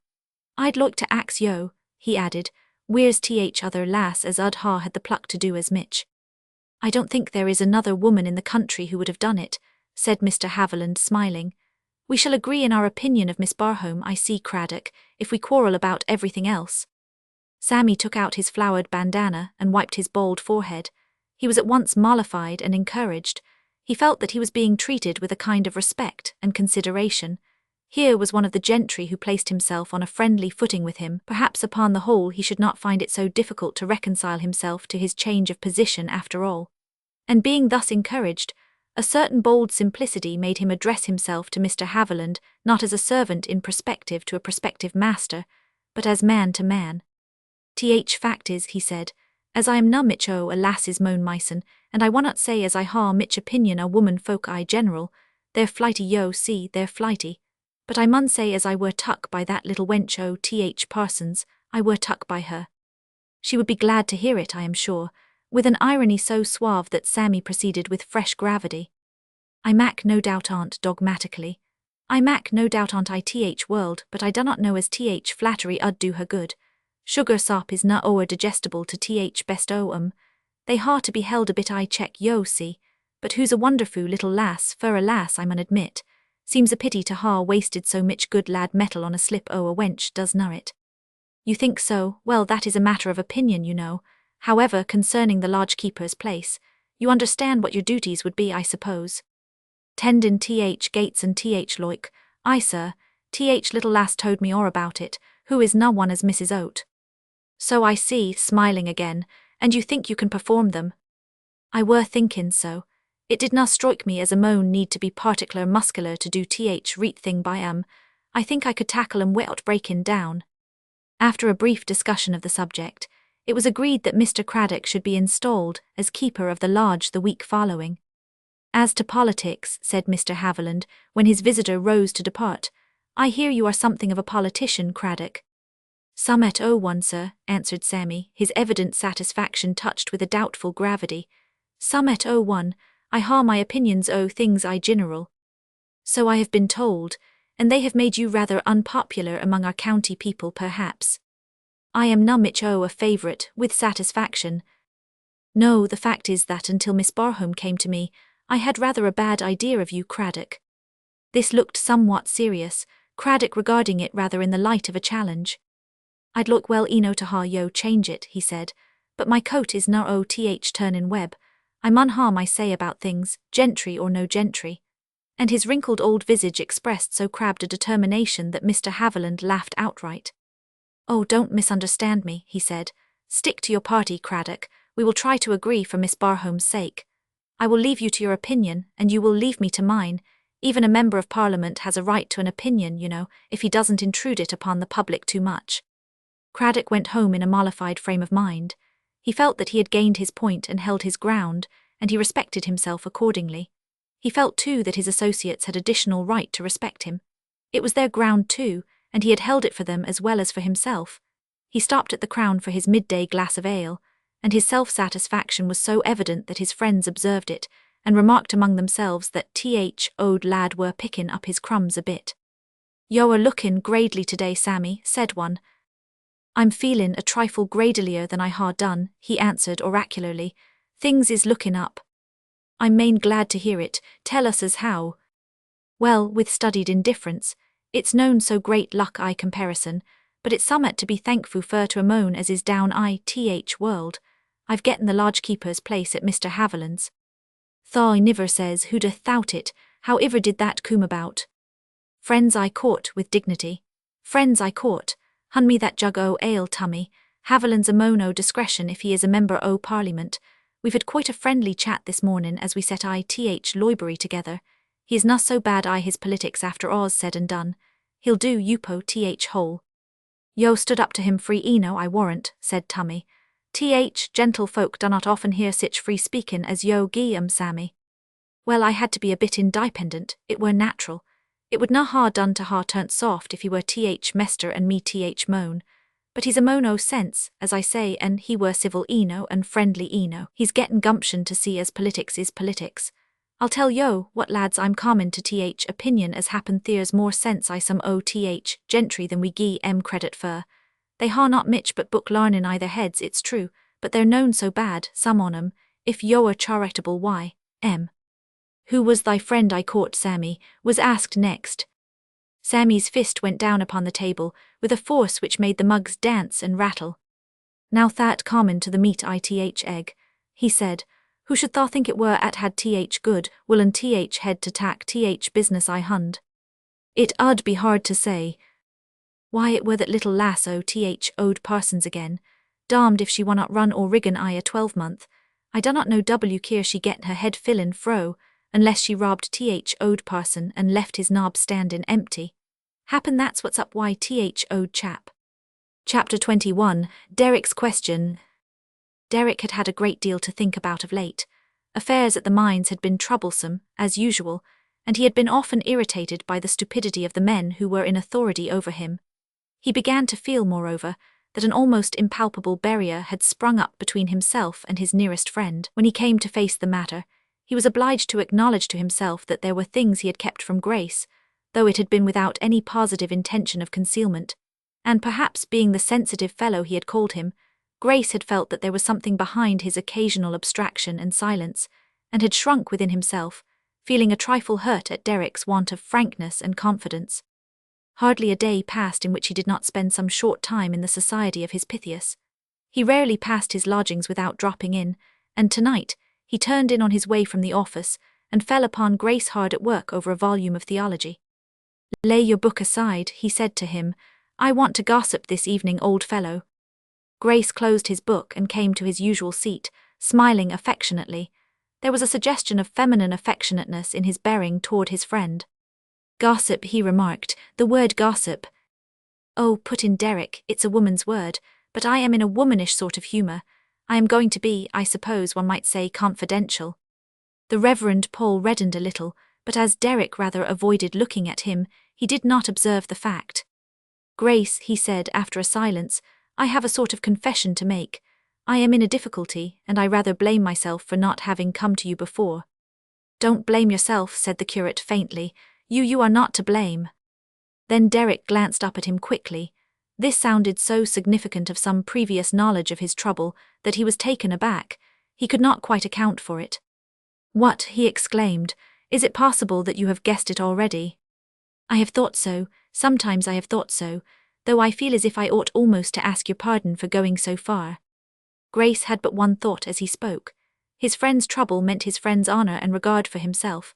It was for his sake that Derek was hesitating on the brink of a happy love, unselfishly fearing for him. He knew the young man's impetuous generosity, and saw how under the circumstances it might involve him. Loving Annis Barhome with the full strength of a strong nature, Derek was generous enough still to shrink from his prospect of success with the woman his friend had failed to win. Derek flung himself back in his chair with a sigh. He was thinking, with secret irritation, that he must have felt even more than he had acknowledged to himself since he had in all unconsciousness confessed so much. "You have saved me the trouble of putting into words a feeling I have not words to explain," he said. "Perhaps that is the reason why I have not spoken openly before. Grace," abruptly, "I have fancied there was a cloud between us." "Between us," said Grace eagerly and warmly. "No, no, that was a poor fancy indeed, I could not bear that." "Nor I," impetuously. "But I cannot be explicit even now, Grace, even my thoughts are not explicit. I have been bewildered and, yes, amazed at finding that I had gone so far without knowing it. Surely there never was a passion, if it is really a passion, that had so little to feed upon." "So little," echoed Grace. Derek got up and began to walk across the floor. "I have nothing, and I am beset on every side." There was something extraordinary in the blindness of a man with an absorbing passion. Absorbed by his passion for one woman, Grace was blind to the greatest of inconsistencies in his friend's speech and manner. Absorbed in his passion for another woman, Derek forgot for the hour everything concerning his friend's love for Annis Barhome. Suddenly he paused in his career across the room. "Grace," he said, "I cannot trust myself, but I can trust you. I cannot be unselfish in this, you can. Tell me what I am to do, answer me this question, though God knows, it would be a hard one for any man to answer. Perhaps I ought not to ask it, perhaps I ought to have decision enough to answer it myself without troubling you. But how can I? And you who are so true to yourself and to me in other things will be true in this, I know. This feeling is stronger than all else, so strong that I have feared and failed to comprehend it. I had not even thought of it until it came upon me with fearful force, and I am conscious that it has not reached its height yet. It is not an ignoble passion, I know. How could a passion for such a creature be ignoble? And yet again, there have been times when I have felt that perhaps it was best to struggle against it. I am beset on every side, as I have said, and I appeal to you. Ought love to be stronger than all else? I used to tell myself so, before it came upon me, and now I can only wonder at myself and tremble to find that I have grown weak." God knows it was a hard question he had asked of the man who loved him, but this man did not hesitate to answer it as freely as if he had had no thought that he was signing the death warrant of all hopes for himself. Grace went to him and laid a hand upon his broad shoulder. "Come, sit down and I will tell you," he said with a pallid face. Derek obeyed his gentle touch with a faint smile. "I am too fiery and tempestuous and you want to cool me," he said. "You are as gentle as a woman, Grace." The curate, standing up before him, a slight, not at all heroic figure in his well-worn, almost threadbare garments, smiled in return. "I want to answer your question," he said, "and my answer is this. When a man loves a woman wholly, truly, purely, and to her highest honour, such a love is the highest and noblest thing in this world, and nothing should lead to its sacrifice. No ambition, no hope, no friendship. Chapter 22, Master Lancell's Son. I do not know what to mak on her, Joan said to Annis, speaking of Liz. Sometimes she is sich sperits that she's fairly flighty, and then agin, she's all fretted and crossed with ivery thing. Choiled seems to worrit her to death. That Lass O Lowries has made a bad bargain, I talken up why that wench, said a townswoman to Grace. She's known one sort as'll keep straight. She's as shallow as a brook midsummer. What's she doin' leavin' young un to Joan, and gaddin' about why ribbons her bonnet? Some lasses would na ha hot to show theirsens. The truth was that the poor weak child was struggling feebly in deep water again. She had not thought of danger. She had only been tired of the monotony of her existence, and had longed for a change. If she had seen the end, she would have shrunk from it before she had taken her first step. She wanted no more trouble and shame, she only wanted variety and excitement. She was going down a by lane leading to the Makesy's cottage, and was hurrying through the twilight, when she brushed against a man who was lounging carelessly along the path, smoking a cigar, and evidently enjoying the balmy coolness of the summer evening. It was just light enough for her to see that this person was well dressed, and young, and with a certain lazily graceful way of moving, and it was just light enough for the man to see that the half-frightened face she lifted was pretty and youthful. But having seen this much, he must surely have recognized more, for he made a quick backward step. "Liz," he said. "Why, Liz, my girl?" And Liz stood still. She stood still because for the moment she lost the power of motion. Her heart gave a great wild leap, and in a minute more she was trembling all over with a strange, dreadful emotion. It seemed as if long, terrible months were blotted out, and she was looking into her cruel lover's face as she had looked at it last. It was the man who had brought her to her greatest happiness and her deepest pain and misery. She could not speak at first, but soon she broke into a passion of tears. It evidently made the young man uncomfortable. Perhaps it touched him a little. Ralph Lancell's nature was not unlike Liz's own. He was invariably swayed by the passing circumstance. Only, perhaps, he was a trifle more easily moved by an evil impulse than a good one. The beauty of the girl's tearful face, too, overbalanced his first feeling of irritation at seeing her, and finding that he was in a difficult position. Then he did not want her to run away and perhaps betray him in her agitation, so he put out his hand and laid it on her shoulder. "Hush," he said, "don't cry, what a poor little goose you are, somebody will hear you." The girl made an effort to free herself from his detaining hand, but it was useless. Light as his grasp was, it held her. "Let me a be," she cried, sobbing petulantly. "Yo ha no reet to houd me. Yo were ready eno to let me go when I were trouble." "Trouble," he repeated after her. "Wasn't I in trouble too? You don't mean to say you did not know what a mess I was in? I'll own it looked rather shabby, Liz, but I was obliged to bolt as I did. I hadn't time to stay and explain. The governor was down on us and there'd have been an awful row. Don't be hard on a fellow, Lizzie. You're too nice a little girl to be hard on a fellow." But Liz would not listen. "Yo went away and left me without a word," she said. "Yo went away and left me to tak care o' mysen when I could na do it, and had na strength to houd up agin world. I were turned out o' house and home, and if it had na been for hospital I might ha deed I street. Let me go, I do not want to ha ought to do why yo. I niver wanted to see your face agin. Leave me a be. It's o'er now and I do not want to get into trouble agin." He drew his hand away, biting his lip and frowning boyishly. He had been as fond of Liz as such a man could be, but she had been a trouble to him in the end, and he had barely escaped, through his cowardly flight, from being openly disgraced and visited by his father's wrath. "If you had not gone away in such a hurry, you would have found that I did not mean to treat you so badly after all," he said. "I wrote to you and sent you money, and told you why I was obliged to leave you for the time, but you were gone, and the letter was returned to me. I was not so much to blame." "Blame did na far on yo," said Liz. "I tell yo I were turned out, but it does not matter now," with a sob. Now that she was out of his reach, he discovered that she had not lost all her old attractions for him. She was prettier than ever. The shawl had slipped from her curly hair, the tears in her eyes made them look large and soft, and gave her face an expression of most pathetic helplessness, and he really felt that he would like to defend if not clear himself. So when she made a movement as if to leave him, he was positively anxious to detain her. "You are not going," he said. "You won't leave a fellow in this way, Lizzie." The old tone, half caressing, half reproachful, was harder for the girl to withstand than a stronger will could comprehend. It brought back so much to her. Those first bright days, her poor, brief little reign, her childish pleasures, his professed love for her, all her lost delight. If she had been deliberately bad, she would have given way that instant, knowing that she was trifling on the brink of sin once more. But she was not bad, only emotional, weak and wavering. The tone held her one moment and then she burst into fresh tears. "I wannot listen to yo," she cried. "I wannot listen to yo. I wannot. And before he had time to utter another word, she had turned and fled down the lane back toward Joan's cottage, like some hunted creature fleeing for life. Joan, sitting alone, rose in alarm when she burst open the door and rushed in.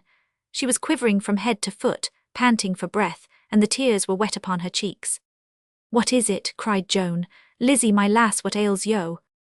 She threw herself down upon the floor and hid her face in the folds of Joan's dress. I ha seed a ghost or summat," she panted and whimpered. I met summat as feared me." "Let me go and look what it were," said Joan. "Was it I Lane, thou art tremblin' or o'er, Lizzie?" But Liz only clung to her more closely. Nay, she protested. "Thou shall na go, I'm feared to be left, and I do not want yo to go. Dunnot go, Joan, dunnot." And Joan was fain to remain. She did not go out into the village for several days after this, Joan observed. She stayed at home and did not even leave the cottage. She was not like herself either. Up to that time she had seemed to be forgetting her trouble, and gradually slipping back into the enjoyments she had known before she had gone away. Now a cloud seemed to be upon her. She was restless and nervous, or listless and unhappy. She was easily startled, and now and then Joan fancied that she was expecting something unusual to happen. She lost colour and appetite, and the child's presence troubled her more than usual. Once, when it set up a sudden cry, she started, and the next moment burst into tears. "Why, Liz," said Joan almost tenderly, "yo mun be ailin', or yo hannot getten o'er yo'r fright yet. Yo are not yoursen at all. What a simple little lass yo are to be feart by a boggart eye that way." "I do not know what's the matter, why me," said Liz. "I do not feel reet somehow. Happen I shall get o'er it I toime." But though she recovered herself somewhat, she was not the same girl again. And this change in her it was that made Joan open her heart to Annis. She saw that something was wrong, and noted a new influence at work, even after the girl began to go out again and resume her visits to her acquaintances. Then, alternating with fretful listlessness, were tremulous high spirits and feverish fits of gaiety. There came a day, however, when Joan gained a clue to the meaning of this change, though never from her first recognition of it until the end did she comprehend it fully. Perhaps she was wholly unconscious of what narrower natures experience. Then, too, she had little opportunity for hearing gossip. She had no visitors, and she was kept much at home with the child, who was not healthy, and who, during the summer months, was constantly feeble and ailing. Grace, hearing nothing more after the first hint of suspicion, was so far relieved that he thought it best to spare Joan the pain of being stung by it. But there came a piece of news to Joan that troubled her. "There's a young sprig o' one OTH manager stayin' at TH Queen's Arms," remarked a pit woman one morning. "He's a foine young chap too, dresses up like a tailor's dummy, and looks as if he'd stepped reet square out our bandbox. He's a son o' Ode Lancels." Joan stopped a moment at her work. "Are yo sure o' that?" she asked anxiously. "Sure he's Mester Lancels' son. Aye, to be sure it's him, my mester told me hisson."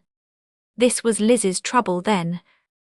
At noon Joan went home full of self-reproach because sometimes her patience had failed her. Liz looked up with traces of tears in her eyes when Joan came in. Joan did not hesitate. She only thought of giving her comfort. She went and sat down in a chair nearby. She drew the curly head down upon her lap and laid her hand on it caressingly. "Lizzie, lass," she said, "yo needna ha been afeard to tell me." There was a quick little pant from Liz, and then stillness. "I heard about it today," Joan went on, "and I didna wonder as yo were full o' trouble. It brings it back, Liz, I dare say." The pant became a sob. The sob broke into a low cry. "Oh, Joan, dunnot blame me, dunnot. It were na my fault as he coom, and I canna bear it." Even then Joan had no suspicion. To her mind it was quite natural that such a cry of pain should be wrung from the weak heart.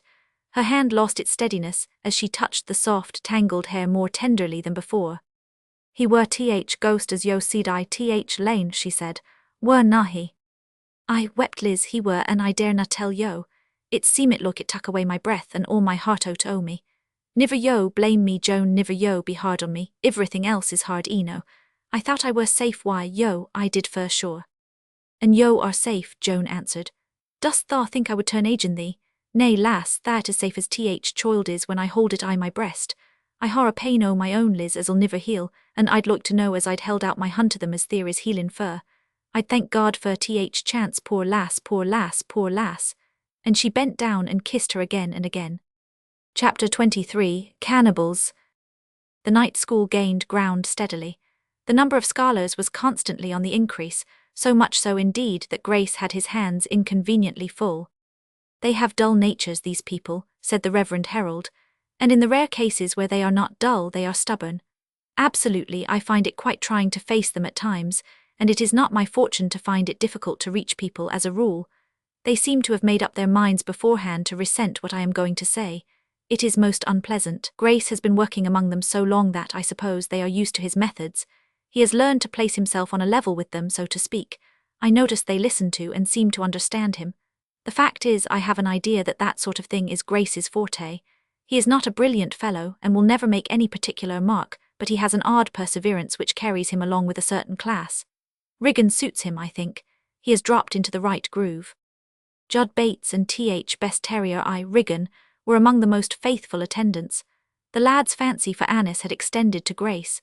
Grace's friendly toleration of Nib had done much for him.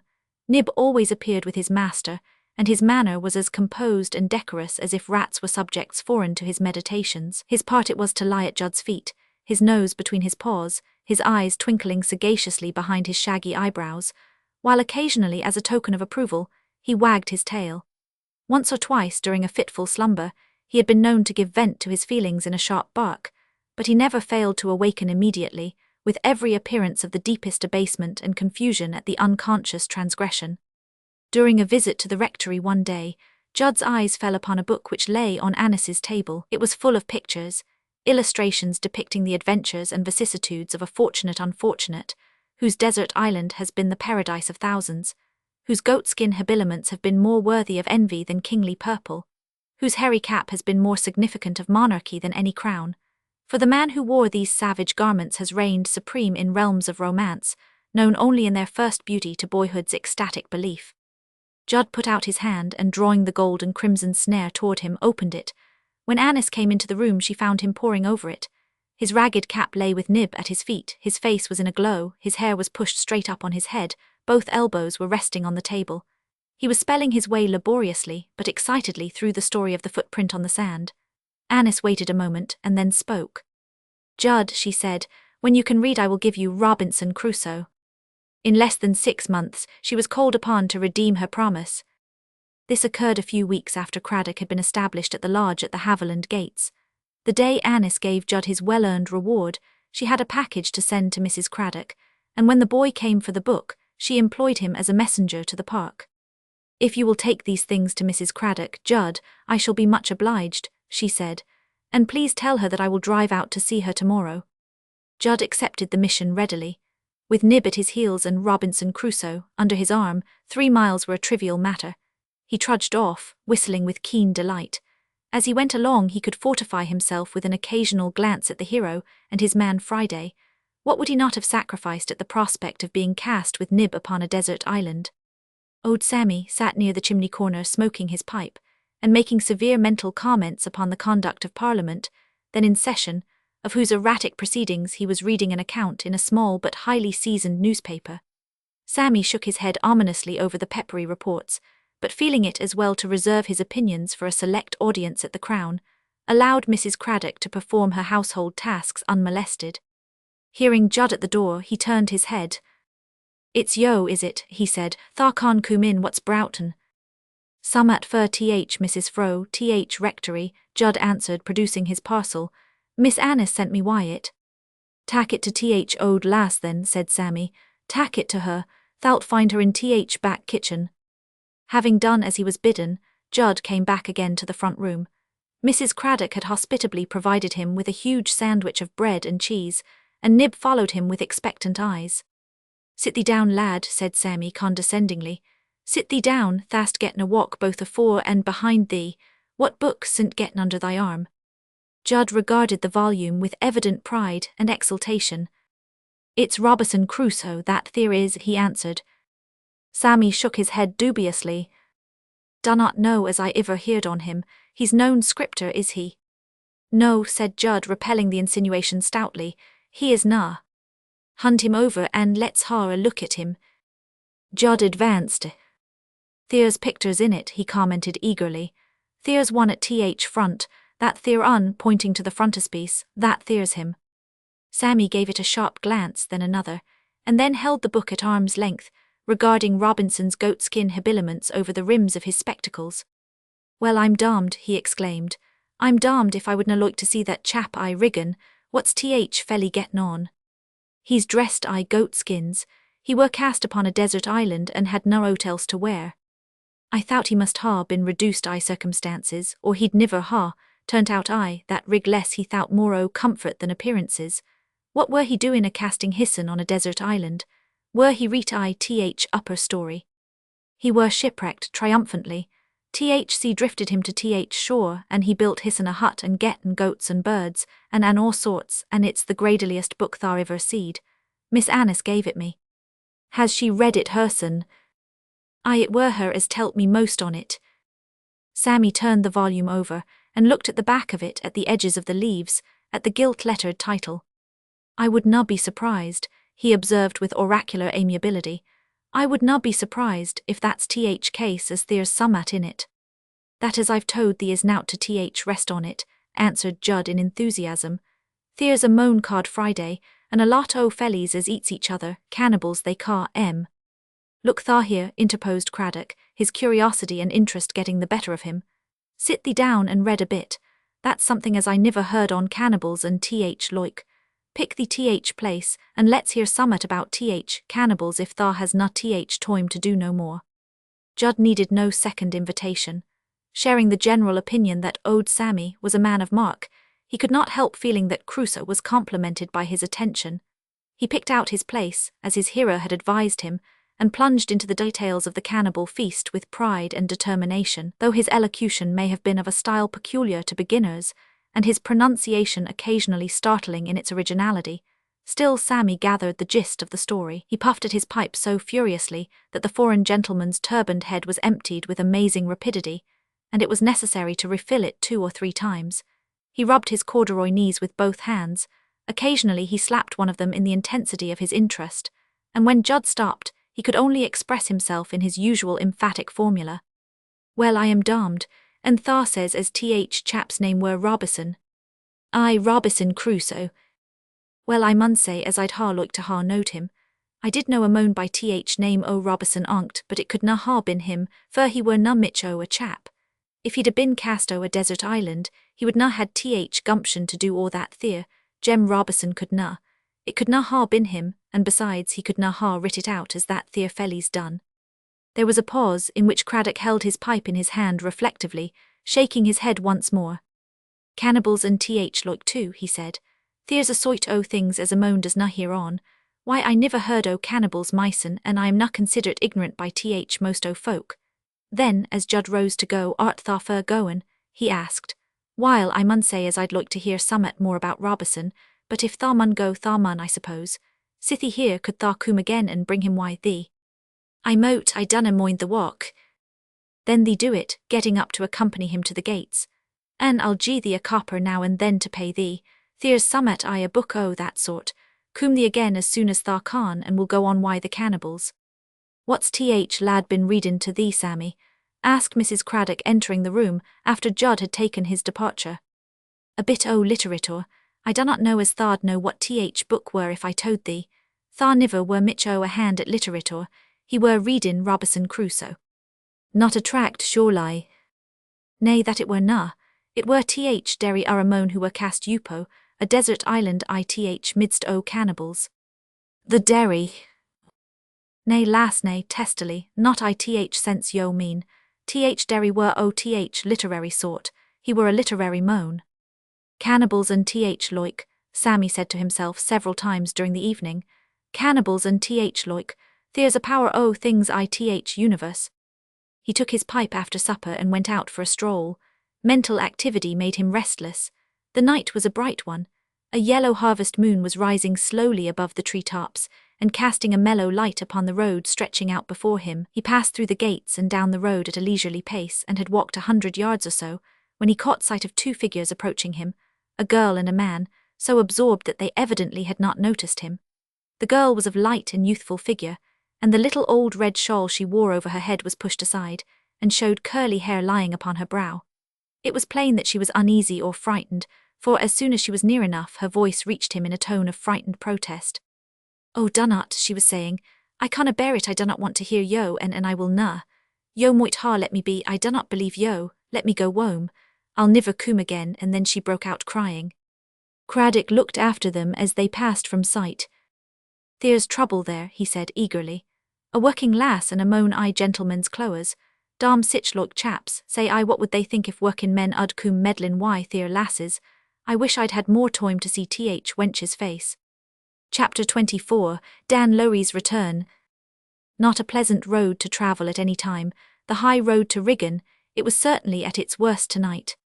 Between 12 and 1 o'clock, the rain, which had been pouring down steadily with true English pertinacity for 2 days, was gradually passing into a drizzle still more unpleasant. A drizzle that soaked into the already soaked clay, that made the mud more slippery, that penetrated a man's clothing and beat softly but irritatingly against his face and dripped from his hair and hat down upon his neck, however well he might imagine himself protected by his outside wrappings. But if he was a common traveller, a rough tramp or labourer who was not protected from it at all, it could not fail to annoy him still more, and consequently to affect his temper. At the hour I have named, such a traveller was making his way through the mire and drizzle toward Riggin, a tramp in mud-splashed corduroy, and with the regulation handkerchief bundle tied to the thick stick which he carried over his shoulder. "Dom th rain, Dom th road," he said. It was not alone the state of the weather that put him out of humour. "Th lass," he went on, "Dom her handsome face, goin' agin a chap workin' agin him and settin' herson I his road, blast me, grinding his teeth, blast me if I dunnot har it out why her." So cursing, and alternating his curses with raging silence, he trudged on his way until 4 o'clock, when he was in sight of the cottage upon the Knoll Road, the cottage where Joan and Liz lay asleep upon their poor bed, with the child between them. Joan had not been asleep long. The child had been unusually fretful and had kept her awake, so she was the more easily awakened from her first light and uneasy slumber by a knock on the door. Hearing it, she started up and listened. "Who is it?" she asked in a voice too low to disturb the sleepers, but distinct enough to reach Lowry's hearing. "Get thee up and open th door," was the answer. "I want thee." She knew there was something wrong. She had not responded to his summons for so many years without learning what each tone meant, but she did not hesitate. When she had hastily thrown on some clothing, she opened the door and stood before him. "I did not expect to see yo tone it," she said quietly. "Happen not," he replied. "Coom out here, I ha summat to say to yo." "Yo wannot come in?" she asked.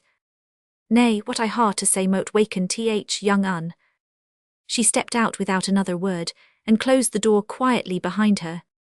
There was the faintest possible light in the sky, the first tint of dawn, and it showed even to his brutal eyes all the beauty of her face and figure as she stood motionless, the dripping rain falling upon her.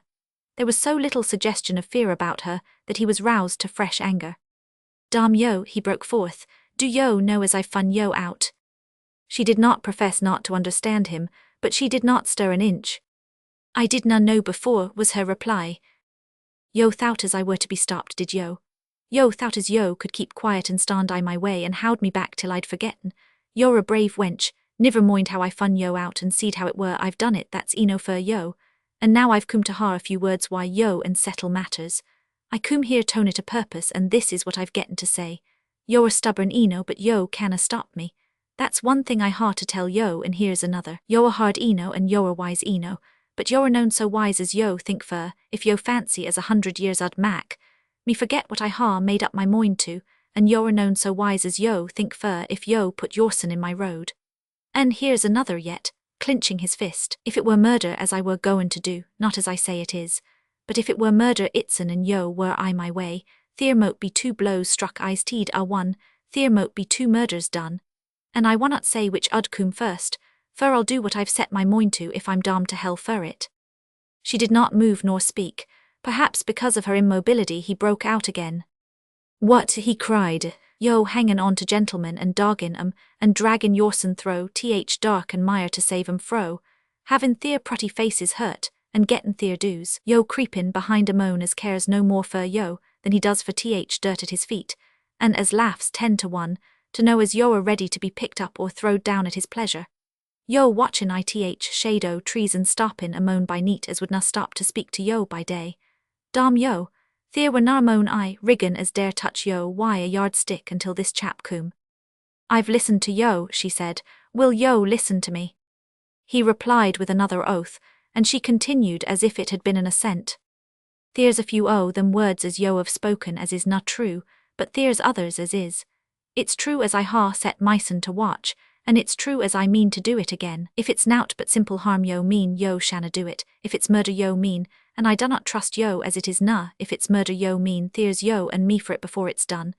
And if there's deathly blows struck, the first shall far on me. There, and she struck herself upon her breast. If I were iver afraid o' yo, I my life, if I iver feared yo as child or woman, dunnot believe me now. Yo mean that, he said. Yo know whether I mean it or not, she answered. He said, I'm damned if yo dunnot, yo she devil and bane as that's what's ailin' thee, I'm damned if I dunnot mean summat too. And he raised his hand and gave her a blow that felled her to the ground. Then he turned away, cursing as he went. She uttered no cry of appeal or dread, and Liz and the child slept on inside, as quietly as before. It was the light falling rain and the cool morning air that roused her. She came to herself at last, feeling sick and dizzy and conscious of a fierce pain in her bruised temple. She managed to rise to her feet and stand, leaning against the rough gatepost. She had borne such blows before, but she never felt her humiliation so bitterly as she did at this moment. She laid her brow upon her hand, which rested on the gate, and broke into heavy sobs. I shall bear mark for money a day, she said. I mun hide mysen away. I could not bear for him to see it, even though I get'n it for his sake. Chapter 25, The Old Danger. It had been some time since Derek on his nightly walks homeward had been conscious of the presence of the silent figure, but the very night after the occurrence narrated in the last chapter, he was startled at his first turning into the Knoll Road by recognizing Joan. There was a pang to him in the discovery. Her silent presence seemed only to widen the distance fate had placed between them. She was ready to shield him from danger, but she held herself apart from him even in doing so. She followed her own path as if she were a creature of a different world, a world so separated from his own that nothing could ever bridge the gulf between them. Tonight, Derek was seized with an intense longing to speak to the girl. He had forborne for her sake before, but tonight he was in one of those frames of mind in which a man is selfish, and is apt to let his course be regulated by his impulse. Why should he not speak after all? If there was danger for him, there was danger for her, and it was absurd that he should not show her that he was not afraid. Why should she interpose her single strength between himself and the vengeance of a man of whom he had had the best in their only encounter? As soon as they had reached the more unfrequented part of the road, he wheeled round suddenly and spoke. Joan, he said.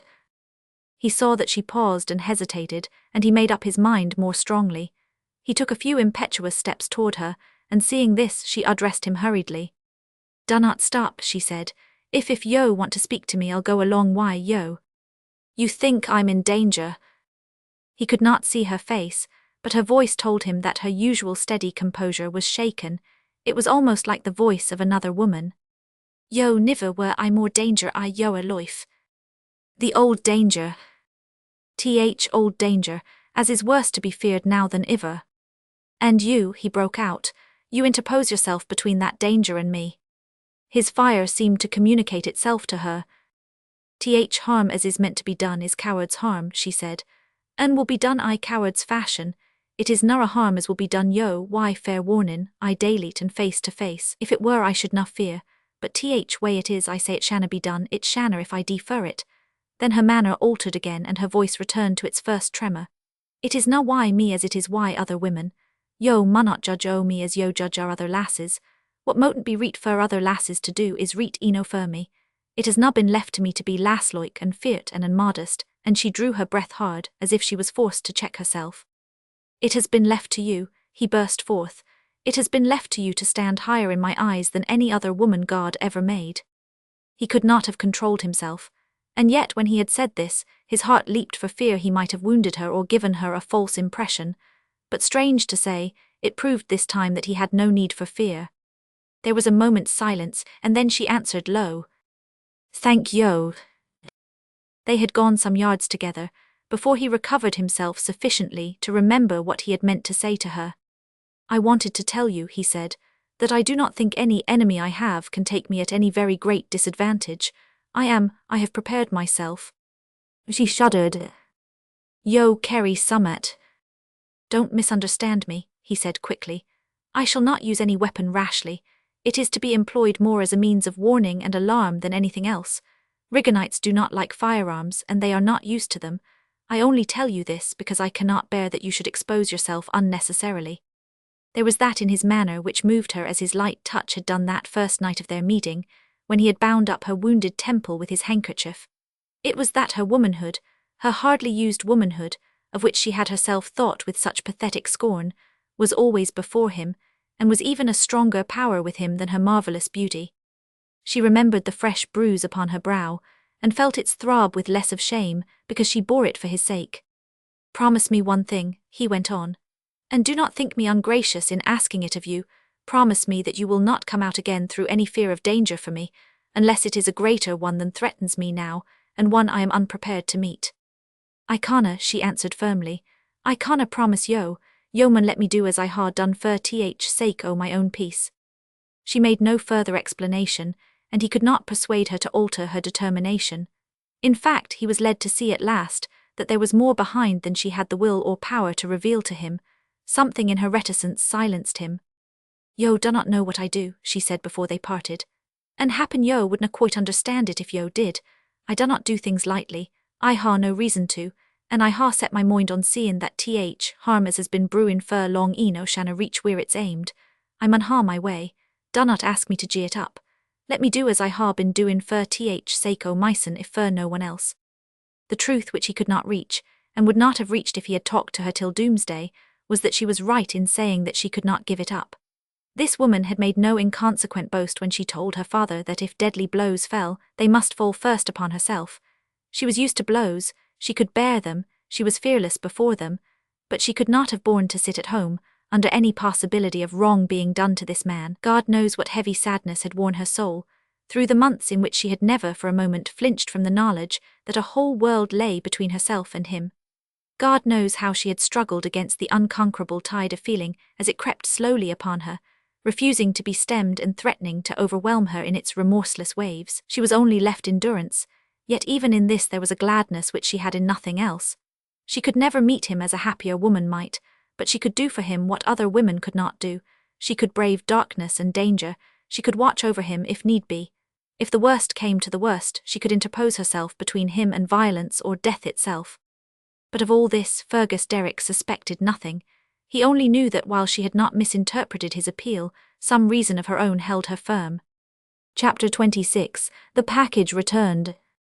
As Joan turned the corner of a lane leading to the high road, she found herself awkwardly trying to pass a man who confronted her, a young fellow far too elegant and well-dressed to be a Rigonite. "Beg pardon," he said abruptly, as if he were not in the best of humours, and then she recognised him. "It's Mr. Ralph Lancel," she said to herself as she went on. "What is he doing here?" But before she had finished speaking, she started at the sight of a figure hurrying on before her, Liz herself, who had evidently just parted from her lover, and was walking rapidly homeward. It was a shock to Joan, though she did not suspect the whole truth. She had trusted the girl completely, she had never interfered with her outgoing or incoming, she had been generously lenient toward her on every point, and her pang at finding herself deceived was keen. Her sudden discovery of the subterfuge filled her with alarm. What was the meaning of it? Surely it could not mean that this man was digging fresh pitfalls for the poor straying feet. She could not believe this. She could only shudder as the ominous thought suggested itself. And Liz, nay, even Liz could not be weak enough to trifle with danger again. But it was Liz who was hurrying on before her, and who was walking so fast that both were breathless when Joan reached her side and laid a detaining hand upon her shoulder. "Liz," she said, "are yo afeard o' me?" Liz turned her face around, colourless and frightened.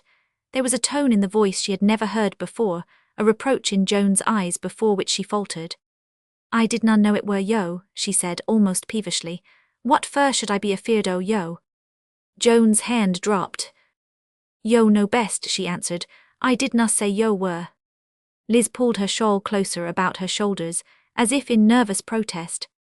I do not see why I should be, though to be sure it's eno to fear one to be followed I this way. Can I go out for a minute wilt? Nay, lass, Joan interrupted, that's wild talk. Liz began to whimper. Child were asleep, she said, and it were so lonesome I house. There were no harm I comin out. I hope to God there were na, exclaimed Joan. I'd rather see thy dead face lyin' by little uns on pillow than think as there were. Yo know what I mean, Liz. Yo know I could na ha caught up why yo wilt passin' thought moan there. Moan as yo ha been meetin' on sly. God knows why, lass, for I canna see unless yo want to far back to shame and ruin. They were at home by this time, and she opened the door to let the girl walk in before her. Get thee inside, Liz, she said. I mun hear what thou has to say, for I canna rest I fear for thee. I am na angered, for I pity thee too much. Thou art not but a child at best, and world is full o' traps and snares. Liz took off her hat and shawl and sat down. She covered her face with her hands and sobbed appealingly. I ha na done no harm, she protested. I niver meant none. It were his fault. He wannot let me a be, and he said he wanted to hear summat about child and Jimmy summat to help me along. He said as he were ashamed o' hissin to ha left me wi'out money, but he were hard run at the time, and now he wanted to gie me some. Money, said Joan. Did he offer yo money? Aye, he said. Wait, said Joan, did yo tak it? What would yo ha me do? Restlessly. There were no harm. Ha yo get it on yo, interrupting her again. I stopping to look up questioningly. Joan held out her hand. Gie it to me, she said steadily. Mr. Ralph Lansell, who was sitting in his comfortable private parlour at the principal hotel of the little town, was disturbed in the enjoyment of his nightly cigar by the abrupt announcement of a visitor, a young woman, who surprised him by walking into the room and straight up to the table near which he sat. She was such a very handsome young woman, with her large eyes and finely cut face and heavy nut-brown hair, and despite her common dress so very imposing a young woman, that the young man was quite startled, especially when she laid upon the tablecloth a little package, which he knew had only left his hands half an hour before. I ha brought it back to yo, she said calmly. He glanced down at the package and then up at her, irritated and embarrassed. You have brought it back to me, he said. May I ask what it is? I do not think yo need ask, but sin yo do so I can't answer. It's money, Mr. Lansell, money yo give to poor Lizzie. And may I ask again, what the money I gave to poor Lizzie has to do with you? Yo may ask again and I can't answer. I am poor lass's friend, happen only friend she has I world, and I tell yo as I will not see yo play her false again. The devil, he broke forth angrily, you speak as if you thought I meant her harm. He coloured and faltered, even as he spoke. Joan faced him with bright and scornful eyes. If yo do not mean her harm, do not lead her to underhand ways deceiving them as means her well. If yo do not mean her harm, tack your belongings and leave Riggin tomorrow morning. He answered her by a short, uneasy laugh. By Jove, he said, you are a cool hand, young woman, but you can set your mind at rest. I shall not leave Riggin tomorrow morning as you modestly demand, not only because I have further business to transact, but because I choose to remain. I shall not make any absurd promises about not seeing Lizzie, which it seems to me is more my business than yours under the circumstances, and I shall not take the money back. Yo will not. No, I will not. Very well, I ha no more to say, and she went out of the room, leaving the package lying upon the table. When she reached home, Liz was still sitting as she had left her, and she looked up tearful and impatient. Well, she said. He has money, was Joan's answer, and he ha shown me as he is a villain. She came and stood near the girl, a strong emotion in her half-pitying, half-appealing look. Lizzie lass, she said, tha mun listen to me, tha mun mak me a promise before tha tax thy child Yupo thy breast tone it. I do not care, protested Liz, weeping fretfully. I do not care what I do, it's all as bad as iver now, I do not care for nout. Everybody's at me known on yo will let me a be. What why first one and then another I'm a most drove wild. God help thee, said Joan with a heavy sigh.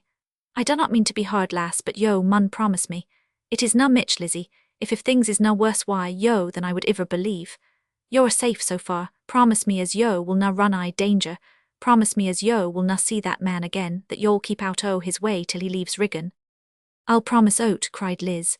"I dunnot care, I tell yo. I'll promise o't yo'll ax if yo'll let me a be," and she hid her face upon her arms and wept aloud. Chapter 27. Sammy Craddock's Maniensis. At least twice a week Judd Bates made a pilgrimage to Haviland Park. Having been enlightened to the extent of 2 or 3 chapters of Robinson Crusoe, Sammy Craddock was athirst for more. He regarded the adventures of the hero as valuable information from foreign shores, as information that might be used in political debates, and brought forth on state occasions to floor a presumptuous antagonist.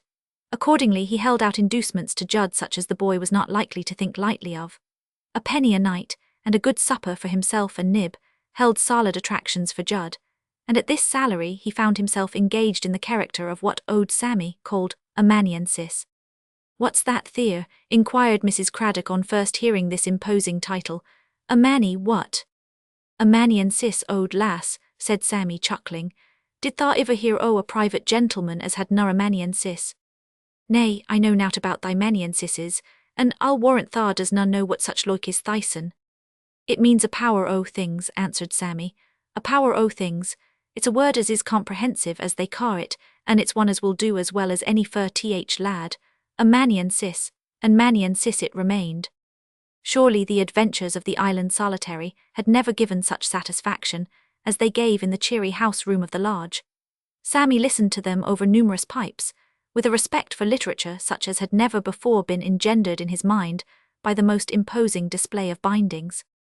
"I've a loose thought as newspaper were eno pheromone to tackle," he would say reflectively, "but there's summat outside o' newspapers.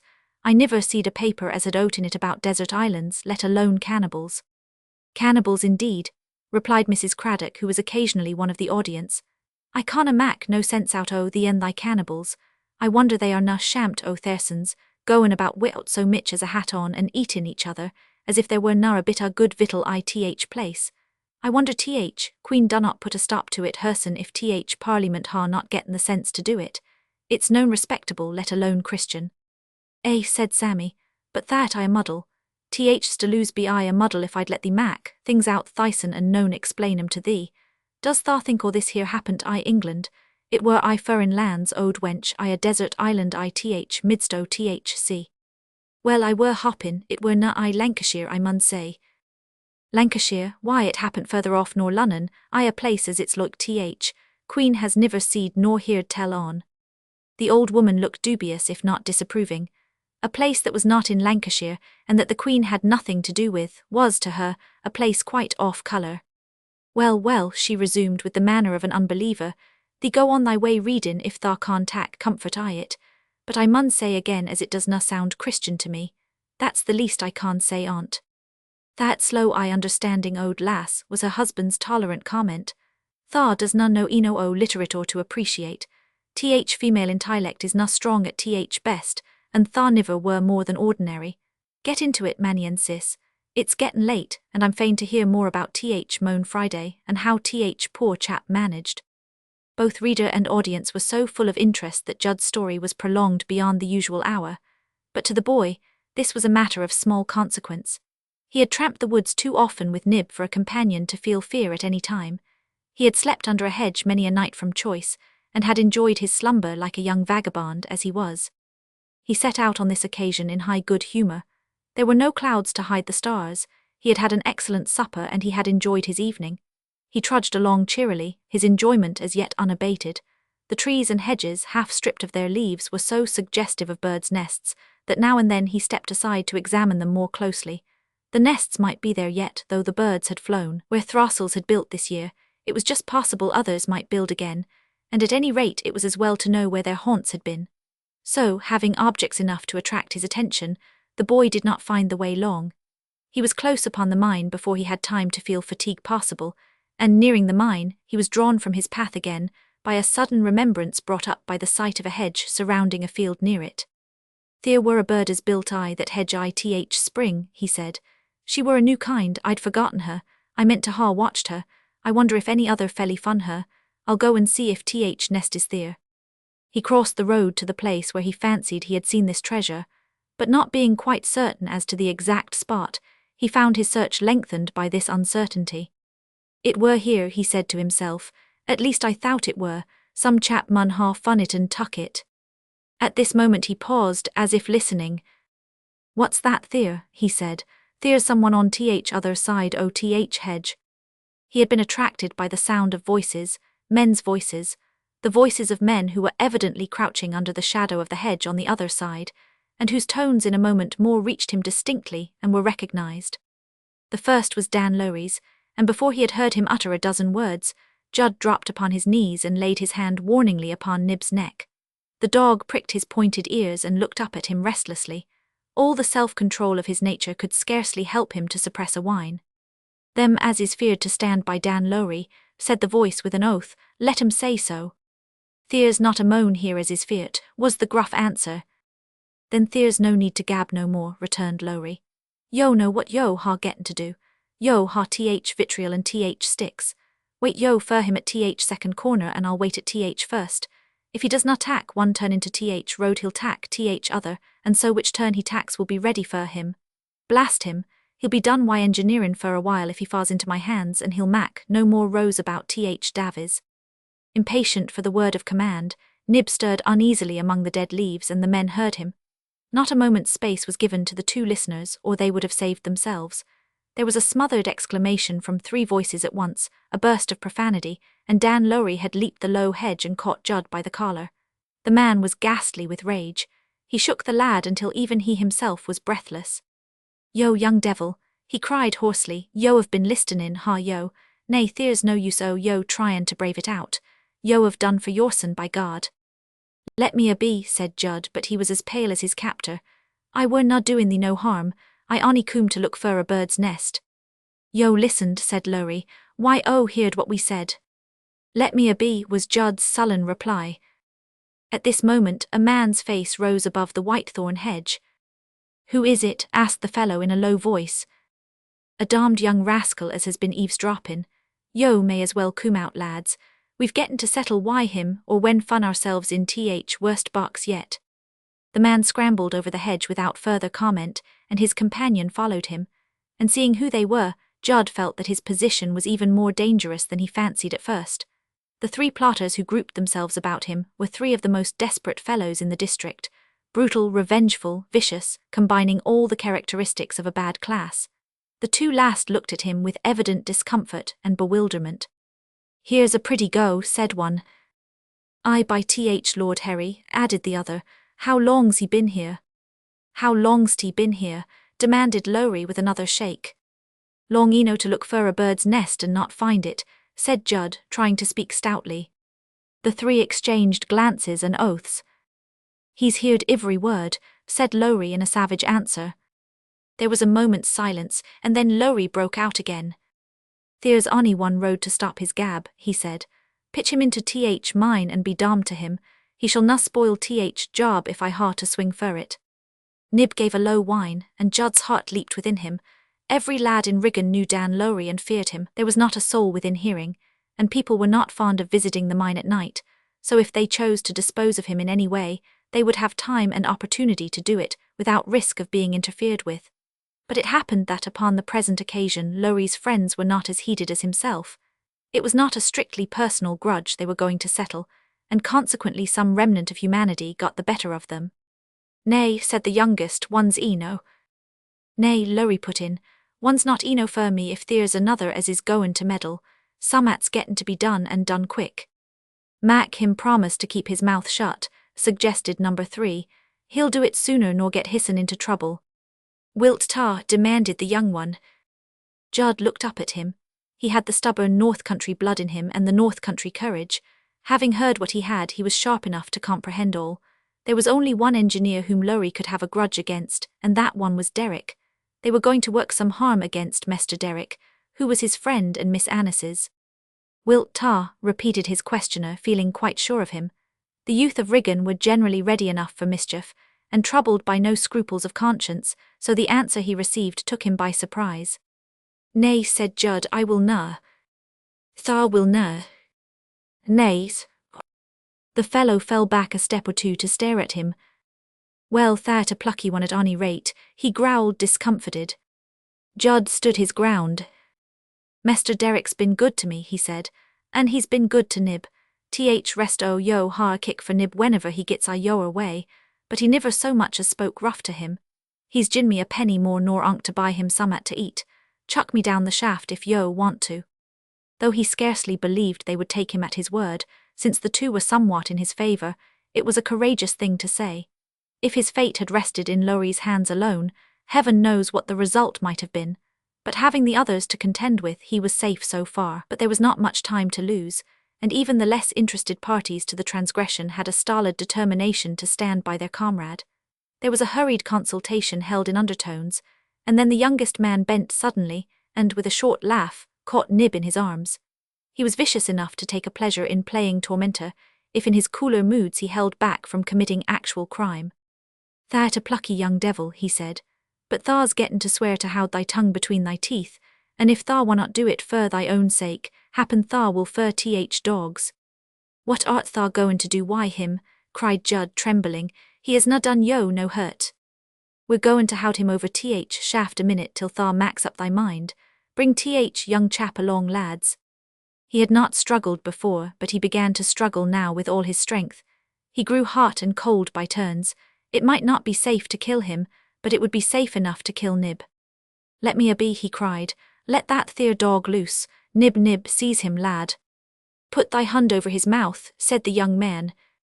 And so Judd was half dragged, half carried to the shaft. It was as useless for him to struggle as it was for Nib. Both were powerless. But Judd's efforts to free himself were so frantic that the men laughed, Lowrie grimly, the other two with a kind of malicious enjoyment of the grotesqueness of the situation. "Set him down, but keep him quiet," was the command given when they reached the pit side. The next instant, a dreadful cry was smothered in the boy's grappled throat. They were leaning against the rail and holding Nib over the black abyss. "Wilt ta promise?" he was asked. "Tha may let him speak, Lowrie, he canna mak folk here." Nib looked down into the blackness and broke into a terrific whine, turning his head toward his master. I canna promise," said Judd, but he burst into tears. "Let dog go," said Lowrie. "Try him again. Wilt ta promise, or mun we let dog go, lad? We're noan goin' to do chap ony great harm, we're ony goin' to play him a trick to pay him back for his cheek." Judd looked at Nib. "Lowrie said you had vitriol and knobsticks," he faltered. "Yo dunnot play tricks why them." "Yo see how much he's heard," said Lowrie. "He'll noan promise." The one who held the dog was evidently losing patience. "Say yes or no, yo young devil," he said, and he made a threatening gesture. "We canna stand here orneat. Promise ta will na tell moan woman nor child what tha heard us say. When I say 3, I'll drop dog. 1, 2. The look of almost human terror in Nib's eyes was too much for his master. Desperation filled him. He could not sacrifice Nib. He could not sacrifice the man who had been Nib's friend, but he might make a sort of sacrifice of himself to both. "Stop," he cried. "I'll promise yo." He had saved Nib, but there was some parleying before he was set free, notwithstanding his promise to be silent. But for the fact that he was under the control of the others for the time being, Lowrie would have resorted to harsher precautions. But possibly influenced by a touch of admiration for the lad, the youngest man held out against his companions. They wrangled together for a few minutes, and then Nib was handed over. "Here, cut and run, tha young beggar," said the fellow who had stood by him, "and dunnot let's hear ony more on thee. If we do, it'll be worse fur thee and dog too, so look out." Judd did not wait for a second command. The instant he felt Nib in his arms, he scudded over the bare space of ground before him at his best speed. They should not have time to repent their decision. If the men had seen his face, they might not have felt so safe, but the truth was, they were reckoning upon Judd Bates as they would have reckoned upon any other young Riggan rascal of his age. After all, it was not so much his promise they relied on as his wholesome fear of the consequences of its being broken. It was not a matter of honour but of dread. Chapter 28, Warned. It was even later than usual this evening when Fergus Derrick left the rectory. When Mr. Barhome was in his talkative mood, it was not easy for him to break away. So Derrick was fain to listen and linger, and then supper was brought in and he was detained again, and at 11 o'clock Mr. Barhome suddenly hit upon a new topic. "By the by," he said, "where is that fellow Lowrie? I thought he had left Riggan." "He did leave Riggan," answered Derrick. "So I heard," returned the rector, And I suppose I was mistaken in fancying I caught sight of him today. I don't know the man very well and I might easily be deceived. But where is he? I think, said Derek quietly, that he is in Riggin. I am not of the opinion that you were mistaken at all. I am sure he is here, but for reasons of his own he is keeping himself quiet. I know him too well to be deceived by any fancied resemblance. But what are his reasons? Was the next question. That looks bad, you know, he belongs to a bad crew. Bad enough, said Derek. Is it a grudge? He is just the rascal to bear a grudge. Yes, said Derek, it is a grudge against me. He looked up then across the table at Annis and smiled reassuringly. You did not tell us that you had seen him, she said.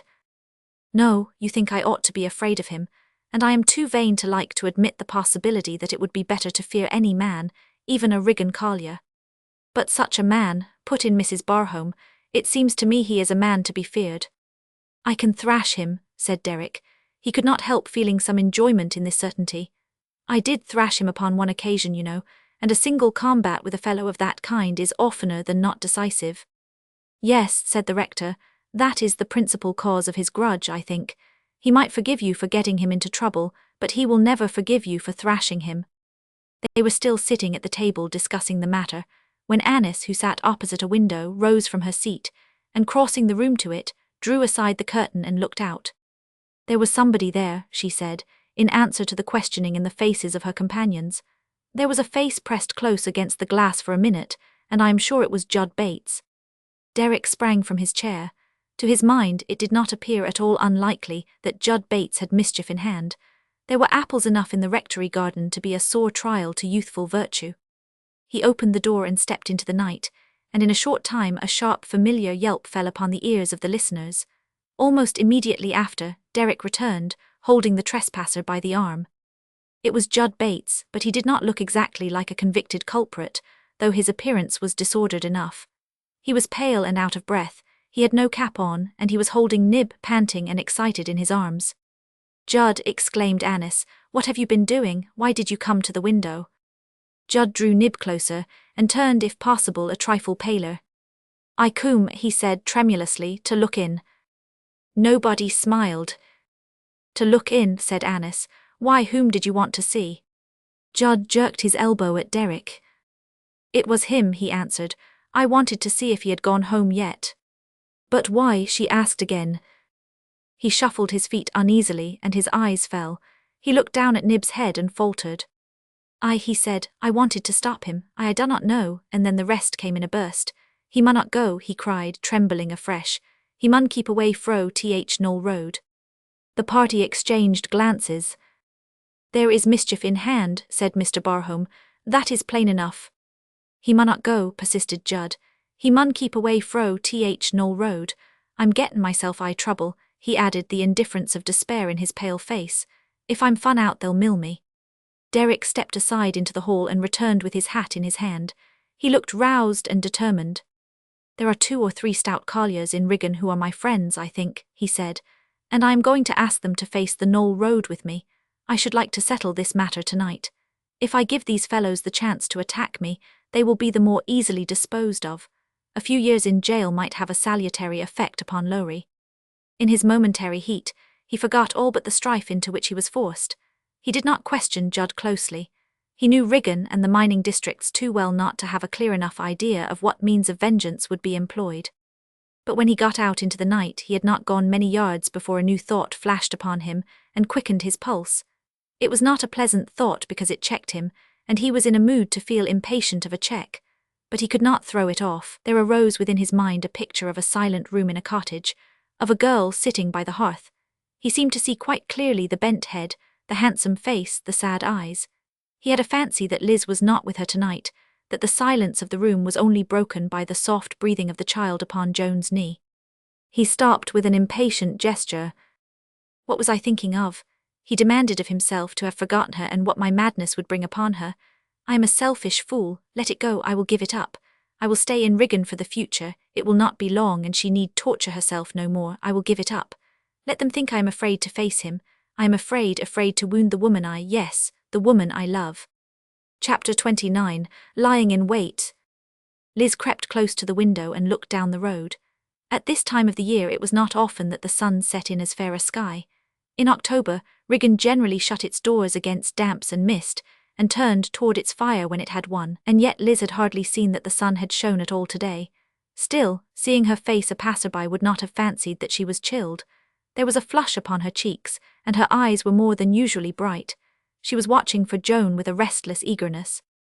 "She's late," she said. "I'm ought ha knowed she'd be late. I wished she'd come, I do. And yet I'm feart. I wished it were over." And she twisted her fingers together nervously. She had laid the child down upon the bed, and presently it roused her with a cry.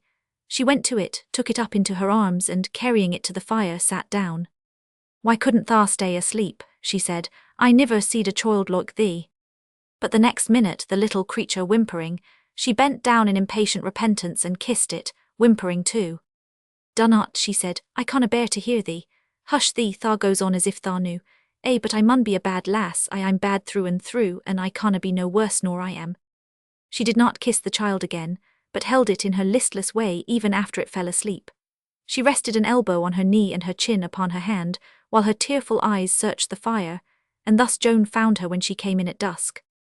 "Tha'rt late again, Joan," she said. "Aye," Joan answered, "I'm late." She laid her things aside, and came to the firelight.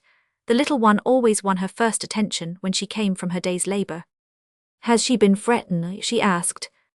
"Aye," said Liz, "she's done nowt else but fret lately. I dunnot know what ails her." She was in Joan's arms by this time, and Joan stood looking at the puny face. "She is na well," she said in a low voice. "She has pain as we know nowt on, poor little lass. We canna help her or bear it for her. We would if we could, little un," as if she forgot Liz's presence. "Joan," Liz faltered, "what if yo were to lose her?" "I hope I shanna, I hope I shanna." "Yo could na bear it. There is na mitch as we canna bear." "That's true eno," said Liz. "I wish folk could do trouble." "There's more nor yo has wished th same," Joan answered. She thought afterward of the girl's words and remembered how she looked when she uttered them, her piteous eyes resting on the embers, her weak little mouth quivering, her small hands at work. But when she heard them, she only recognized in them a new touch of the old petulance to which she had become used. Joan went about her usual tasks, holding the baby in her arms. She prepared the evening meal with Liz's assistance, and they sat down to eat it together. But Liz had little appetite. Indeed, neither of them ate much, and both were more than usually silent. A shadow of reserve had lately fallen between them. After the meal was ended, they drew their seats to the hearth again, and Liz went back to her brooding over the fire. Joan, lulling the child, sat and watched her. All Liz's beauty had returned to her. Her soft, rough hair was twisted into a curly knot upon her small head. Her pretty, babyish face was at its best of bloom and expression. That absent, subdued look was becoming to her. "There's honest men as mought ha loved her," said Joan inwardly. "There's honest men as would ha made her life happy." It was just as she was thinking this that Liz turned round to her. "If she lived to be a woman," with a gesture toward the child, "if she lived to be a woman, do yo think as sh remember me if oat should happen to me now?" "I canna tell," Joan answered, "but I'd try to mak her." "Would yo?" And then she dropped her face upon her hands. "It 'ud be best if she'd forget me," she said. "It 'ud be best if she'd forget me." "Nay, Liz," said Joan, "tha'rt out o' sorts." I am," said the girl, "and I need be. Joan, tha'rt a good wench, I wish I were like thee." "Tha need na, lass." "But I do, tha'd niver go wrong ith world. Nowt could mak thee go wrong, tha'rt so strong like. And tha'rt patient too, Joan, and known like the rest o' women. I dunnot think if aught were to happen me now as tha'd ha hard thoughts o' me. Wouldst tha, wistfully?" "Nay, lass, I've been fond o' thee and sorry for thee, and if tha were to dee tha mayst mak, sure I'd known be hard on thee. But tha art na goin' to dee, I hope." To her surprise, the girl caught her hand, and pulling it down upon her knee, laid her cheek against it and burst into tears. "I dunnot know I mought or summat. But niver tha turn agin me, Joan, niver tha hate me. I am na like thee, I were na made like thee. I canna stand up agin things, but I dunnot think as I'm so bad as folks say." When this impassioned mood passed away, she was silent again for a long time. The baby fell asleep upon Joan's breast, but she did not move it. She liked to feel it resting there. Its close presence always seemed to bring her peace. At length, however, Liz spoke once more. "Where were thy feyther goin' why spring and Braddy?" she asked. Joan turned a pale face toward her. Where did yo see him? Why Spring and Brady? Here was Liz's reply. He were here this afternoon. Ym. They did not come in though. They waited ith road while he went ith back room theer fur summat. I think it were a bottle. It were that he come fur. I know fur I heard Brady say to him, hast getten it. And thy father said, I and other two laughed as if they were on a spree o' some sort. Joan rose from her chair, white and shaking. Tak choiled, she said hoarsely. I'm goin' out. Out, cried Liz. Nay, dunnot go out. What ails thee, Joan? I ha' summat to do, said Joan. Stay tha here with choiled. And almost before she finished speaking she was gone and the door had closed behind her. There would be 3 of them against 1 man. She walked faster as she thought of it and her breath was drawn heavily. Lowrie bent down in his hiding place, smiling grimly. He knelt upon the grass behind a hedge at the roadside. He had reached the place a quarter of an hour before, and he had chosen his position as coolly as if he had been sitting down to take his tramp dinner in the shade. There was a gap in the hedge and he must not be too near to it or too far from it. It would be easier to rush through this gap than to leap the hedge, but he must not risk being seen. The corner where the other men lay concealed was not far above him. It was only a matter of a few yards, but if he stood to wait at one turn and the engineer took the other, the game would escape. So he had placed his comrades at the second, and he had taken the first. I'd look to ha first yammer at him, he had said savagely. Yo can come when yo hear me. As he waited by the hedge, he put his hand out stealthily toward his knobstick and drew it nearer, saying to himself, when I ha done settlin' why him fur myson, I shall ha a bit o' an account to settle fur her. If it's his good looks as she's taken why, she'll be known so fond on him when she sees him next, I'll warrant. He had hit upon the greater villainy of stopping short of murder, if he could contain himself when the time came. At this instant a sound reached his ears which caused him to start. He bent forward slightly toward the gap to listen. There were footsteps upon the road above him, footsteps that sounded familiar. Clouds had drifted across the sky and darkened it, but he had heard that tread too often to mistake it now when every nerve was strung to its highest tension. A cold sweat broke out upon him in the impotence of his wrath. It's Lass Hodgson, he said. She's heard summat and she's as good as her word, with an oath. He got up and stood a second trembling with rage. He drew his sleeve across his forehead and wiped away the sweat, and then turned round sharply. I'll creep up road and meet her afore she reaches first place, he panted. If she sees lads it's all up wy us. I'll teach her summat as she'll known forget. He was out into the knoll road in a minute more. I'll teach her to go agin me, he muttered. I'll teach her by, but the sentence was never ended. There was a murmur he did not understand, a rush, a heavy rain of blows, a dash of something in his face that scorched like liquid fire, and with a shriek he fell writhing. Chapter 30, The Slip of Paper. A minute after there rushed past Joan in the darkness 2 men, stumbling and cursing as they went, out of breath, horror-stricken and running at the top of their speed. It were Lowrie hisson by, she heard one say as he dashed by. Feyther, where are yo? Feyther, are yo nigh me? She cried, for she heard both the blows and the shriek. But there came no answer to her ear. The rapid feet beating upon the road, their echo dying in the distance, made the only sound that broke the stillness. There was not even a groan, yet a few paces from her lay a battered, bleeding form. There was no starlight now. She could see only the vague outline of the figure, which might be that of either one man or the other. For an instant, the similarity in stature which had deceived his blundering companions deceived her also, but when she knelt down and touched the shoulder, she knew it was not the master who lay before her.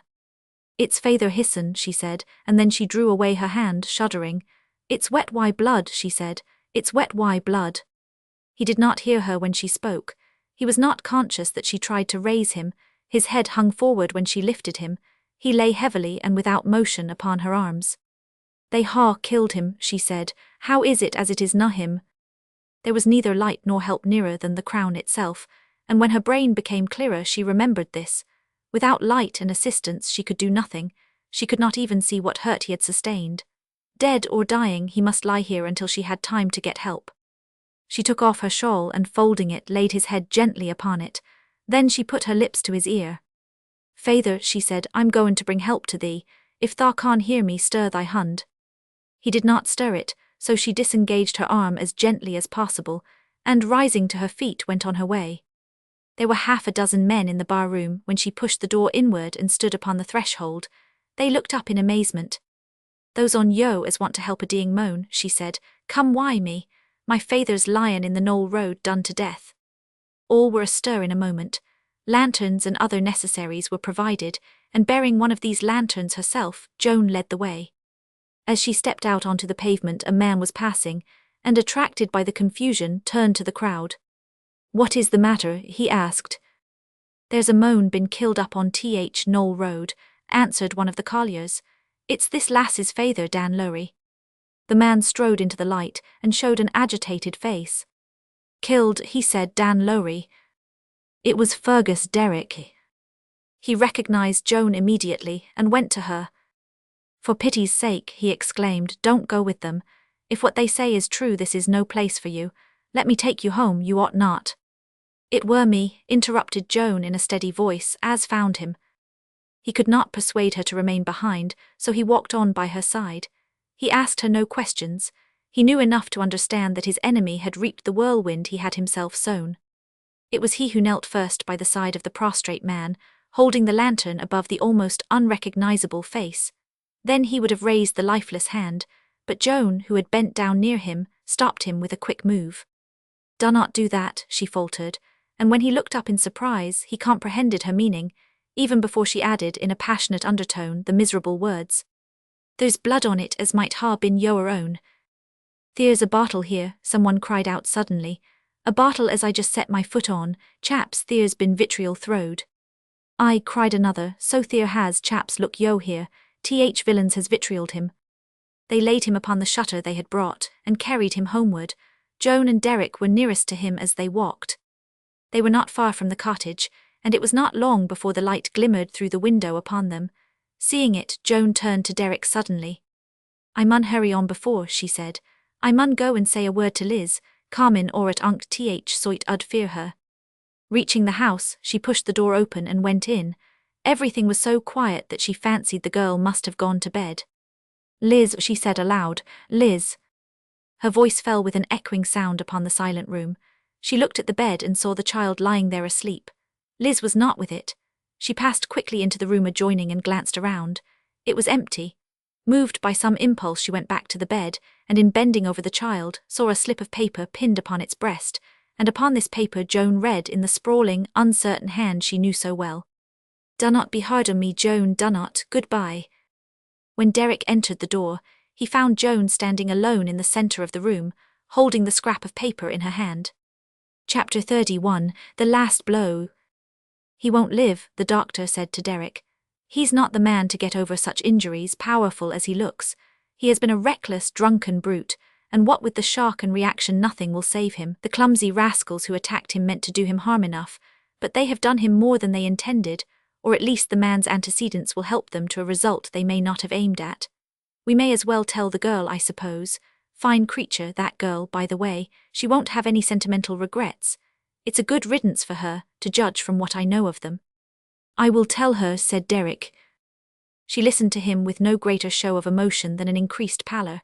She remembered the wounded man only as a bad husband and a bad father.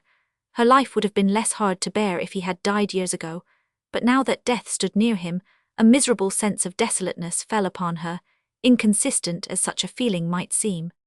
The village was full of excitement during this week. Everybody was ready with suggestions and conjectures. Everybody wanted to account for the assault.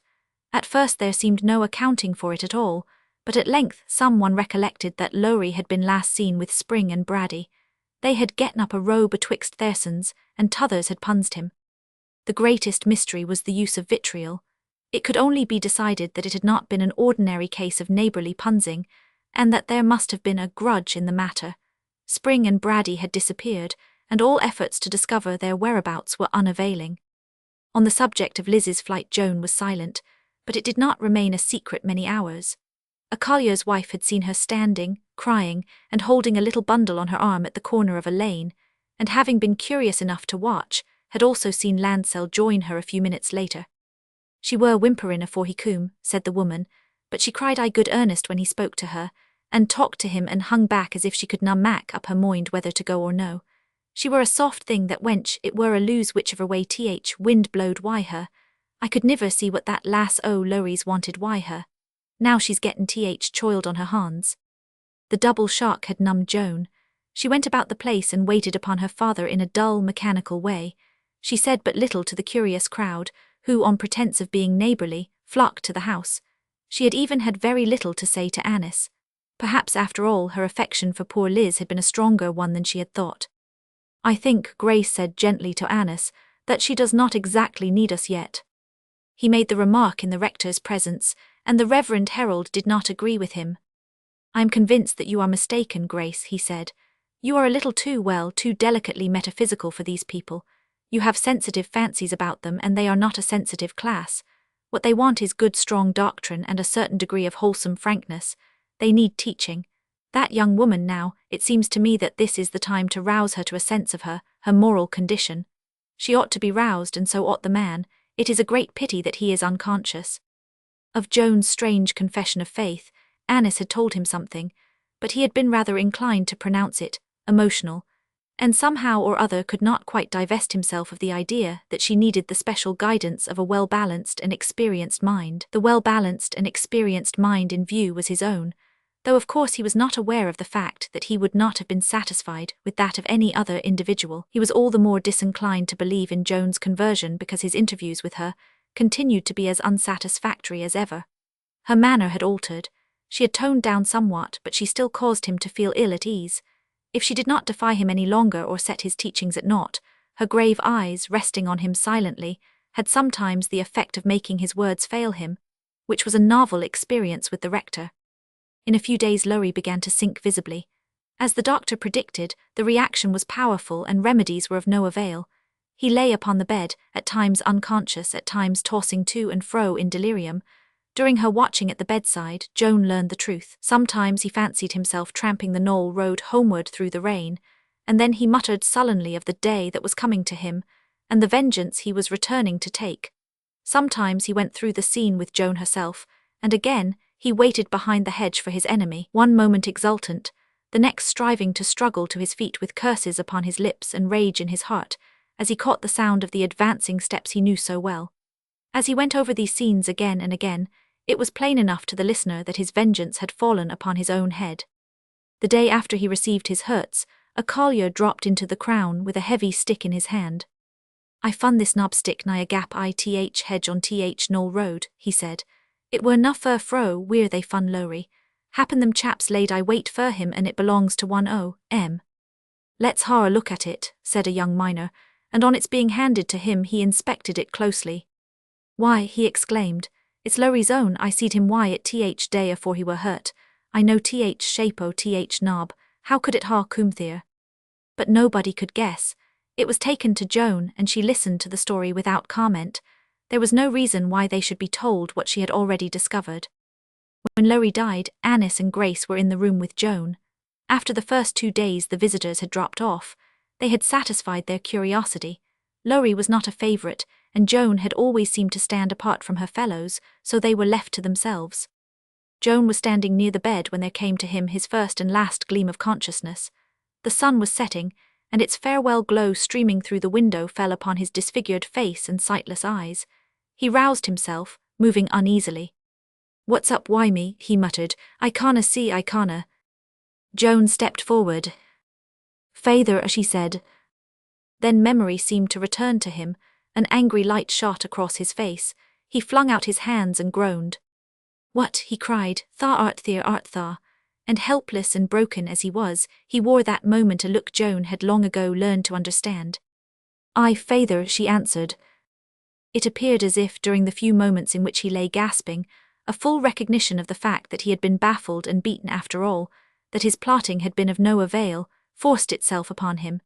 He made an effort to speak once or twice and failed, but at last the words came. "Tha went agen me, did tha?" he panted. "Damn thee!" And with a struggle to summon all his strength he raised himself, groping, struck at her with his clenched hand, and failing to reach her, fell forward with his face upon the bed. It was all over when they raised him and laid him back again. Joan stood upright, trembling a little but otherwise calm. Chapter 32, Turned Methody. It had been generally expected that when all was over the cottage upon the Knoll road would be closed and deserted, but some secret fancy held Joan to the spot. Perhaps the isolation suited her mood, perhaps the mere sense of familiarity gave her comfort. "I should not be less lonely anywhere else," she said to Annis Barhome. "There's more here as I feel near to than I any other place. I ha' no friends, yo know. As to child, I can't carry it to Thwaite's Wi-Fi mornin' when I go to pit, and she'll look after it till neat for a trifle. She's gettin' childern o' her own and knows their ways." So she went backward and forward night and morning with her little burden in her arms. The child was a frail, tiny creature, never strong and often suffering, and its very frailty drew Joan nearer to it. It was sadly like Liz, pretty and infantine. Many a rough but experienced mother, seeing it, prophesied that its battle with life would be brief. With the pretty face, it had inherited also the helpless, irresolute, appealing look.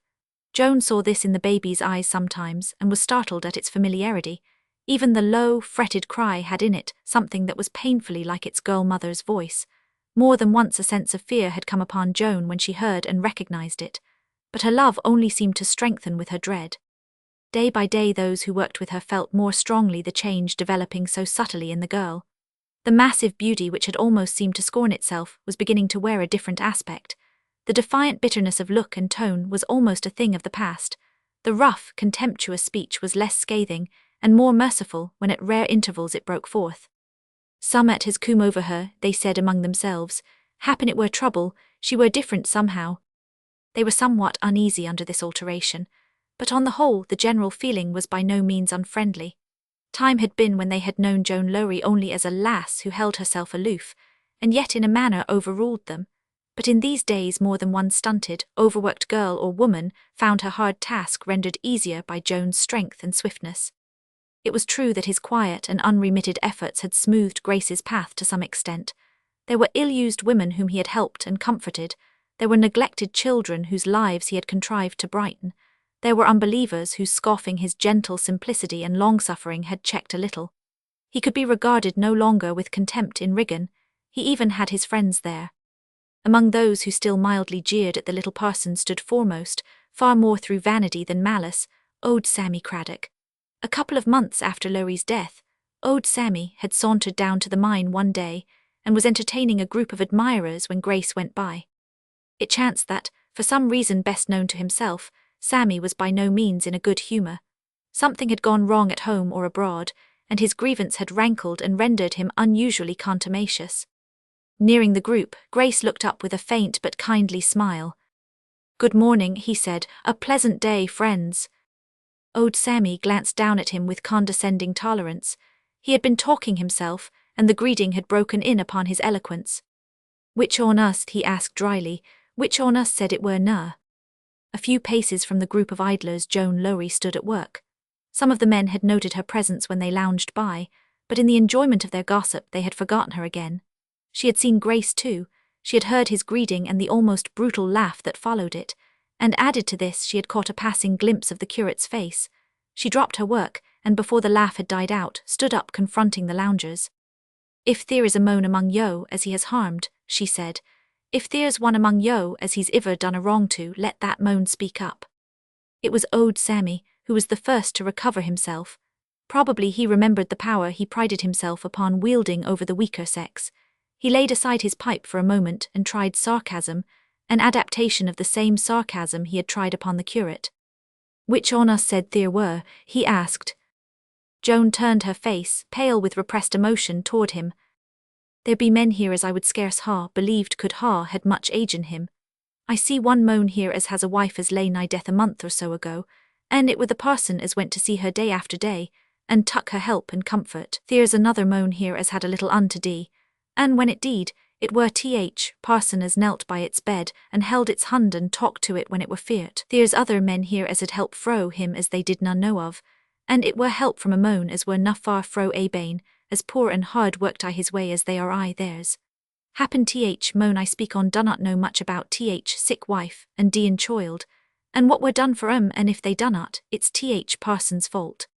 "Why," broke in Owd Sammy, "blame me if thou art na turned Methody, blame me in amazement if thou art na." "Nay," her face softening, "it is na Methody so much. Happen I'm turnin' woman, fur I canna abide to see a hurt gi'en to them as has na earned it. That were why I spoke.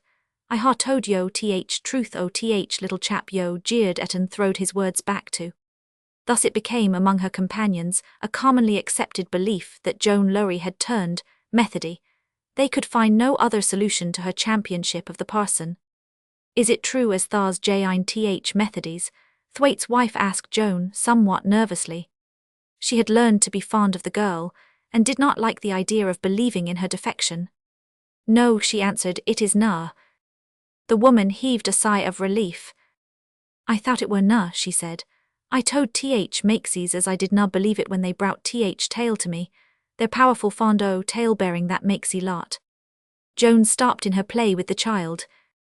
They do not understand, she said.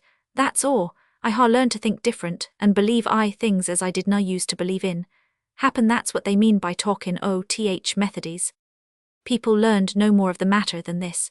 They felt that in some way Joan had separated herself from their ranks, but they found it troublesome to work their way to any more definite conclusion. Hast heard about that Lass O Lowries? They said to one another. Who's taken a new turn sin Lowrie deed, who a lose were a queer loik high-handed wench. After Lowrie's death, Annis Barham and Joan were oftener together than ever. What had at first been friendship had gradually become affection. I think, Annis said to Grace, that Joan must go away from here and find a new life. That is the only way, he answered. In this old one there has been nothing but misery for her, and bitterness and pain. Fergus Derrick was sitting at a table turning over a book of engravings. He looked up sharply. Where can you find a new life for her? He asked, and how can you help her to it? One dare not offer her even a semblance of assistance. They had not spoken to him, but he had heard, as he always heard, everything connected with Joan Lowrie. He was always restless and eager where she was concerned. All intercourse between them seemed to be at an end. Without appearing to make an effort to do so, she kept out of his path. Try as he might, he could not reach her. At last it had come to this. He was no longer dallying upon the brink of a great and dangerous passion. It had overwhelmed him. One cannot even approach her, he said again. Annis regarded him with a shade of pity in her face. The time is coming when it will not be so, she said. The night before Joan Lowrie had spent an hour with her.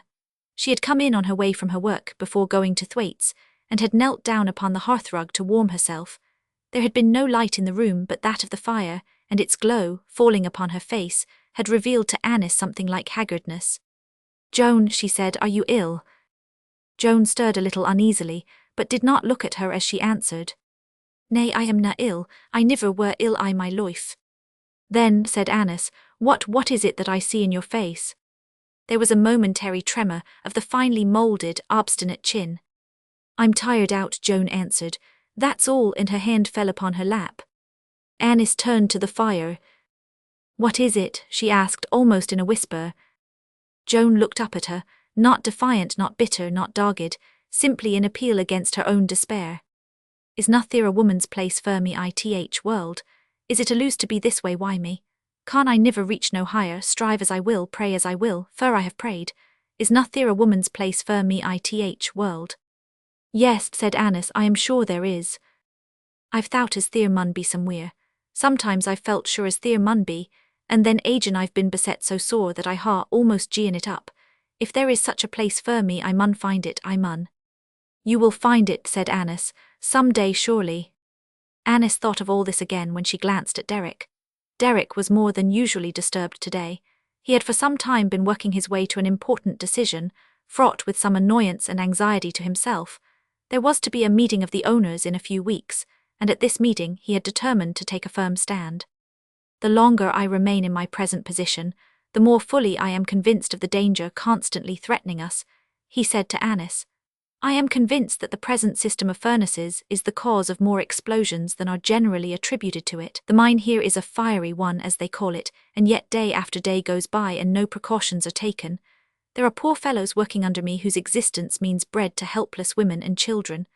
I hold their lives in trust, and if I am not allowed to place one frail barrier between them and sudden death, I will lead them into peril no longer. I will resign my position. At least I can do that.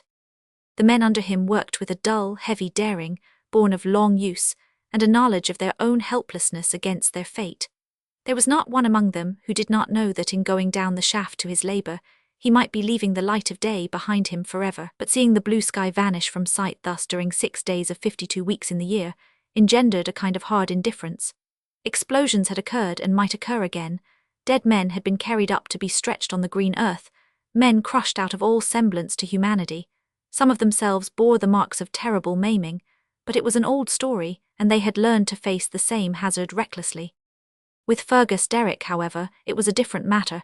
It was he who must lead these men into new fields of danger. Chapter 33, Fate. The time came before many days when the last tie that bound Joan to her present life was broken. The little one who from the first had clung to existence with a frail hold, at last loosened its weak grasp. It had been ill for several days, so ill that Joan had remained at home to nurse it, and one night, sitting with it upon her knee in her accustomed place, she saw a change upon the small face. It had been moaning continuously, and suddenly the plaintive sound ceased. Joan bent over it. She had been holding the tiny hand as she always did, and at this moment the soft fingers closed upon one of her own quietly. She was quite alone, and for an instant there was a deep silence. After her first glance at the tiny creature, she broke this silence herself. "Little lass," she said in a whisper, "what ails thee? Is thy pain o'er?" As she looked again at the baby face upturned as if in silent answer, the truth broke in upon her. Folding her arms around the little form, she laid her head upon its breast and wept aloud, wept as she had never wept before. Then she laid the child upon a pillow and covered its face. Liz's last words returned to her with a double force. It had not lived to forget or blame her. Where was Liz tonight, at this hour when her child was so safe? The next morning, on her way downstairs to the breakfast room, Annis Barham was met by a servant. "The young woman from the mines would like to see you, miss," said the girl. Annis found Joan awaiting her below. "I ha' come to tell yo," she said, "that little undeed at midnight. There were no one I could car in. I sat alone at room or neat, and then I left it to come here." Annis and Thwaite's wife returned home with her. What little there was to be done, they remained to do. But this was scarcely more than to watch with her until the pretty baby face was hidden away from human sight. When all was over, Joan became restless. The presence of the child had saved her from utter desolation, and now that it was gone, the emptiness of the house chilled her. At the last, when her companions were about to leave her, she broke down. "I canna bear it," she said. "I will go yo." Thwaite's wife had proposed before that she should make her home with them, and now, when Mrs. Thwaite returned to Riggan, Joan accompanied her and the cottage was locked up. This alteration changed greatly the routine of her life. There were children in the Thwaite household, 6 of them, who, having overcome their first awe of her, had learned before the baby died to be fond of Joan. Her handsome face attracted them when they ceased to fear its novelty, and the hard-worked mother said to her neighbours, "She's gettin' away childer somehow, that Lass O Lowries. Yo'd wonder if yo could see her she's money a bit o' help to me." But as time progressed, Annis Barham noted the constant presence of that worn look upon her face. Instead of diminishing, it grew and deepened. Even Derrick, who met her so rarely, saw it when he passed her in the street. "She is not ill, is she?" he asked Annis once abruptly. Annis shook her head. "No, she is not ill." "Then she has some trouble that nobody knows about," he said.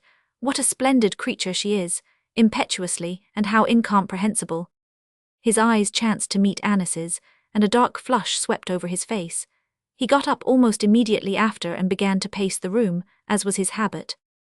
"Next week the crisis will come at the mines," he said. "I wonder how it will end for me." "You are still determined," said Annis. "Yes, I am still determined. I wish it were over. Perhaps there will be a fate in it," his voice lowering itself as he added this last sentence. "A fate," said Annis. "I am growing superstitious and full of fancies," he said. "I do not trust to myself as I once did. I should like fate to bear the responsibility of my leaving Riggan or remaining in it." "And if you leave it?" asked Annis. For an instant he paused in his walk with an uncertain air, but he shook this uncertainty off with a visible effort the next moment. "If I leave it, I do not think I shall return, and fate will have settled a long unsettled question for me."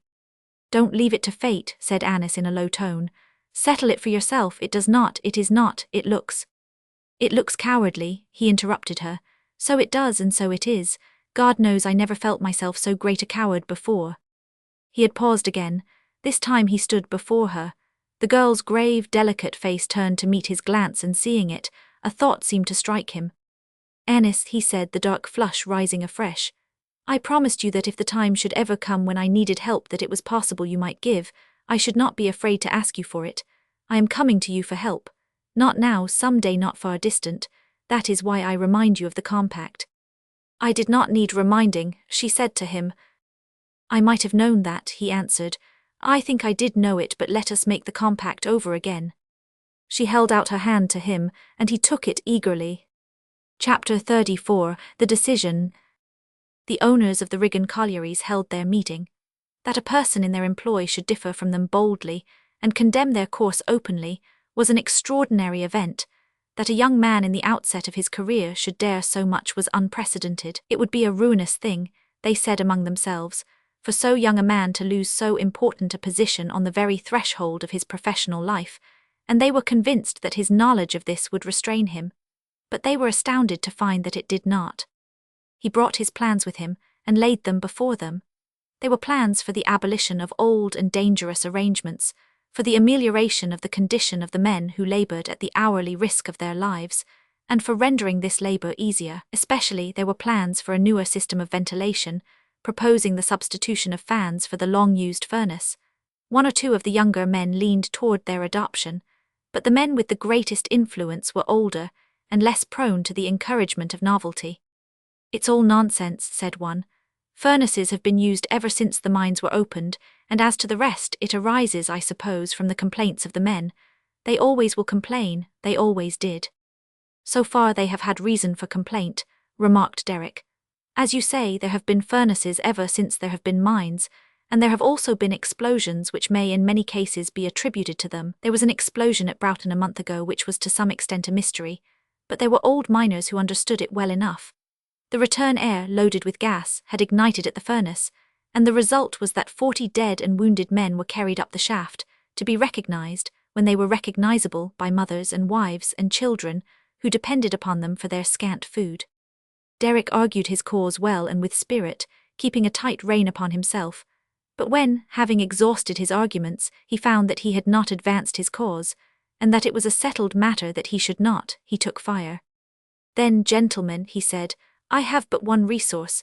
I will hold no human life lightly in my hands. I have the honor to tender you my resignation."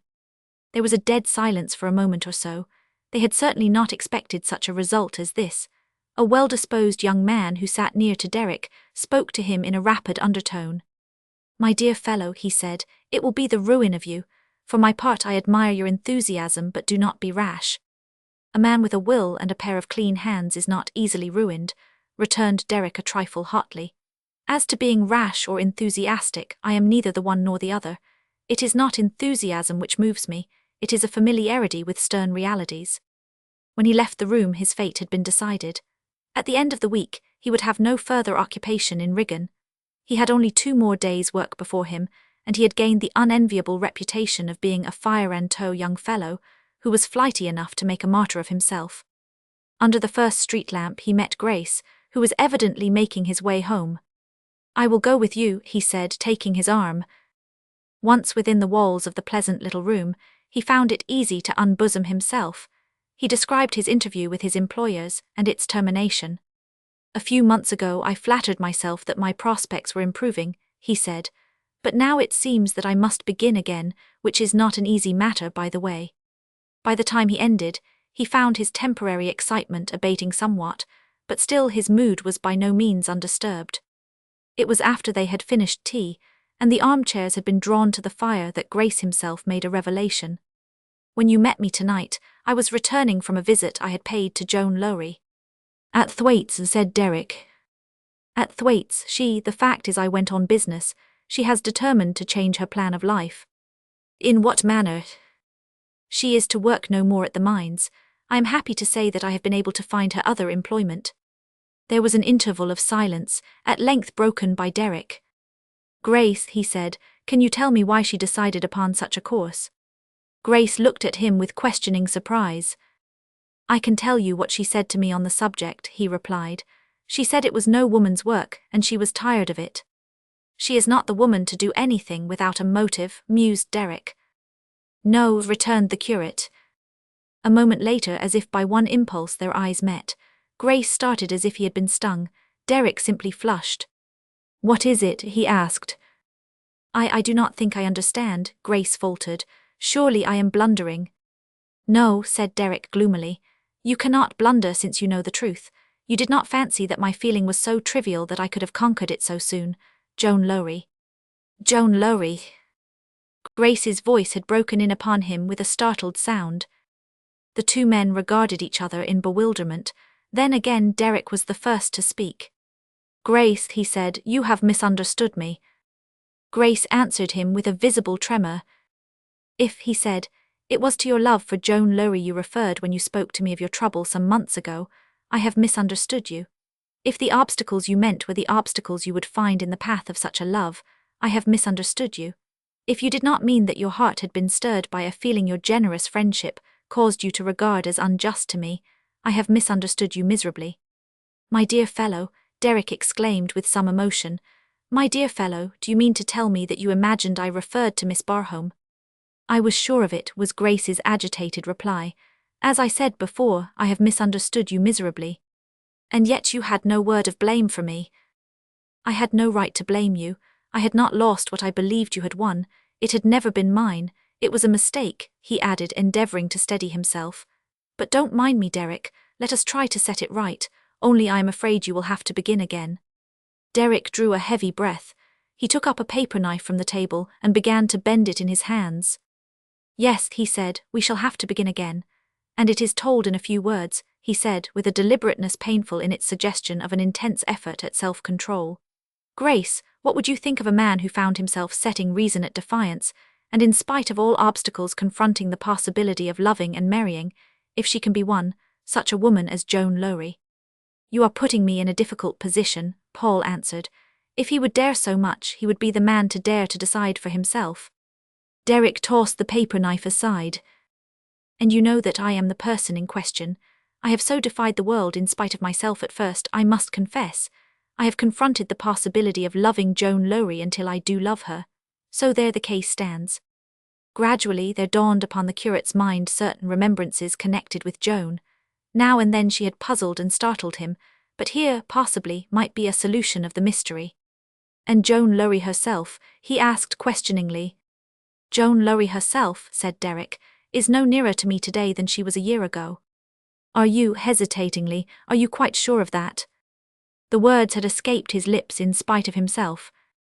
Derek started and turned toward him with a sudden movement. "Grace," he said. "I asked if you were sure of that," answered Grace, coloring. "I am not." Chapter 35, In the Pit. The next morning Derek went down to the mine as usual. There were several things he wished to do in these last 2 days. He had heard that the managers had entered into negotiations with a new engineer, and he wished the man to find no half-done work. The day was bright and frosty, and the sharp, bracing air seemed to clear his brain. He felt more hopeful and less inclined to view matters darkly. He remembered afterward that, as he stepped into the cage, he turned to look at the unpicturesque little town, brightened by the winter's sun, and that, as he went down, he glanced up at the sky and marked how intense appeared the bit of blue, which was framed in by the mouth of the shaft. Even in the few hours that had elapsed since the meeting, the rumor of what he had said and done had been bruited about. Some collier had heard it and had told it to his comrades, and so it had gone from one to the other. It had been talked over at the evening and morning meal in divers cottages, and many an anxious woman had warmed into praise of the man who had had a thought for men. In the first gallery he entered, he found a deputation of men awaiting him, a group of burly miners with picks and shovels over their shoulders, and the head of this deputation, a spokesman burlier and generally gruffer than the rest, stopped him. "Mester," he said, "we chaps 'ud like to har a word why yo." "All right," was Derek's reply, "I am ready to listen." The rest crowded nearer as if anxious to participate as much as possible, and give their spokesman the support of their presence. "It is na mitch as we har getten to say," said the man, "but we're fain to say it. Are na we, mates?" "Aye, we are, lad," in chorus. "It's about summat as when heerd. There were a chap as towed some on us last neet, as yod getten sack fro managers, or leastways as yod turned tables on 'em and gi'en them sack yarsen, and when heerd as it begun why yo are standin' up for us chaps, Axe in fur things as were wanted ith pit to save us fro, runnin' more risk than we need. And we heard as yo spoke up bold, and argued for us and stood to what yo thought war reet thing, and we set our minds on tellin' yo as we'd heard it and talked it over, and we'd like to say a word thanks common for pluck yo showed. Is na that it, mates? Aye, that it is, lad, responded the chorus. Suddenly one of the group stepped out and threw down his pick.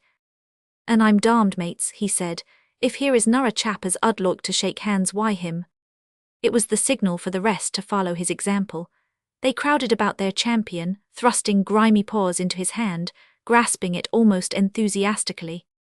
Good luck to yo, lad, said one. When known smooth sorta chaps, but when stand by what's fair and plucky, we shall ha a good word for thee when thou hast made thy flittin'. I'm glad of that, lads, responded Derek heartily, by no means unmoved by the rough and dready spirit of the scene. I only wish I had had better luck, that's all.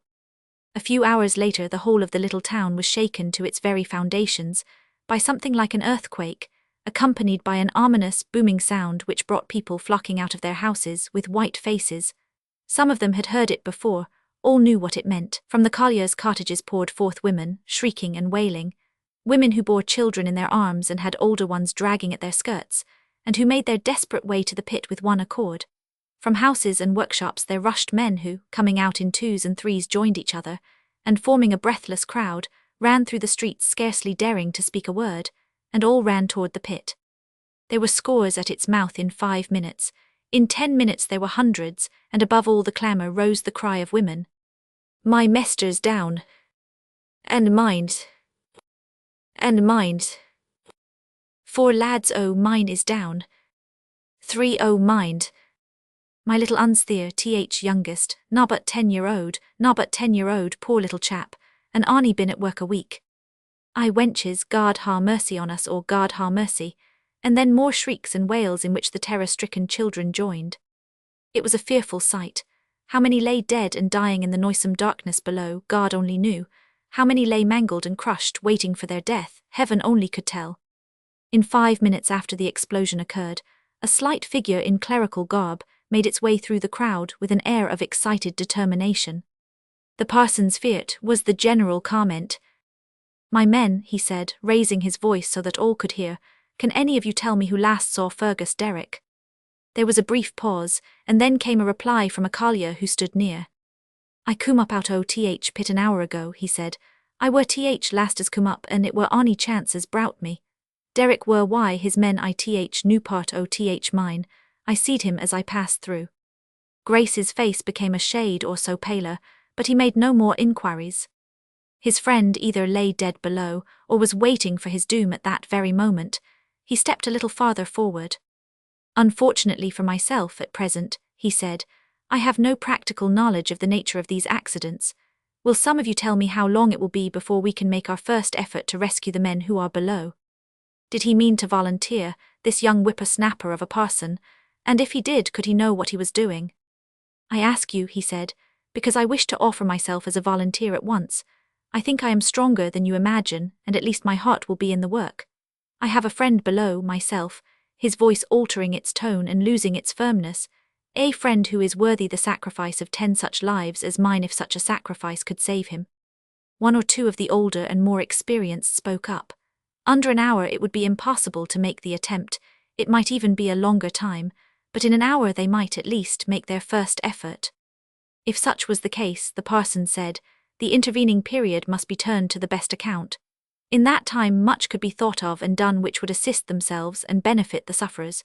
He called upon the strongest and most experienced, and almost without their recognizing the prominence of his position, led them on in the work. He even rallied the weeping women and gave them something to do.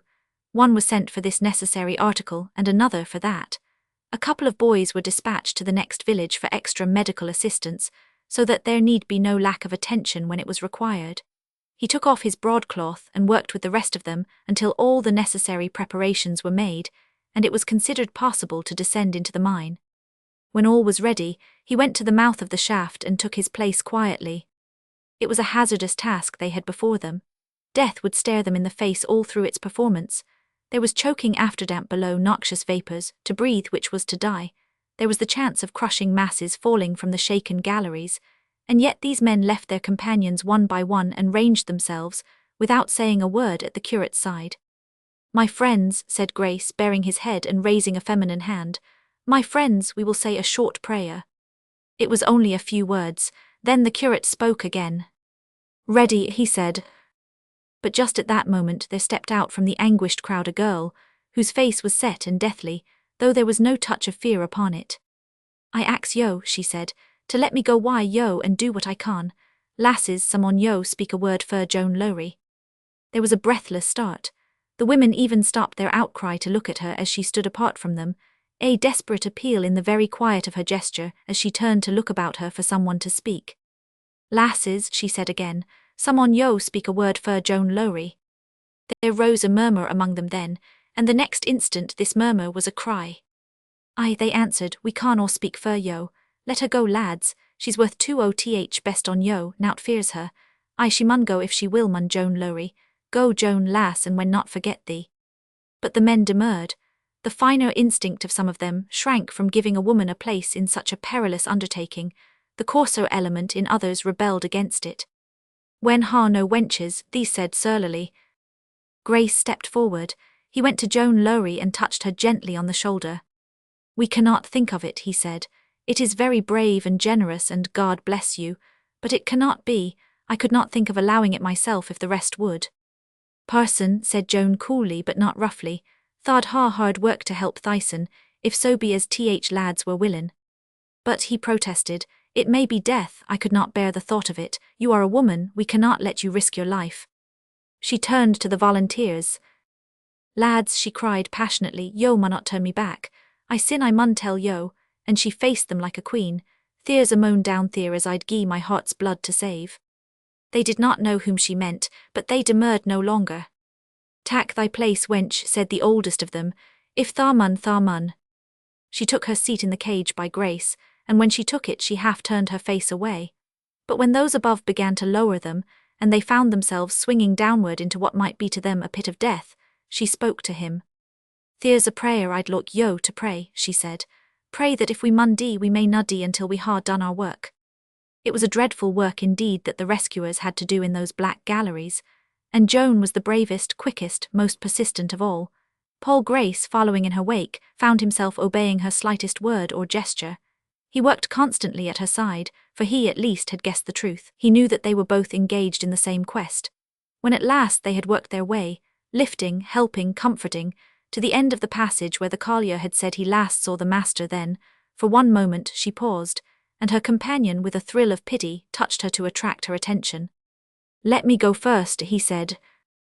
"Nay," she answered, "when go together." The gallery was a long and low one, and had been terribly shaken. In some places the props had been torn away, in others they were borne down by the loosened blocks of coal.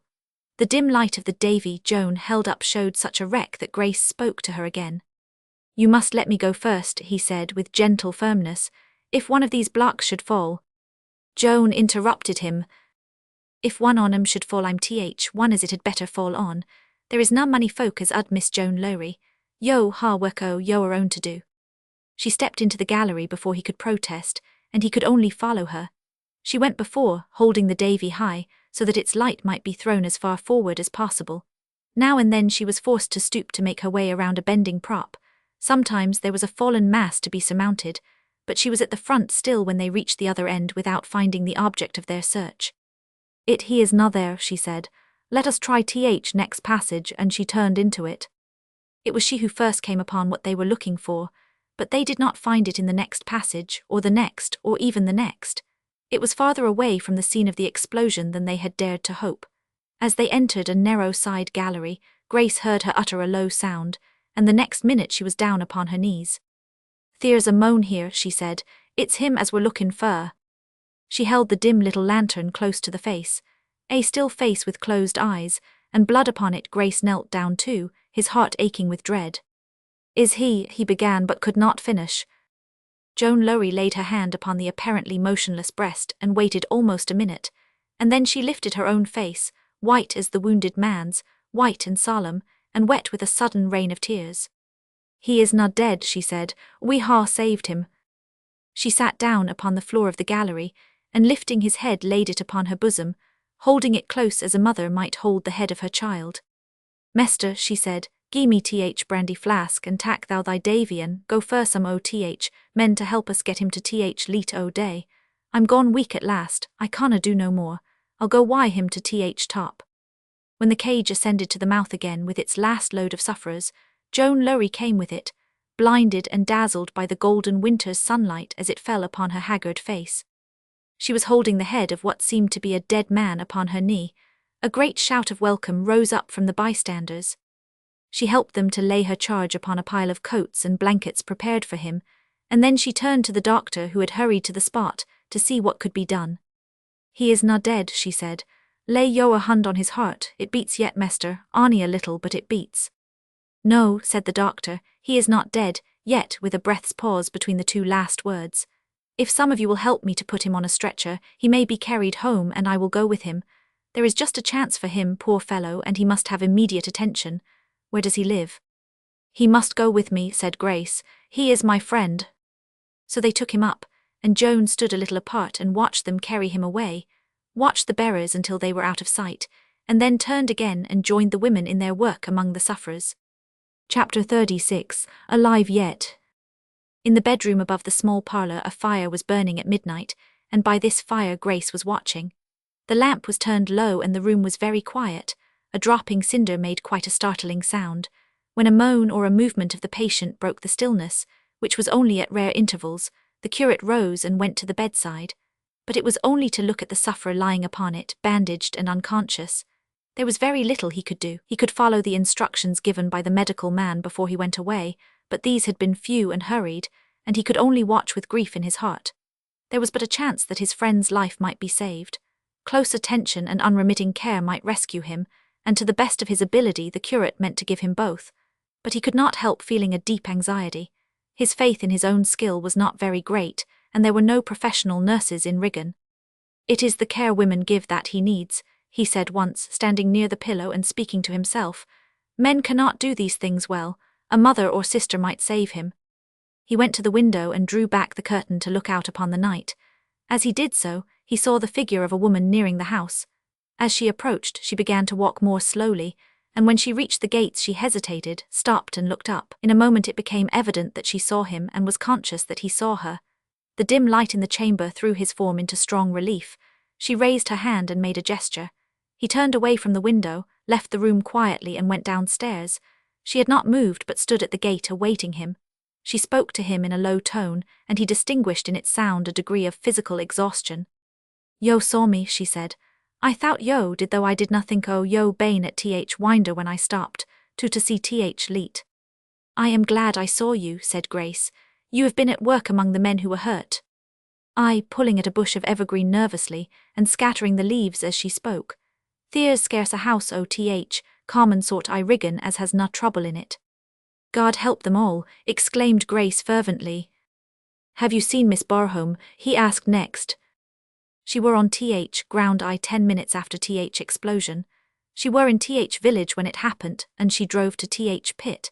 She's been workin' as hard as any woman I Riggin.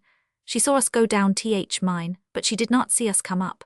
She were away then why a woman as had a lad to be carried home dead. She would ha come to him, but she knowed yo were why him, and there were them as needed her.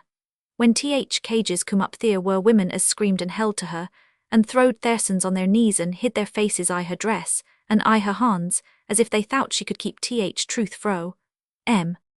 Grace trembled in his excitement. God bless her, he said again and again.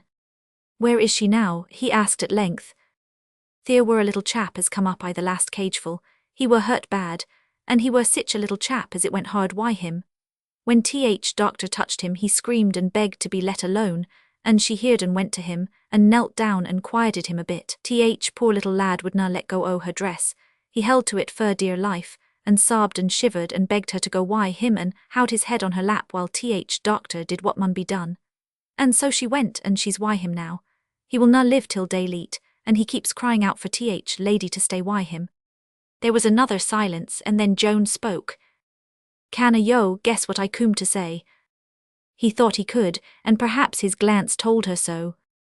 If I were a lady, she said, her lips, her hands trembling, I could not ax yo what I've made up my mind to, but I'm known a lady and it does not matter. If yo need someone to help yo, why him will yo let me ha th place. I do not ax nout else but to be let do th hard work. She ended with a sob. Suddenly she covered her face with her hands, weeping wildly. Don't do that, he said gently. Come with me, it is you he needs. He led the way into the house and up the stairs, Joan following him. When they entered the room they went to the bedside. The injured man lay motionless. Is there life I him yet? Asked Joan. He looks as if there might not be. There is life in him, Grace answered, and he has been a strong man, so I think we may feel some hope.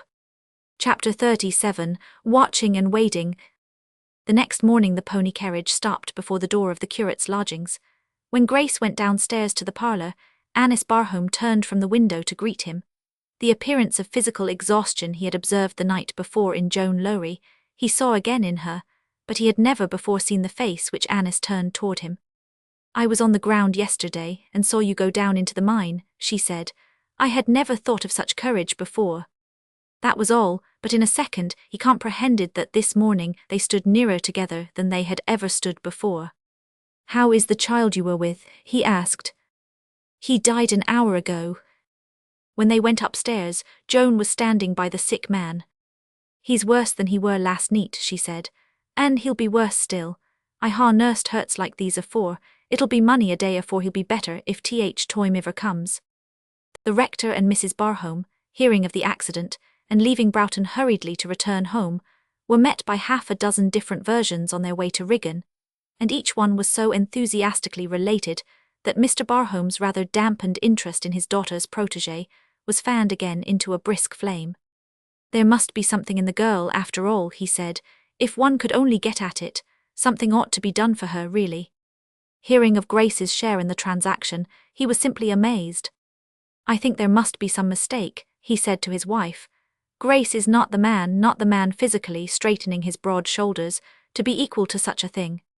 But the truth of the report forced itself upon him after hearing the story repeated several times before they reached Riggin, and arriving at home, they heard the whole story from Annis. While Annis was talking, Mr. Barhome began to pace the floor of the room restlessly. I wish I had been there, he said. I would have gone down myself. It is true, he would have done so. You are a braver man than I took you for, he said to his curate when he saw him, and he felt sure that he was saying exactly the right thing. I should scarcely have expected such dashing heroism from you, Grace. I hardly regarded it in that light, said the little gentleman, colouring sensitively. If I had, I should scarcely have expected it of myself. The fact that Joan Lowrie had engaged herself as nurse to the injured engineer made some gossip among her acquaintances at first, but this soon died out. Thwaite's wife had a practical enough explanation of the case. Lass were tired up at work, and no wonder. She's made up her mind to ha done Wyatt, and she's a first-rate one to nurse, strong i the arms and known sleepy-headed. Happen she'll tack up Wyatt for a trade, as to it bane him as she meant when she said there were a moan as she meant to save, it were no such thing. Joan Lowrie's known kind o' wench to be runnin' after gentlefolk, yo know that yoursens. It's known o' our business who the moan were. Happen he's dead, and whether he's dead or alive you'd better leave him a be, and her too. In the sick man's room the time passed monotonously. There were days and nights of heavy slumber or unconsciousness, restless mutterings and weary tossings to and fro. The face upon the pillow was sometimes white, sometimes flushed with fever, but whatever change came to pass, death never seemed far away. Grace lost appetite and grew thin with protracted anxiety and watching. He would not give up his place even to Annis or Mrs. Barhome, who spent much of their time in the house. He would barely consent to snatch a few minutes' rest in the daytime. In truth, he could not have slept if he would. Joan held to her post unflinchingly. She took even less respite than Grace. Having almost forced her to leave the room one morning, Annis went downstairs to find her lying upon the sofa, her hands clasped under her head, her eyes wide open. I canna sleep yet a while, she said. Dunnot let it trouble yo, I'm used to it. Sometimes during the long night Joan felt his hollow eyes following her as she moved about the room, and fixed hungrily upon her when she stood near him. Who are you, he would say. I have seen you before and I know your face, but I have lost your name. Who are you? One night as she stood upon the hearth, alone in the room, Grace having gone downstairs for something, she was startled by the sound of Derek's voice falling with a singular distinctness upon the silence. "Who is it that is standing there?" he said. "Do I know you?" "Yes, it is."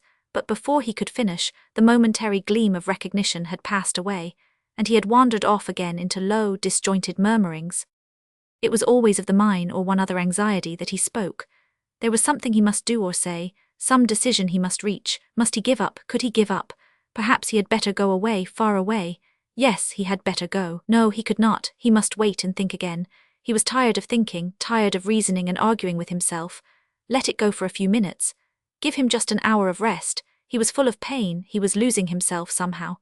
And then, after a brief silence, he would begin again and go the weary round once more. "He has had a great deal of mental anxiety of late, too much responsibility," said the medical man, "and it is going rather against him." Chapter 38, Recognition. The turning point was reached at last. One evening at the close of his usual visit, the doctor said to Grace, "Tomorrow I think you will see a marked alteration. I should not be surprised to find on my next visit that his mind had become permanently cleared.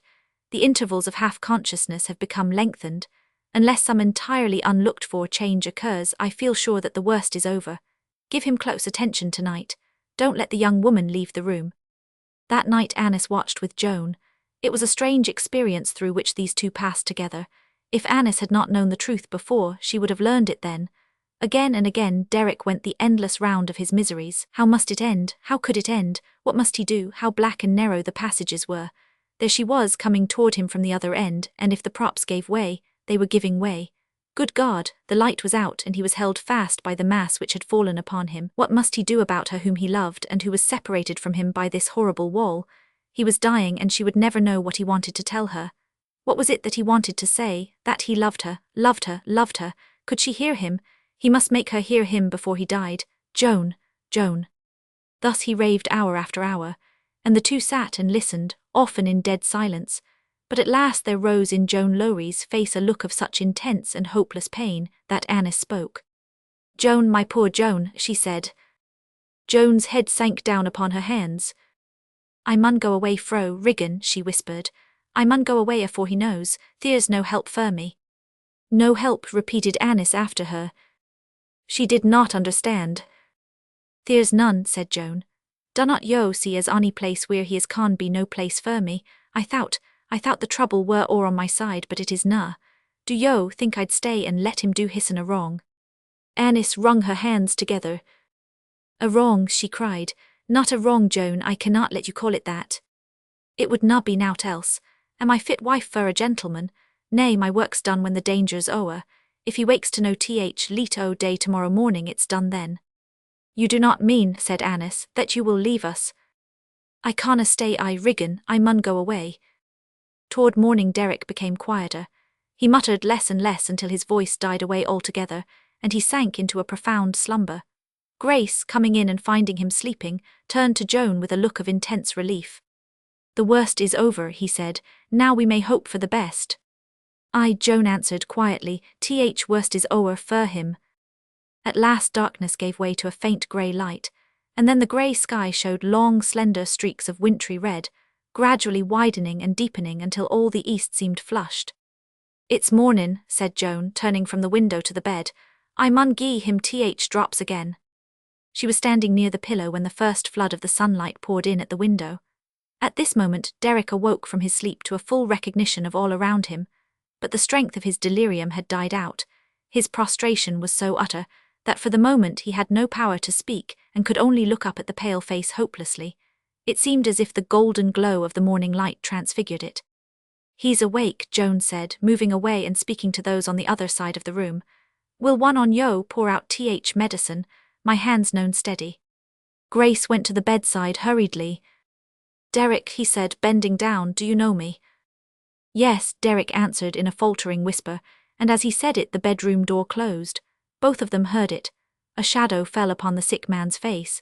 His eyes met his friend's with a question in them, and the next instant the question put itself into words. "Who went out?" Grace bent lower. It was Joan Lowrie. He closed his eyes and waited a little as if to gain fresh strength, There rose a faint flush upon his hollow cheeks and his mouth trembled. "How," he said next, "how long?" "You mean to ask me," said Grace, "how long she has been here?" A motion of assent. "She has been here from the first." He asked no further questions. His eyes closed once more and he lay silent. Chapter 39, A Testimonial. Joan went back to her lodgings at the Thwaites, and left Mrs. Barhome and Annis to fill her place. Too prostrate to question his nurses, Derek could only lie with closed eyes, helpless and weary. He could not even keep himself awake long enough to work his way to any very clear memories of what had happened.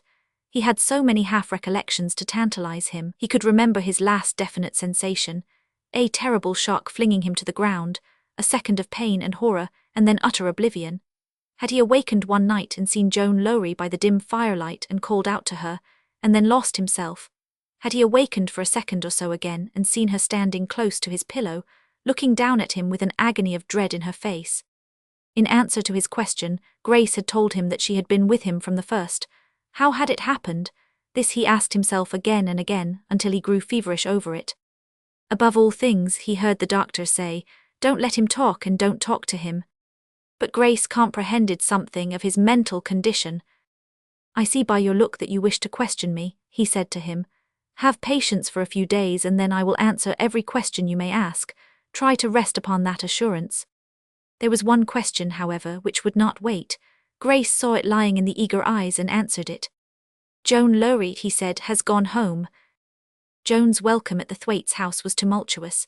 The children crowded about her, neighbours dropped in, both men and women wanting to have a word with her. There were few of them who had not met with some loss by the explosion, and there were those among them who had cause to remember the girl's daring. "How's TH engineer?" they asked. "What do TH doctors say o' him?" "He'll get better," she answered. "They say as he's out o' danger." "Were nar it him as had his head on your knee when yo come up I TH cage?" asked one woman. Mrs. Thwaite answered for her with some sharpness. They should not gossip about Joan if she could help it. "I do not suppose as she knowed TH difference betwixt one moan and another," she said. "It were na likely as she'd pick and choose. Let TH lass ha a bit o' quiet wenches, yo moither her why yower talk." "It's an ill wind as blows nobody good," said Thwaite himself. "TH explosion has done one thing, it's made TH mesters change their minds.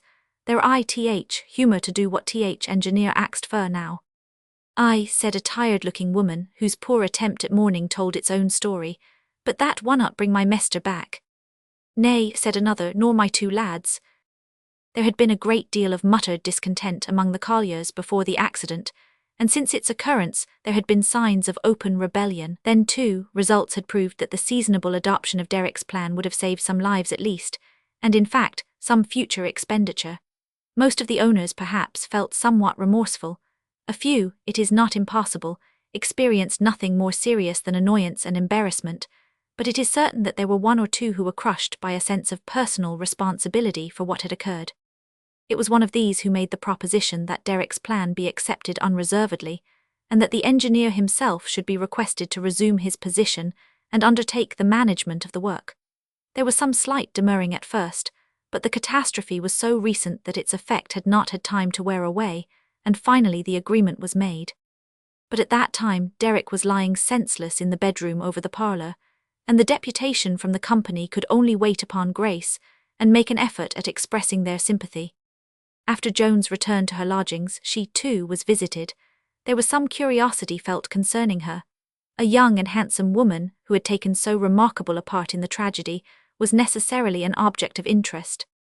Mr. Barhome was so fluently decided in his opinion that something really ought to be done, that a visit to the heroine of the day was the immediate result. There was only one form the appreciation of a hire for a lower social grade could take, and it was Mr. Barhome who had been, naturally, selected as spokesman. He explained to Joan the nature of the visit. His friends of the company had heard the story of her remarkable heroism, and had felt that something was due to her, some token of the admiration her conduct had inspired in them. They had agreed that something ought to be done, and they had called this evening to present her with a little testimonial. The bundle of crisp banknotes burned the hand of the man who held them, as Joan Lowrie listened to this speech. She stood upright before them, resting one hand upon the back of a chair, but when the bearer of the testimonial in question rose, she made a step forward. There was more of her old self in her gesture than she had shown for months. Her eyes flashed, her face hardened, a sudden red flew to her cheek. "Put it up," she said, "I wannot tak it." The man who had the money laid it upon the table. As if he were anxious to be rid of it, he was in a glow of anger and shame at the false step they had made. "I beg your pardon," he said. "I see we have made a mistake." "Aye," she said, "yo ha made a mistake. If yo choose to tak that and gie it to th women and childer as is left to want bread, yo may do it and welcome." Chapter 40, Going South.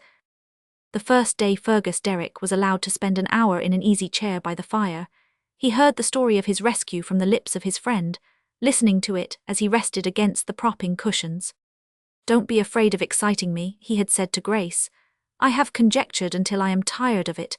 Tell me the whole story, let me hear the end now."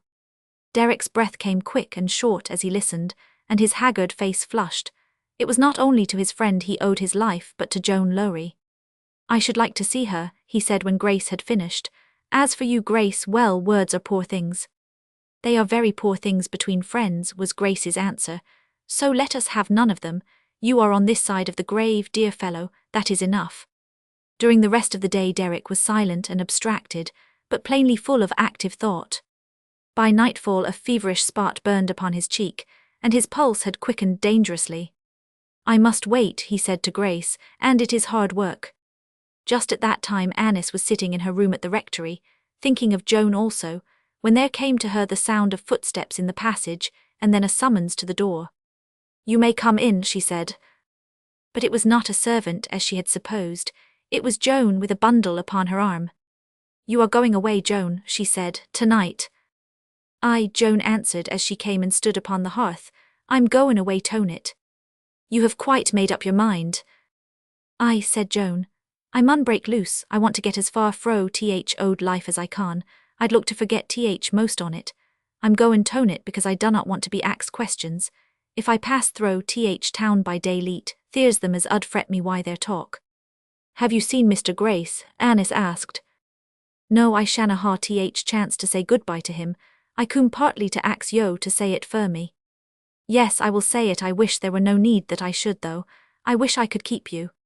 There was a brief silence. Joan knelt on one knee by the fender. "I ha been thinkin', oh Liz," she said. "I thought I'd ax yo, if it were to happen so as she'd drift back here agin while I were away, as yo'd say a kind word to her, and tell her about child, and how as I niver thought hard on her, and as day niver were as I did na pity her, fro bottom o' my soul. I'm goin' toward south," she said again after a while. "They say as south is as different fro north as day is fro the neat. I ha money eno to help me on, and when I stop I shall look for work." Annis's face lighted up suddenly. "To the south," she said. "Why did I not think of that before? If you go toward the south there is Ashley Wold and grandmamma Mrs. Galloway. I will write to her now if you will let me," rising to her feet. "If yo'll gie me letter, I'll tak it and thank yo," said Joan. "If she could help me to work or look, I should be glad eno." Annis's mother's mother had always been her safest resource in the past, and yet, curiously enough, she had not thought of turning toward her in this case until Joan's words had suggested such a course. Joan took the letter and put it in the bosom of her dress. "There's no more danger for him," she said. "Thwaite told me he were better." She spoke questioningly, and Annis answered her. "Yes, he is out of danger. Joan, what am I to say to him?" "To say to him?" She started slightly, but ended with a strained quietness of manner. "There's nowt to say," she added, rising and preparing to go. Annis rose also. She held out both her hands and Joan took them. "I will go downstairs with you," said Annis, and they went out together. When they reached the front door, they kissed each other, and Annis stood in the lighted hall and watched the girls' departure. "Goodbye," she said, "and God bless you." Early in the morning, Derrick called his friend to his bedside. "I have had a bad night," he said to him. "Yes," Grace answered, "it is easy enough to see that." There was an unnatural sparkle in the hollow eyes, and the flush upon the cheek had not faded away. Derrick tried to laugh and moved restlessly upon his pillow. "So I should imagine," said he. "The fact is, well, you see, I have been thinking." "About?" "Yes, Grace, I cannot wait, I must hear something. 100 things might happen. I must at least be sure she is not far away. I shall never regain strength as long as I have not the rest that knowledge will bring me. Will you go to her and take her a few words of gratitude from me? Yes, readily. Will you go now? Yes. Grace would have left the room, but Derek stretched out his hand and touched him. Stay, he said. Grace turned to him again. You know, in the old resolute way, you know what I mean the end to be if it may be. I think I do. Grace appeared at the rectory very soon afterward, and asked for Miss Barhome. Annis came down into the parlour to meet him at once. She could not help guessing that for some reason or other he had come to speak of Joan, and his first words confirmed her impression. I have just left the Thwaites, he said. I went there to see Joan Lowrie and find that she is not there. Mrs. Thwaite told me that she had left Riggin. Is that true? Yes, she went away last night. She came here to bid me goodbye and leave a farewell message for you. Grace was both troubled and embarrassed. He faltered, do you understand it? Yes, Annis answered. Their eyes met and she went on. You know we have said that it was best that she should break away entirely from the past. She has gone to try if it is possible to do it. She wants another life altogether. I do not know what I must do, said Grace. You say she has gone away and I came to her from Derek. From Mr. Derek, Annis exclaimed, and then both relapsed into silence. It was Annis who spoke first. Mamma was going to send some things to Mr. Derek this morning, she said. I will have the basket packed and take it myself. If you will let me, I will go with you as soon as I can have the things prepared. Chapter 41, A Sort O Apology. The interview between Annis and Derek was a long one. At the end Derek said, I shall go to Ashley Wold.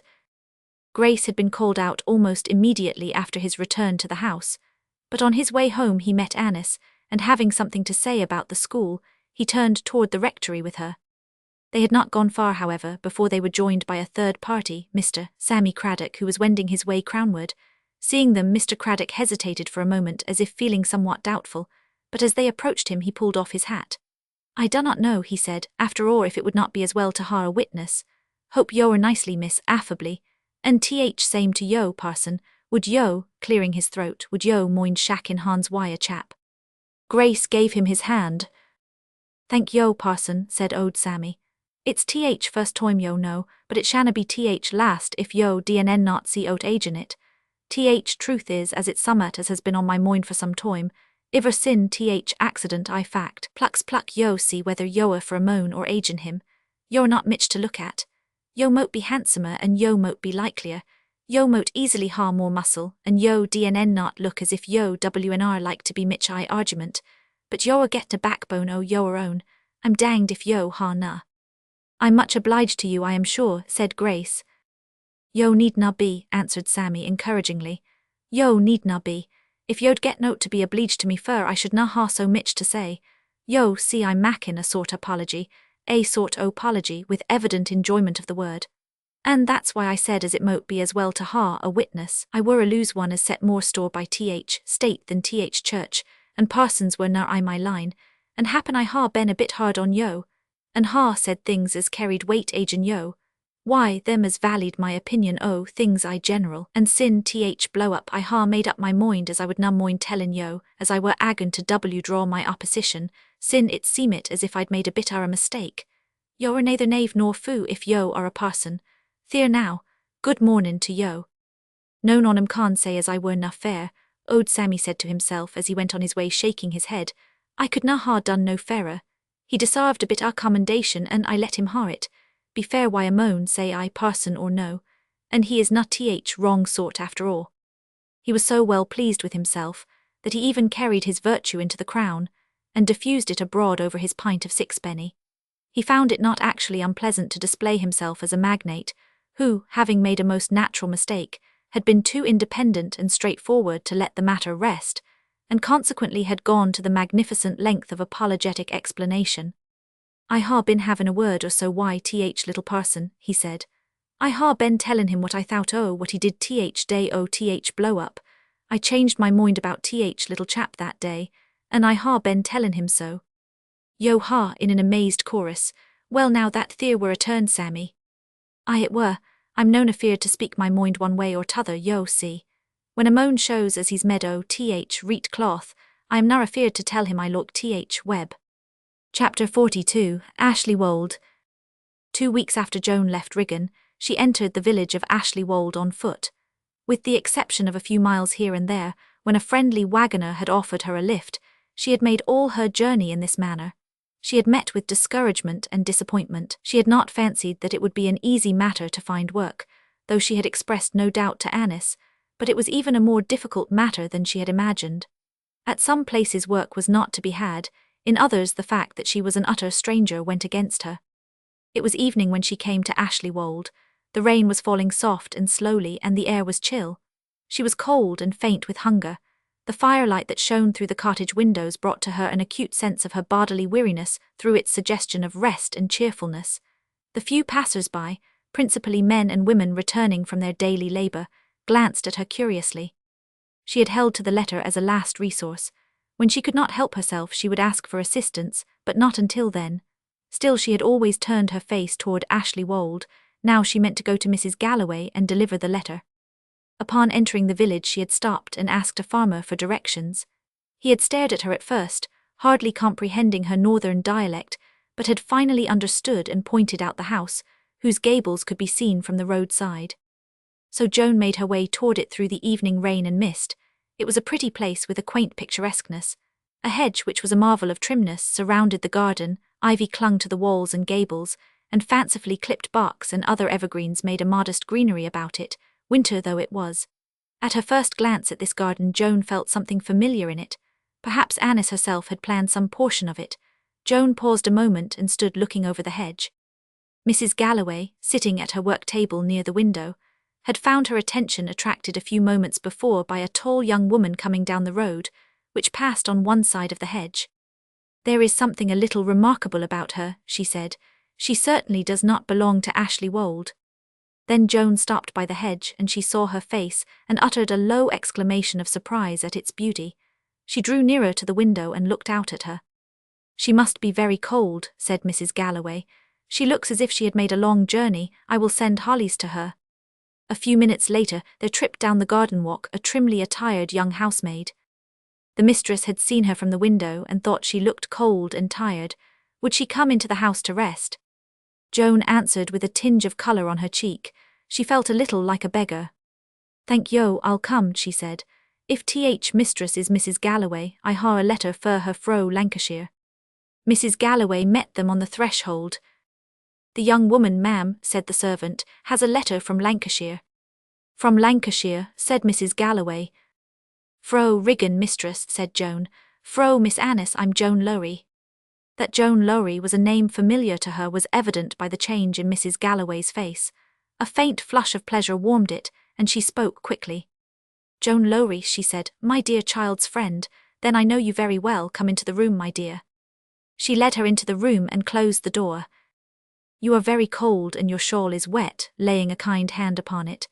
"Give it to me and take a seat by the fire. You must warm yourself thoroughly and have a cup of tea," she said, "and then I will begin to ask questions."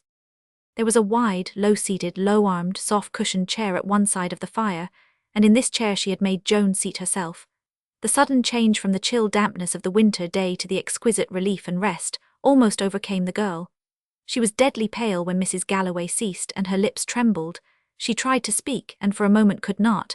Tears rushed to her eyes and stood in them. But she managed to answer at last. "I beg yo a pardon," she said. "Yo ha no need to mind me. Warmth has made me a bit faint, that's all. I've known been used to it lately." Mrs. Galloway came and stood near her. "I am sorry to hear that, my dear," she said. "Yo are very kind, ma'am," Joan answered. She drew the letter from her dress and handed it to her. "I getten that fro Miss Annis the neat I left Riggin," she said. When the tea was brought in and Joan had sat down, the old lady read the letter. "Keep her with you if you can. Give her the help she needs most. She has had a hard life and wants to forget it." "Now I wonder," said Mrs. Galloway to herself, "what the help is that she needs most." The rare beauty of the face impressed her as it invariably impressed strangers, but she looked beneath the surface and saw something more in it than its beauty. She saw its sadness, its resolution. When Joan rose from the table, the old lady was still standing with the letter in her hand. She folded it and spoke to her. "If you are sufficiently rested, I should like you to sit down and talk to me a little. I want to speak to you about your plans." "Then," said Joan, "happen I'd better tell yo at start as I ha none." Mrs. Galloway put her hand upon her shoulder. Then she returned, "That is all the better for me, for I have in my mind one of my own. You would like to find work to help you."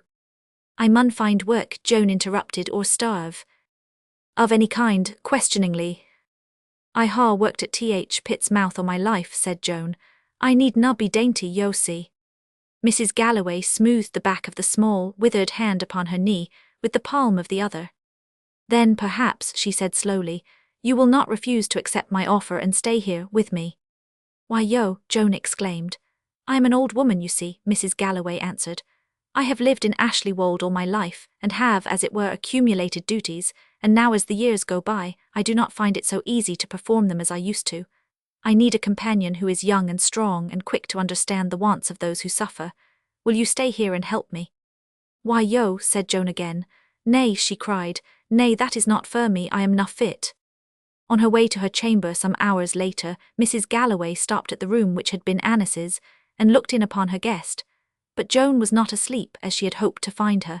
She stood at the fireside, looking into the blaze. "Will you come here a minute?" she said. She looked haggard and wearied, but the eyes she raised to her hostess were resolute. "There's summat as I ha held back fro sayin' to yo," she said. "And more I think on it, more I see as I mun tell yo. If I mean to begin fair and clear, I ha a trouble as I'm fain to hide. It's a trouble as I ha fout why, and ha na helped mysen agin. It's na a shame," straightening herself. "It's a trouble such as ony woman might bear and be honest. I come away fro, riggin to be out o way on it, not to forget it for I canna, but so as I should na be so near to hurt on it." "I do not need another word," Mrs. Galloway answered. "If you had chosen to keep it a secret, it would have been your own secret as long as you chose that it should be so. There is nothing more you need. Very well, good night, my dear." Chapter 43, Liz Comes Back. "Miss," said Mrs. Thwaite, "it were last neat, and you mote ha knocked me down why a feather, fur I seed her as plain as I see yo." "Then," said Annis, "she must be in Riggin now." The woman answered, "That she mun, though where God knows I dunnot. It were pretty late, yo see, and I were gettin' Mester's supper ready, and as I turns mysen fro oven where I had been stoopin' down to look at bit o' bacon, I seed her face agin winder starin' in at me wild loik. It were her sure eno, poor wench. She were loik death itzen, main different fro bit o' a soft, pretty, leet-headed lass she used to be." "I will go and speak to Mr. Grace," Annis said. The habit of referring to Grace was growing stronger every day. She met him not many yards away, and before she spoke to him saw that he was not ignorant of what she had to say. "I think you know what I am going to tell you," she said. "I think I do," was his reply. The rumour had come to him from an acquaintance of the Makeseys, and he had made up his mind to go to them at once. Said the mother, regarding them with rather resentful curiosity. "She were here this mornin', Liz were. She were in a bad way eno, said she'd been out on tramp fur nigh a week, seemit a bit out o' her head. Moan had left her again, as she mote ha knowed he would. Lasses is foos. She'd been Union too bad o' fever. I told her she'd better ha stayed there. She wanted to know where Joan Lowrie were and kept axin' for her till I were tired o' hearin' her and told her so." "Did she ask about her little child?" said Annis. I think she did, if I remember reet. She said summat about wantin' to know where we put it, and if Joan were dead too, but it did not seem to be child she cared about so much as Joan Lowrie." "Did you tell her where we buried it?" Grace asked. "Thank you, I will go to the churchyard," he said to Annis. "I may find her there." "Will you let me go too?" Annis asked. He paused a moment. "I am afraid that it would be best that I should go alone." "Let me go," she pleaded.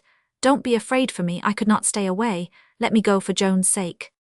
So he gave way and they passed out together, but they did not find her in the churchyard. The gate had been pushed open and hung swinging on its hinges. There were fresh footprints upon the damp clay of the path that led to the corner where the child lay, and when they approached the little mound they saw that something had been dropped upon the grass near it.